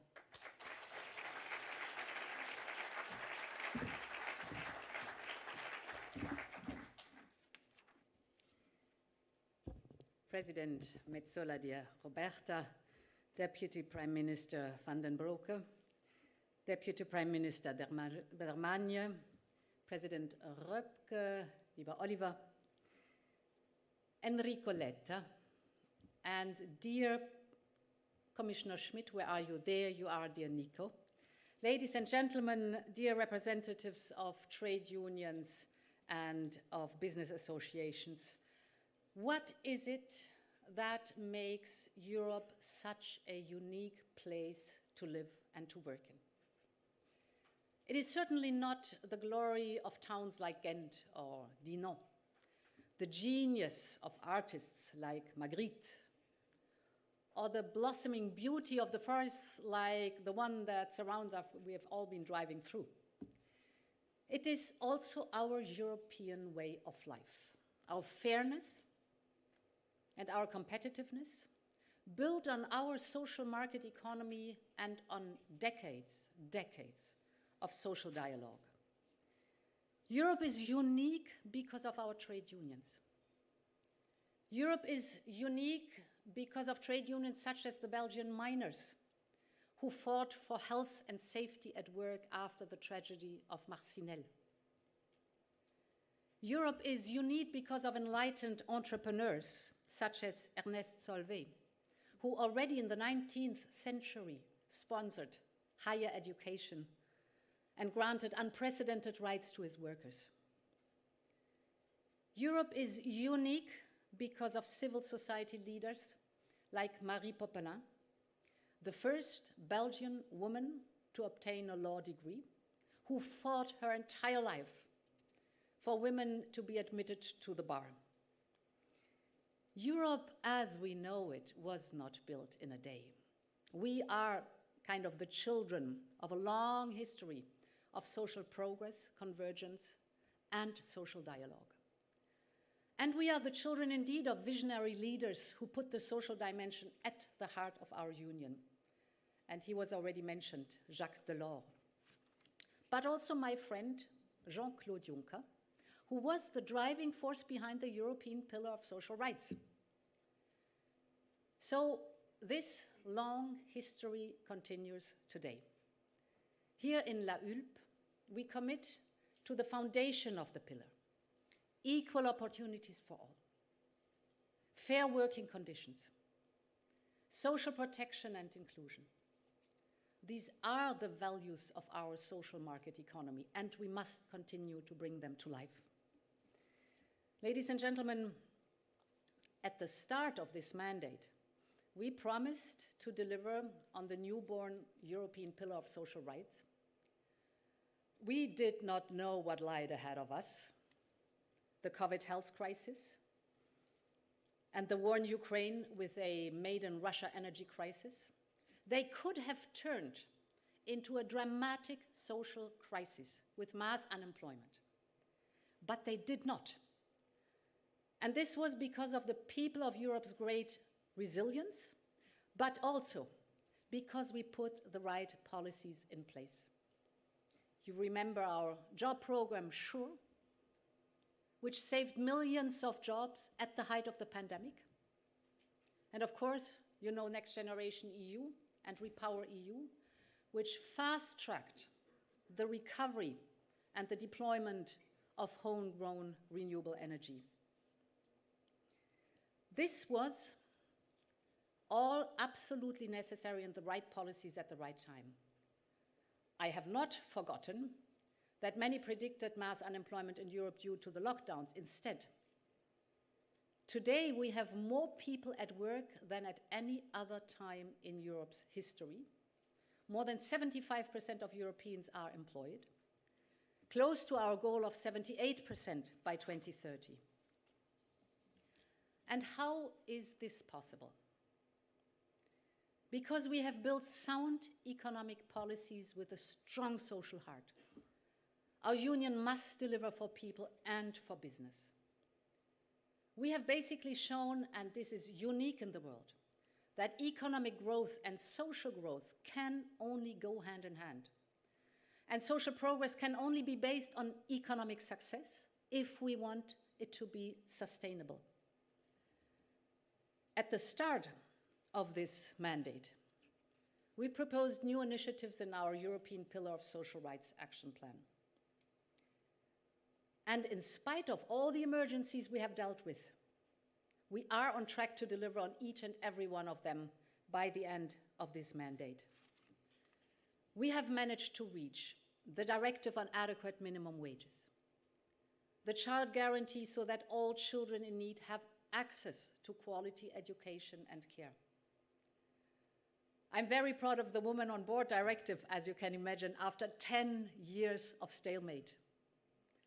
The Val-Duchesse Declaration to reinforce social dialogue, and the Platform Work Directive that protects rights in the digital economy. This is the social market economy in Europe at work. And this spirit must continue to drive us in these times of transition for our European institutions. It is vital that all parties keep engaging on how to shape the social dimension of our union. Indeed, in those 2 days, you have heard from Enrico Letta and Mario Draghi on the challenges for our competitiveness and our single market. Their reports, together with the declaration we are about to sign, will show us the way for the future. In the 5 years ahead, we must confirm our union's primacy as the place to live and to do business, with a skilled workforce, with innovative companies, with a sustainable energy mix, with rules and rights for artificial intelligence, with opportunities and protections for people young and old. Because, to go back to my beginning, what is it what makes our union unique? What is it what makes Europe the continent of our dreams? Business can happen everywhere in the world, and profit can be made everywhere. But where want people to settle and raise their children? Where there's opportunity for all, where there's education and culture for all, where people can move, study, and work across borders that do no longer exist, where voters and social partners are in the driving seat, where you're free to shine, and everyone is protected against the great risks of life. This is our social Europe. This is our social market economy. These are the values that we have inherited. And this is the union we're building together day after day for the next generation. So thank you very much, and long live Europe.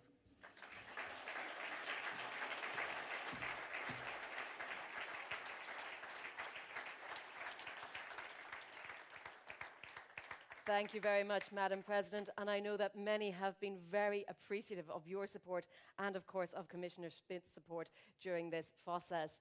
We'll turn now to the European Parliament. I know we have many members here present as well, but I'm delighted to welcome to the stage to tell us about the European Parliament's role and its commitment, the President of the European Parliament, Roberta Metsola.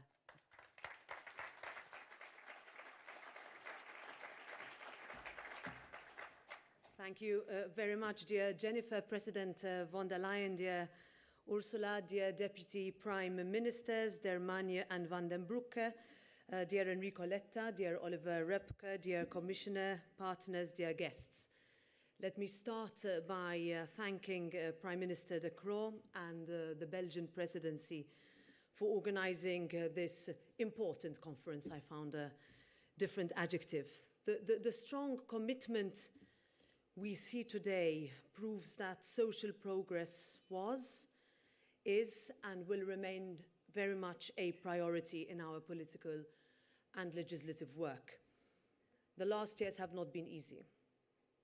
The pandemic, the invasion of Ukraine, the energy crisis, the humanitarian catastrophe in Gaza, inflation and loss of purchasing power, framed in the context of the ongoing climate emergency, have all had their impacts on our societies and on our ability to level up our communities and address historic intergenerational inequalities. We need to do better. Our union must work for people, and 50 days before an election, we need to say that more and say it louder. The changing world around us leaves no room for a return to the status quo. It means building a new, more resilient Europe with internal solidarity at its core. And at the heart of this is a European economy that is innovative, that is sustainable, and that works for all, that leaves no one behind, that allows all your communities to reach their potential. Now, to do that, we do not need to be making any trade-offs or balancing acts between economic competitiveness and social progress. Our European model of social market economies is uniquely suited to enable both. While embracing new technologies, innovative production models and globalization, we must ensure that people have access to high-quality jobs, social rights, and a life of dignity. That is why the EU social market economy is a global beacon. That is the European way. Of course, that is not to say that we have gotten always it right, or that more cannot be done. For the past months, we have been visiting member states alongside many of my colleague members of the European Parliament who are here with us today to listen to people, especially young people's concerns, challenges and expectations ahead of the European elections in June. They talk to us about their difficulties in finding quality jobs and affordable housing. They talk about the distance between what laws have passed in the European Parliament on work-life balance, on gender equality, and their everyday reality. They are angry that women still earn less than men for the same job. They are upset that it is still harder for girls than it is for boys. In too many places, they are still forced to feel scared to say that they belong to our LGBTIQ communities. They speak about the impact that the pandemic has left on their mental health, about the challenges that our digital society presents them, AI, in the world of work, and in how communities interact with each other. about their doubt of ever being able to afford their own home, about how lonely they feel, despite being the most connected generation in history. They are not asking for the impossible. They are asking for Europe to live up to its promise to its people. It is not too much to ask, and it cannot be too much to deliver. We speak with too many families who have 2 jobs but still live paycheck to paycheck. People who spent years studying or honing new skills but still cannot find high-quality jobs.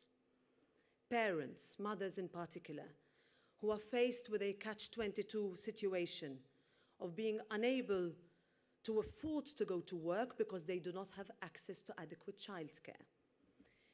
We speak with pensioners who are afraid of increasing poverty amongst the elderly and sustainability of our pension systems, those who should have the right to dignity. 1 in 5 people are at risk of poverty or social exclusion in the European Union. In every member state, the share is higher for females than for males. It is no surprise then that in the last Eurobarometer survey, Europeans have asked us to prioritize the fight against poverty and social exclusion. All indications show that in the next Eurobarometer survey that will be published tomorrow, these issues, among also with health, remain at the very top of our citizens' concerns. The farmer demonstrations have been yet another stark example of where we did not meet the needs and expectations of our people from both an economic and social perspective. As someone once put it to me, it is as if there is an invisible line that people cannot be pushed beyond. People must have confidence in our policies, in the transitions that we are making, and they must be able to afford them. Otherwise, they will not succeed. That is what we mean when we say that the green transition, as much as it must be climate ambitious, it must also be just with member states and regions alike, just with businesses, with industry, with families, with people, just in a way that ensures no one is left behind. And this is where the crucial role of social dialogue comes in, which is not just a cornerstone of our social market economy, but something that is essential to our democratic society. At both member states and European level, it serves as a platform for constructive interaction between governments, between employers and trade unions, facilitating consensus building and policy making. Through dialogue, different stakeholders negotiate labor standards, working conditions, and social protection measures, promoting fair and inclusive societies. And for social dialogue to function properly, it is critical that social partners be autonomous. This key feature is what has distinguished and will continue to distinguish Europe from all other global actors. It is this feature which will guarantee the long-term resilience of Europe's social market economy. There are already strong foundations in the form of a broad social acquis framework, which, while setting out basic principles, guides, complements, and coordinates member states' legislation and policies. It is crucial to remember that delivering on the European pillar of social rights, this remains a shared political commitment and responsibility, and it should be implemented at both a union and member state level within their respective competencies, taking due account of different socio-economic environments, diversity of national systems, including the role of social partners. For this, I'm very proud to say that the European Parliament never shied away throughout this legislature from taking the most important of decisions. In fact, in this legislature alone, we managed to enact a number of groundbreaking pieces of legislation with the aim of increasing socio-economic equality. Directive of adequate minimum wages and the new rules on equal pay for equal work. Next week, we will vote on platform work. The European Parliament has also been hard at work in the fight against poverty, especially child poverty, and in promoting the inclusion of persons with disabilities into our economies and societies. We will soon have a European-wide disability card, something needed and welcome, but which took far too long for us to deliver. Now, the European Parliament understands that if we succeed in strengthening social partnerships in member states and at an EU level, we will not only be investing in a resilient and robust economy that works for all, but we can also eliminate the need for more top-down, one-size-fits-all regulatory attempts. Ladies and gentlemen, the next steps will be defined on how better able we are to boost Europe's competitiveness through a well-functioning internal market and higher productivity based on innovation, skills, knowledge, and fairness. A competitive, sustainable, and inclusive economy with a high level of quality employment, coupled with social safety nets. This is the basis for the European economic and social model, which also contributes to better economic and social convergence. That is how we can continue to build a stronger European economy while promoting the well-being of European societies and strengthening the social dimension of the European Union and the fabric of our communities. That is why I'm grateful to be here with you today, not to just commit, but for us all to do just that. Thank you very much.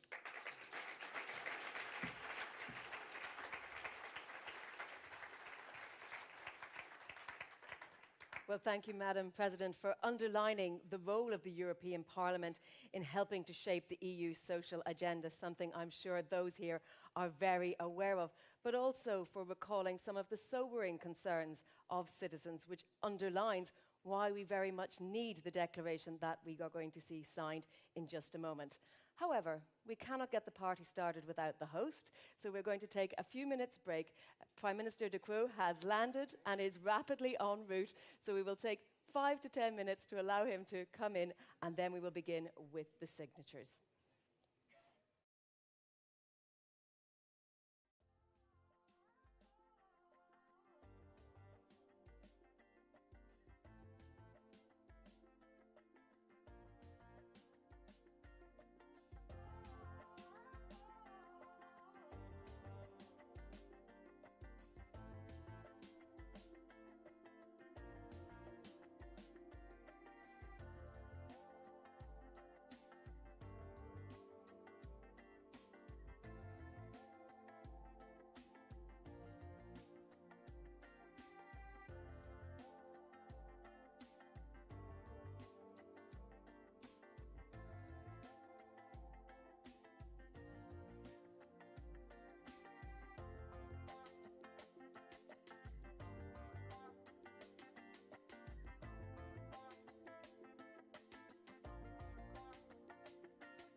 Ladies and gentlemen, if you can take your seats, we will resume again in just a few moments.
Thank you, Prime Minister. We are indebted to you for a few extra moments of networking.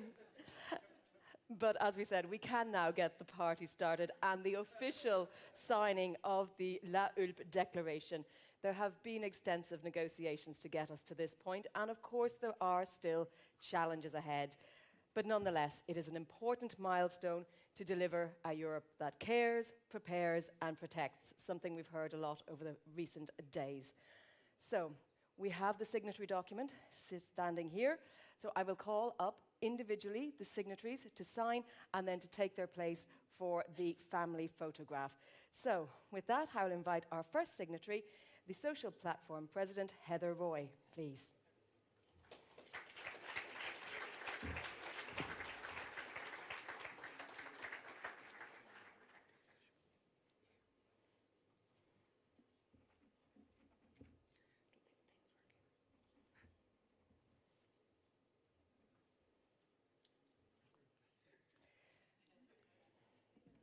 I do hope we have a pen that works.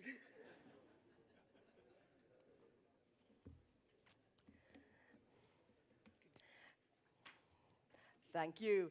And the second signatory, SME United Secretary General, Veronique Willems.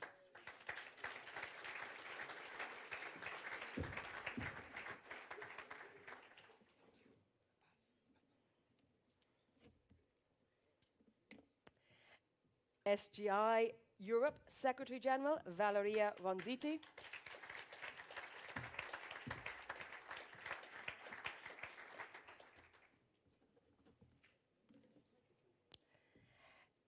ETUC Secretary General, Esther Lynch.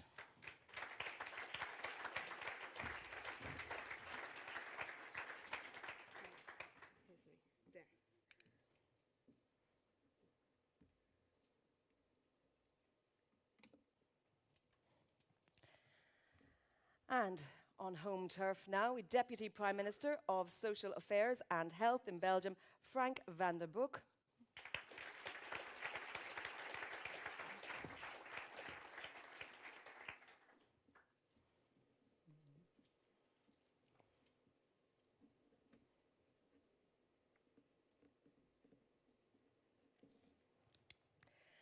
And Deputy Vice Prime Minister and Minister of Economy and Work, Pierre-Yves Darmagne.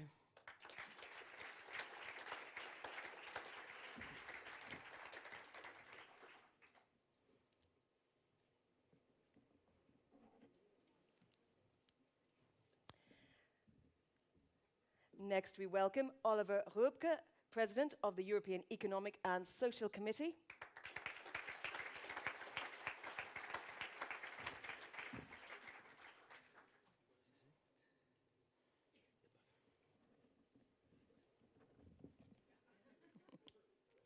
Thank you. And now, finally, of course, President of the European Commission, Ursula von der Leyen.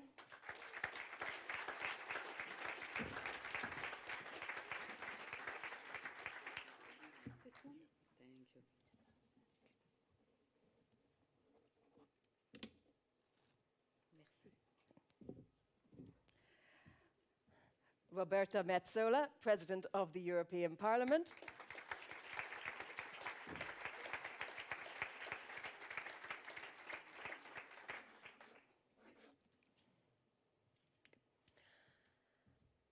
And lastly, Prime Minister Alexander De Croo.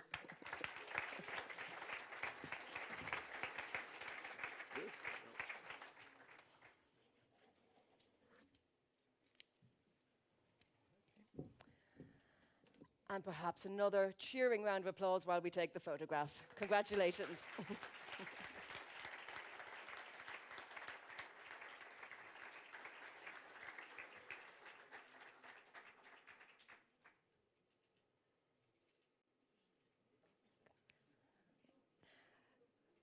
We will now invite, I think we can invite some more very special guests onto the stage as well. Commissioner Nicolas Schmit, if you can please join in for the photograph.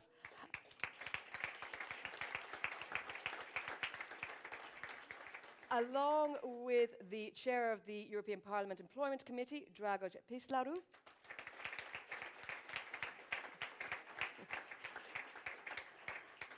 And MEP coordinators Agnes Jongeros, Dennis Radke, Sylvie Brunet, Sarah Matthew, and Nikolai Williamson.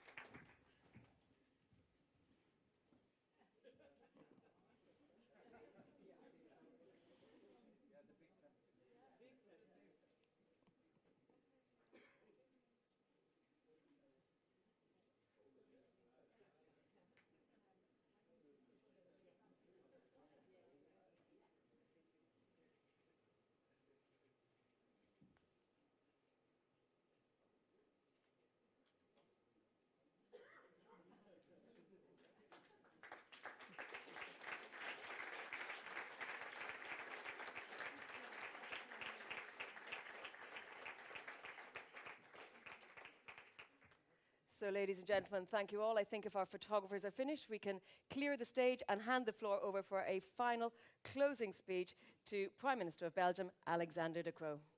Thank you.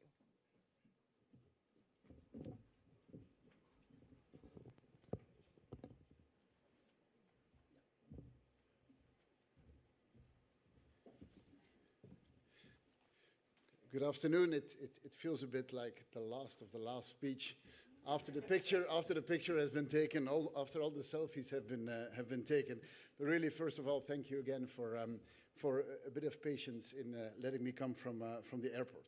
Madam President of the European Commission, dear Ursula, Madam President of the European Parliament, dear Roberta, dear Excellencies, ladies and gentlemen, it is a pleasure to be here in La Hulpe with you today. The high-level conference on the European Pillar of Social Rights marks yet another important step for our presidency. It represents a culmination of an intense trajectory of gatherings, of events and summits contributing to the preparation of our common social agenda for the years to come.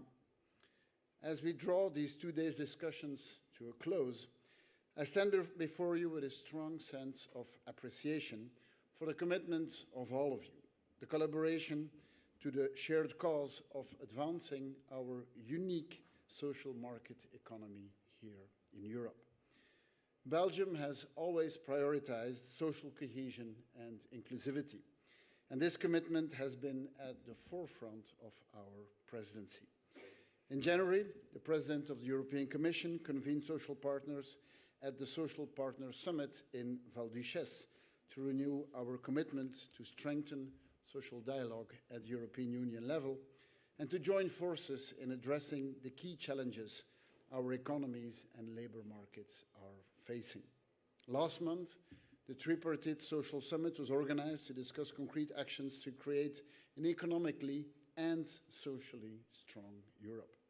Today marks our third gathering in only 4 months to discuss and advance the cause of social rights in Europe. I think all of this makes clear that Belgium has an unwavering recognition of the crucial role for social rights and for dialogue in our European society. Protection of social rights is necessary to improve the fairness and the efficacy of labor markets and to fortify welfare systems across our continent. Vital not only for the well-being of our citizens, but also for the continued prosperity of the European Union. The European Pillar of Social Rights is an important dimension of the single market, our unique selling point that we must protect and modernize if we want to protect the prosperity and the propensity of quality jobs of our people today and tomorrow. A prosperous economic future will only be possible with strong social cohesion at its heart. Maintained stability is crucial if we want to enhance our competitiveness international stage, to protect our industrial base, and to achieve the objectives of the Green Deal. Therefore, we should continue to work for a common understanding of social investment and reforms with the aim to fully exploit the potential of skills, labor market, and social policies for economic growth, for productivity, and for competitiveness. Throughout the discussions in the last 2 days, we have reaffirmed our collective dedication to fostering a Europe that prioritizes the well-being and the prosperity of all of its citizens.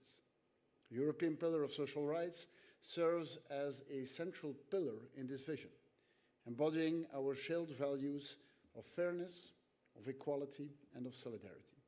I'm happy to see that we have made significant progress in the protection and development of social rights on our continent.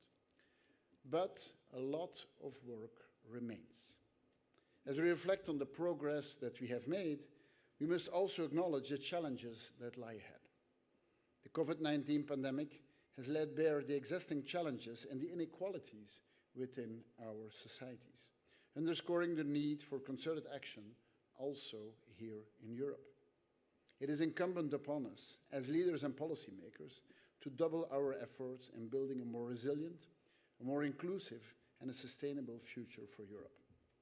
Let us now get to work together, across borders and across political divides, to translate the principles of the European Pillar of Social Rights into tangible actions that improve the lives of our citizens and strengthens our ambitious agenda for a competitive and green Europe.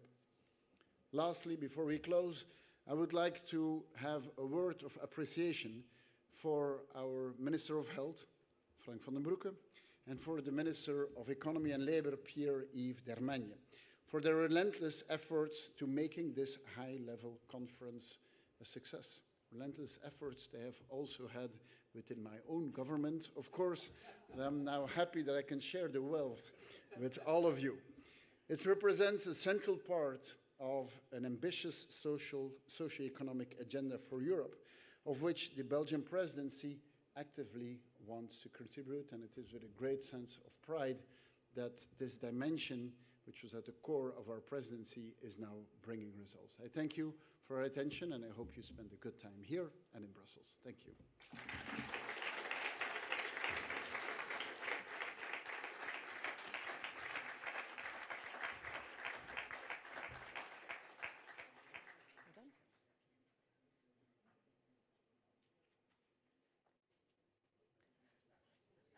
I think someone is waiting for someone to say something or some music to play, but in fact, that was the end. Thank you all very much.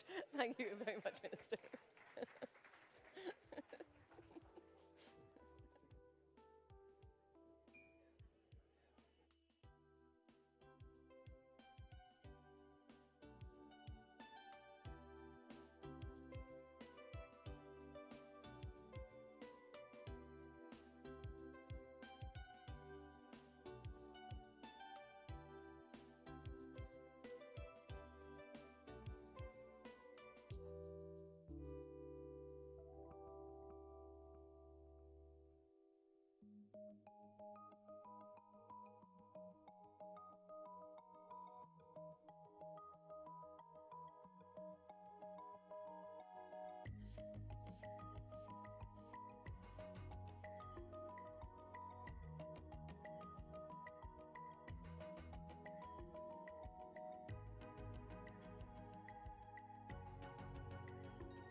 Ladies and gentlemen, for those who are going to attend, the press conference will start here in 5 minutes.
start?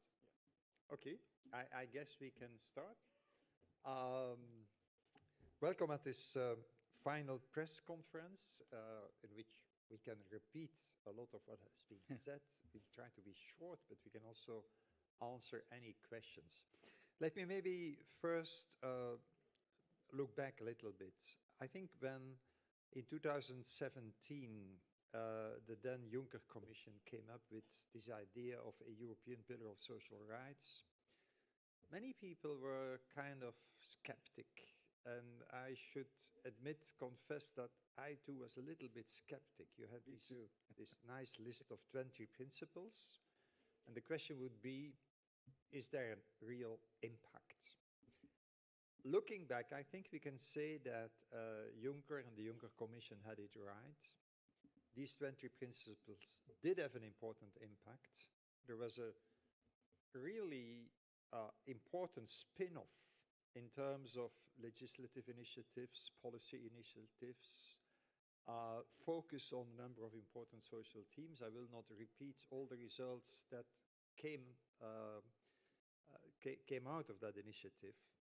But so when we were preparing the Belgian presidency, our idea was we should reaffirm as a central compass for EU social policy action and for social policy action also at member state level, we should reaffirm these 20 principles. Because there is still a lot of work to be done. But then when we started discussing this and exchanging on this with stakeholders, with the other member states, it rapidly became clear that we should be more ambitious.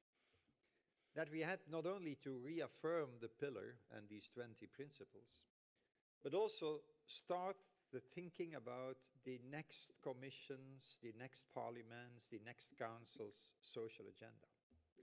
And so we started working on a declaration with real beef, with substance, with priorities, with themes, with important worries of citizens. That was not easy, and so it was a really tough negotiation. But we wanted to have a large consensus. We were able to produce that, and I'm really delighted and very grateful to all people involved. I think we had to be ambitious, and member states and stakeholders understood that we had to be ambitious at this critical juncture, ending a legislature, preparing a next legislature. And so we were ambitious both in thinking about how do you invest in people? How do you prepare people, citizens, workers, but also employers, companies, for the challenges ahead? How do you care, both for citizens, workers, employers, in this difficult world where we have to navigate all those changes? And how do you protect and better protect those who really need it? And I'd like to repeat what came out also this afternoon in the final debate and the final keynotes. It's not just important that the EU prepares citizens, workers, employers for the challenges ahead, that the EU cares about citizens, workers, and employers and protects those who need it. It's important that the EU is seen to prepare, seen to care for employers, for citizens, for workers, seen to protect those who need it. And therefore, obviously, you need a solemn declaration. You need this kind of high-level event. But there's much more to it. I think we've been able in this declaration not only to really show the relevance of the Pillar of Social Rights as a compass to navigate the challenges ahead, for the simple reason that the Pillar of Social Rights, these 20 principles as a whole, they guarantee that no one will be left behind when we navigate those changes. Secondly, I think it's been important to underscore the need for social dialogue in this endeavor as a key element of the social model. And finally, as I said thirdly, we've been able to show that despite all the work done over the last 5 years as a spin-off of the pillar, a lot still has to be done. And I will not repeat all the themes. I think you can read them. We had many discussions about them also in this two-day conference.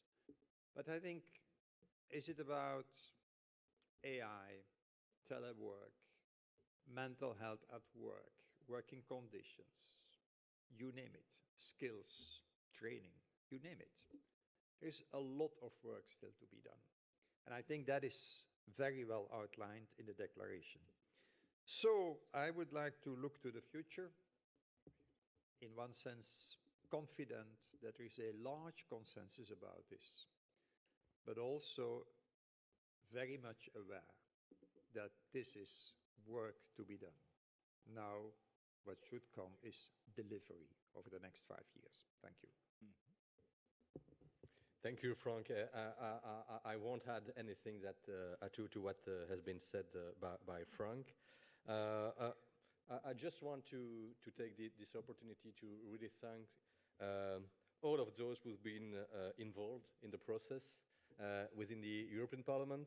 Thank you, Dragos. Within the Commission, thank you, Nicolas.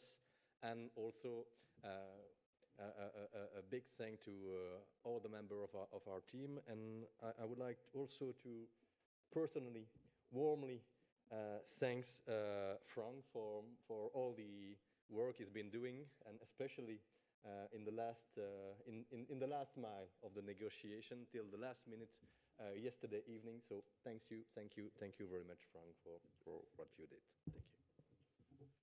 Yes, first I have to start by thanking you, the Belgian presidency, but especially both of you, Pierre-Yves and Frank, for your commitment. I could say it's not just about this declaration, but the whole Belgian presidency, because what has been done and achieved up to now, and it's not yet over, so we have still some months to go, is remarkable and impressive. So thank you very much. I fully support what Frank has said, and I was in the same case as he was.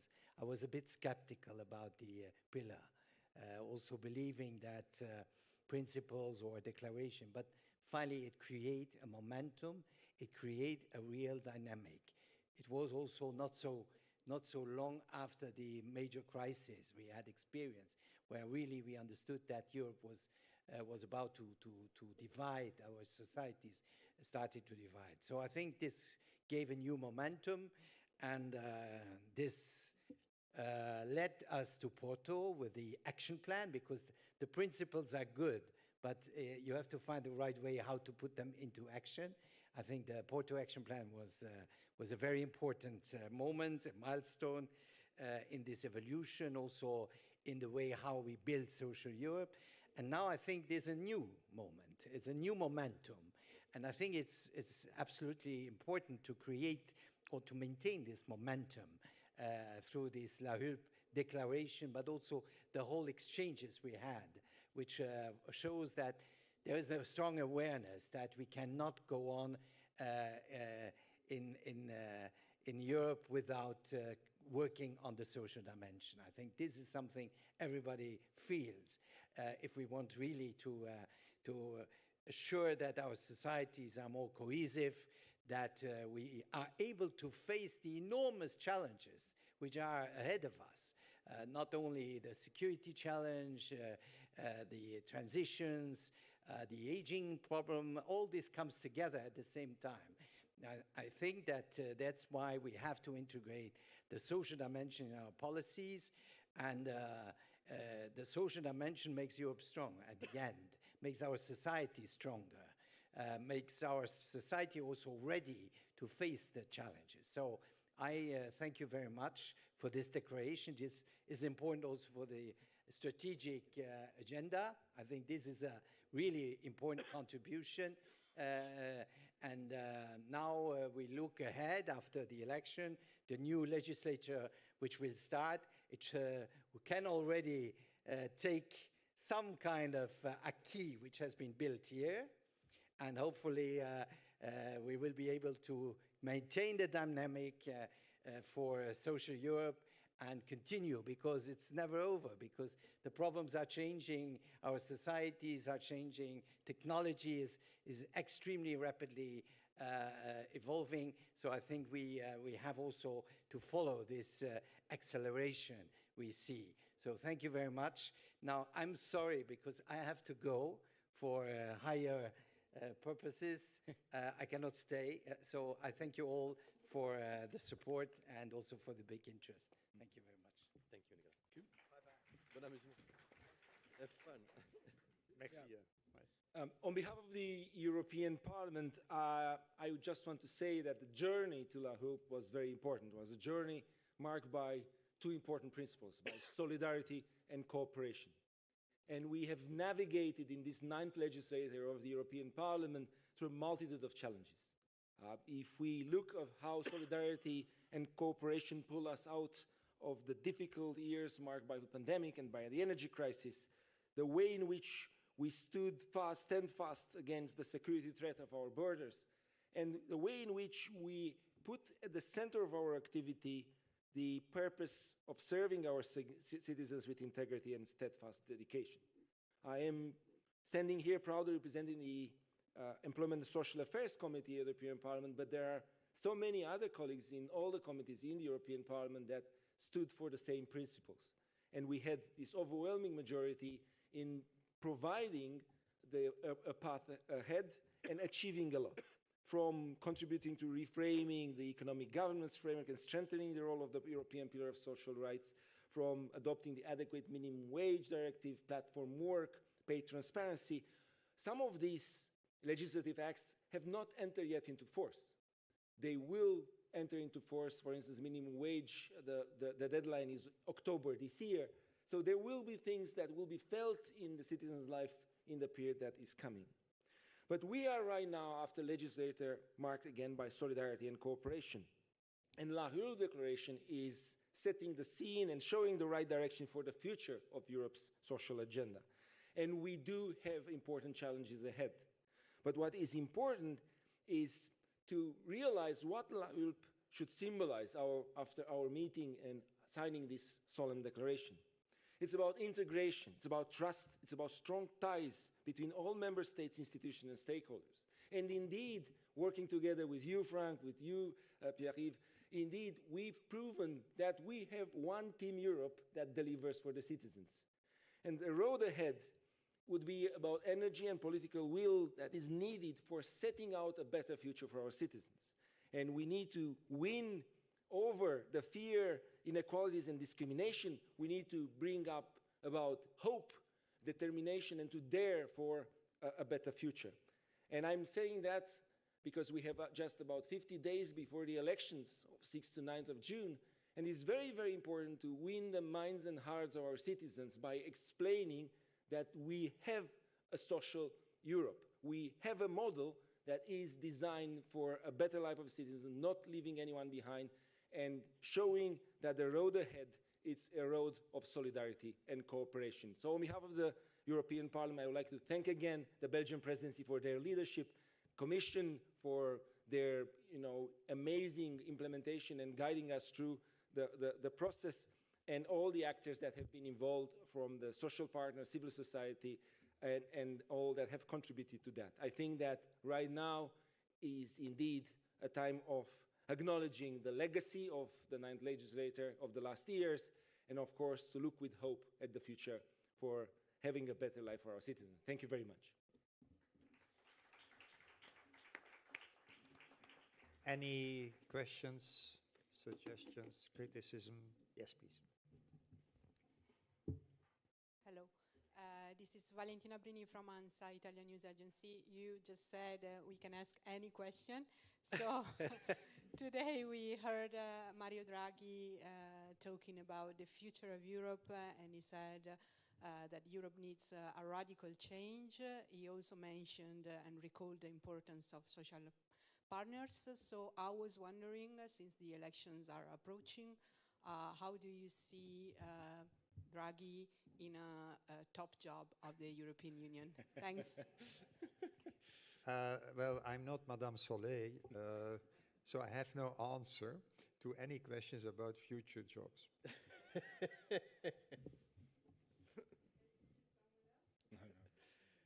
On behalf of the Belgian presidency, it's a question that it's difficult to answer to, so sorry. Hi, I'm Peter Rugg from the EU Observer, and I have a question, I think, especially for the Belgian presidency, either one of the deputy prime ministers. But I was wondering, this conference and the declaration is very much presented as the cherry on the cake on the social agenda for the Belgian presidency. And I was wondering, in that regard, how disappointing is it that the two member states were not able to sign the declaration, and that the council also then, as an institution, was not able to sign it? Well, first of all, I should say that we still have EBSCO meetings in this presidency which will also formalize the positions. And so this is not the end of the road. There is a formal EBSCO meeting in June in which we will take stock. And that gives us some time to settle maybe some issues that must be clarified. Secondly, I should say that the fact that on such a substantive program, it is really a substantive program, you managed to have outspoken support from 25 member states out of the 27, with 2 member states for other specific reasons not being in that outspoken support. One member state saying we are not really on board of this process, and another member state where internally there was in the end not a very clear-cut position, and then I think it's fair to say we do not now really support this. But I think the fact that we had 25 member states, and also the fact that we have the European Economic and Social Committee, which represent the social partners, on board, I think that's tremendous in a sense. And so it shows evidently the difficulty of the negotiation. It was tough. It shows that this is not just words. It shows that every word here was important. It shows that this is consequential. It shows that this has bite. Otherwise, everybody would have signed up like nothing. So that is what is the conclusion for me. This has bite. This means something. And therefore, the negotiation was difficult. But then having 25 out of the 27 outspoken in support, having Commission, Parliament, and the European Economic and Social Committee, and also the social platform, so civil society, outspoken in support, I think that's a very positive result. And so to come back, we'll have another EBSCO meeting, and between this and the EBSCO meeting, we can try to clarify issues that need to be clarified.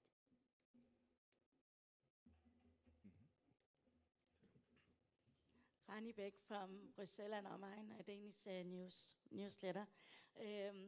I would like to continue the question about how disappointing it is that Business Europe didn't sign. But let me again say that, first of all, the fact that you have some stakeholders who say, okay, we sign, and some stakeholders who say, at this stage, we do not sign up to that, it shows 2 things. One, that this is not just words. This means something. This is consequential. And stakeholders are cautious in whether they sign up or not. And that's fair. I think that's simply fair.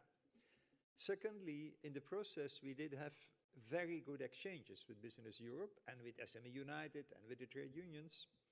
Very good exchanges which made, I think, us understand better what the reasons are why some federations at the level of the larger employers at this moment are not ready to engage in such a process.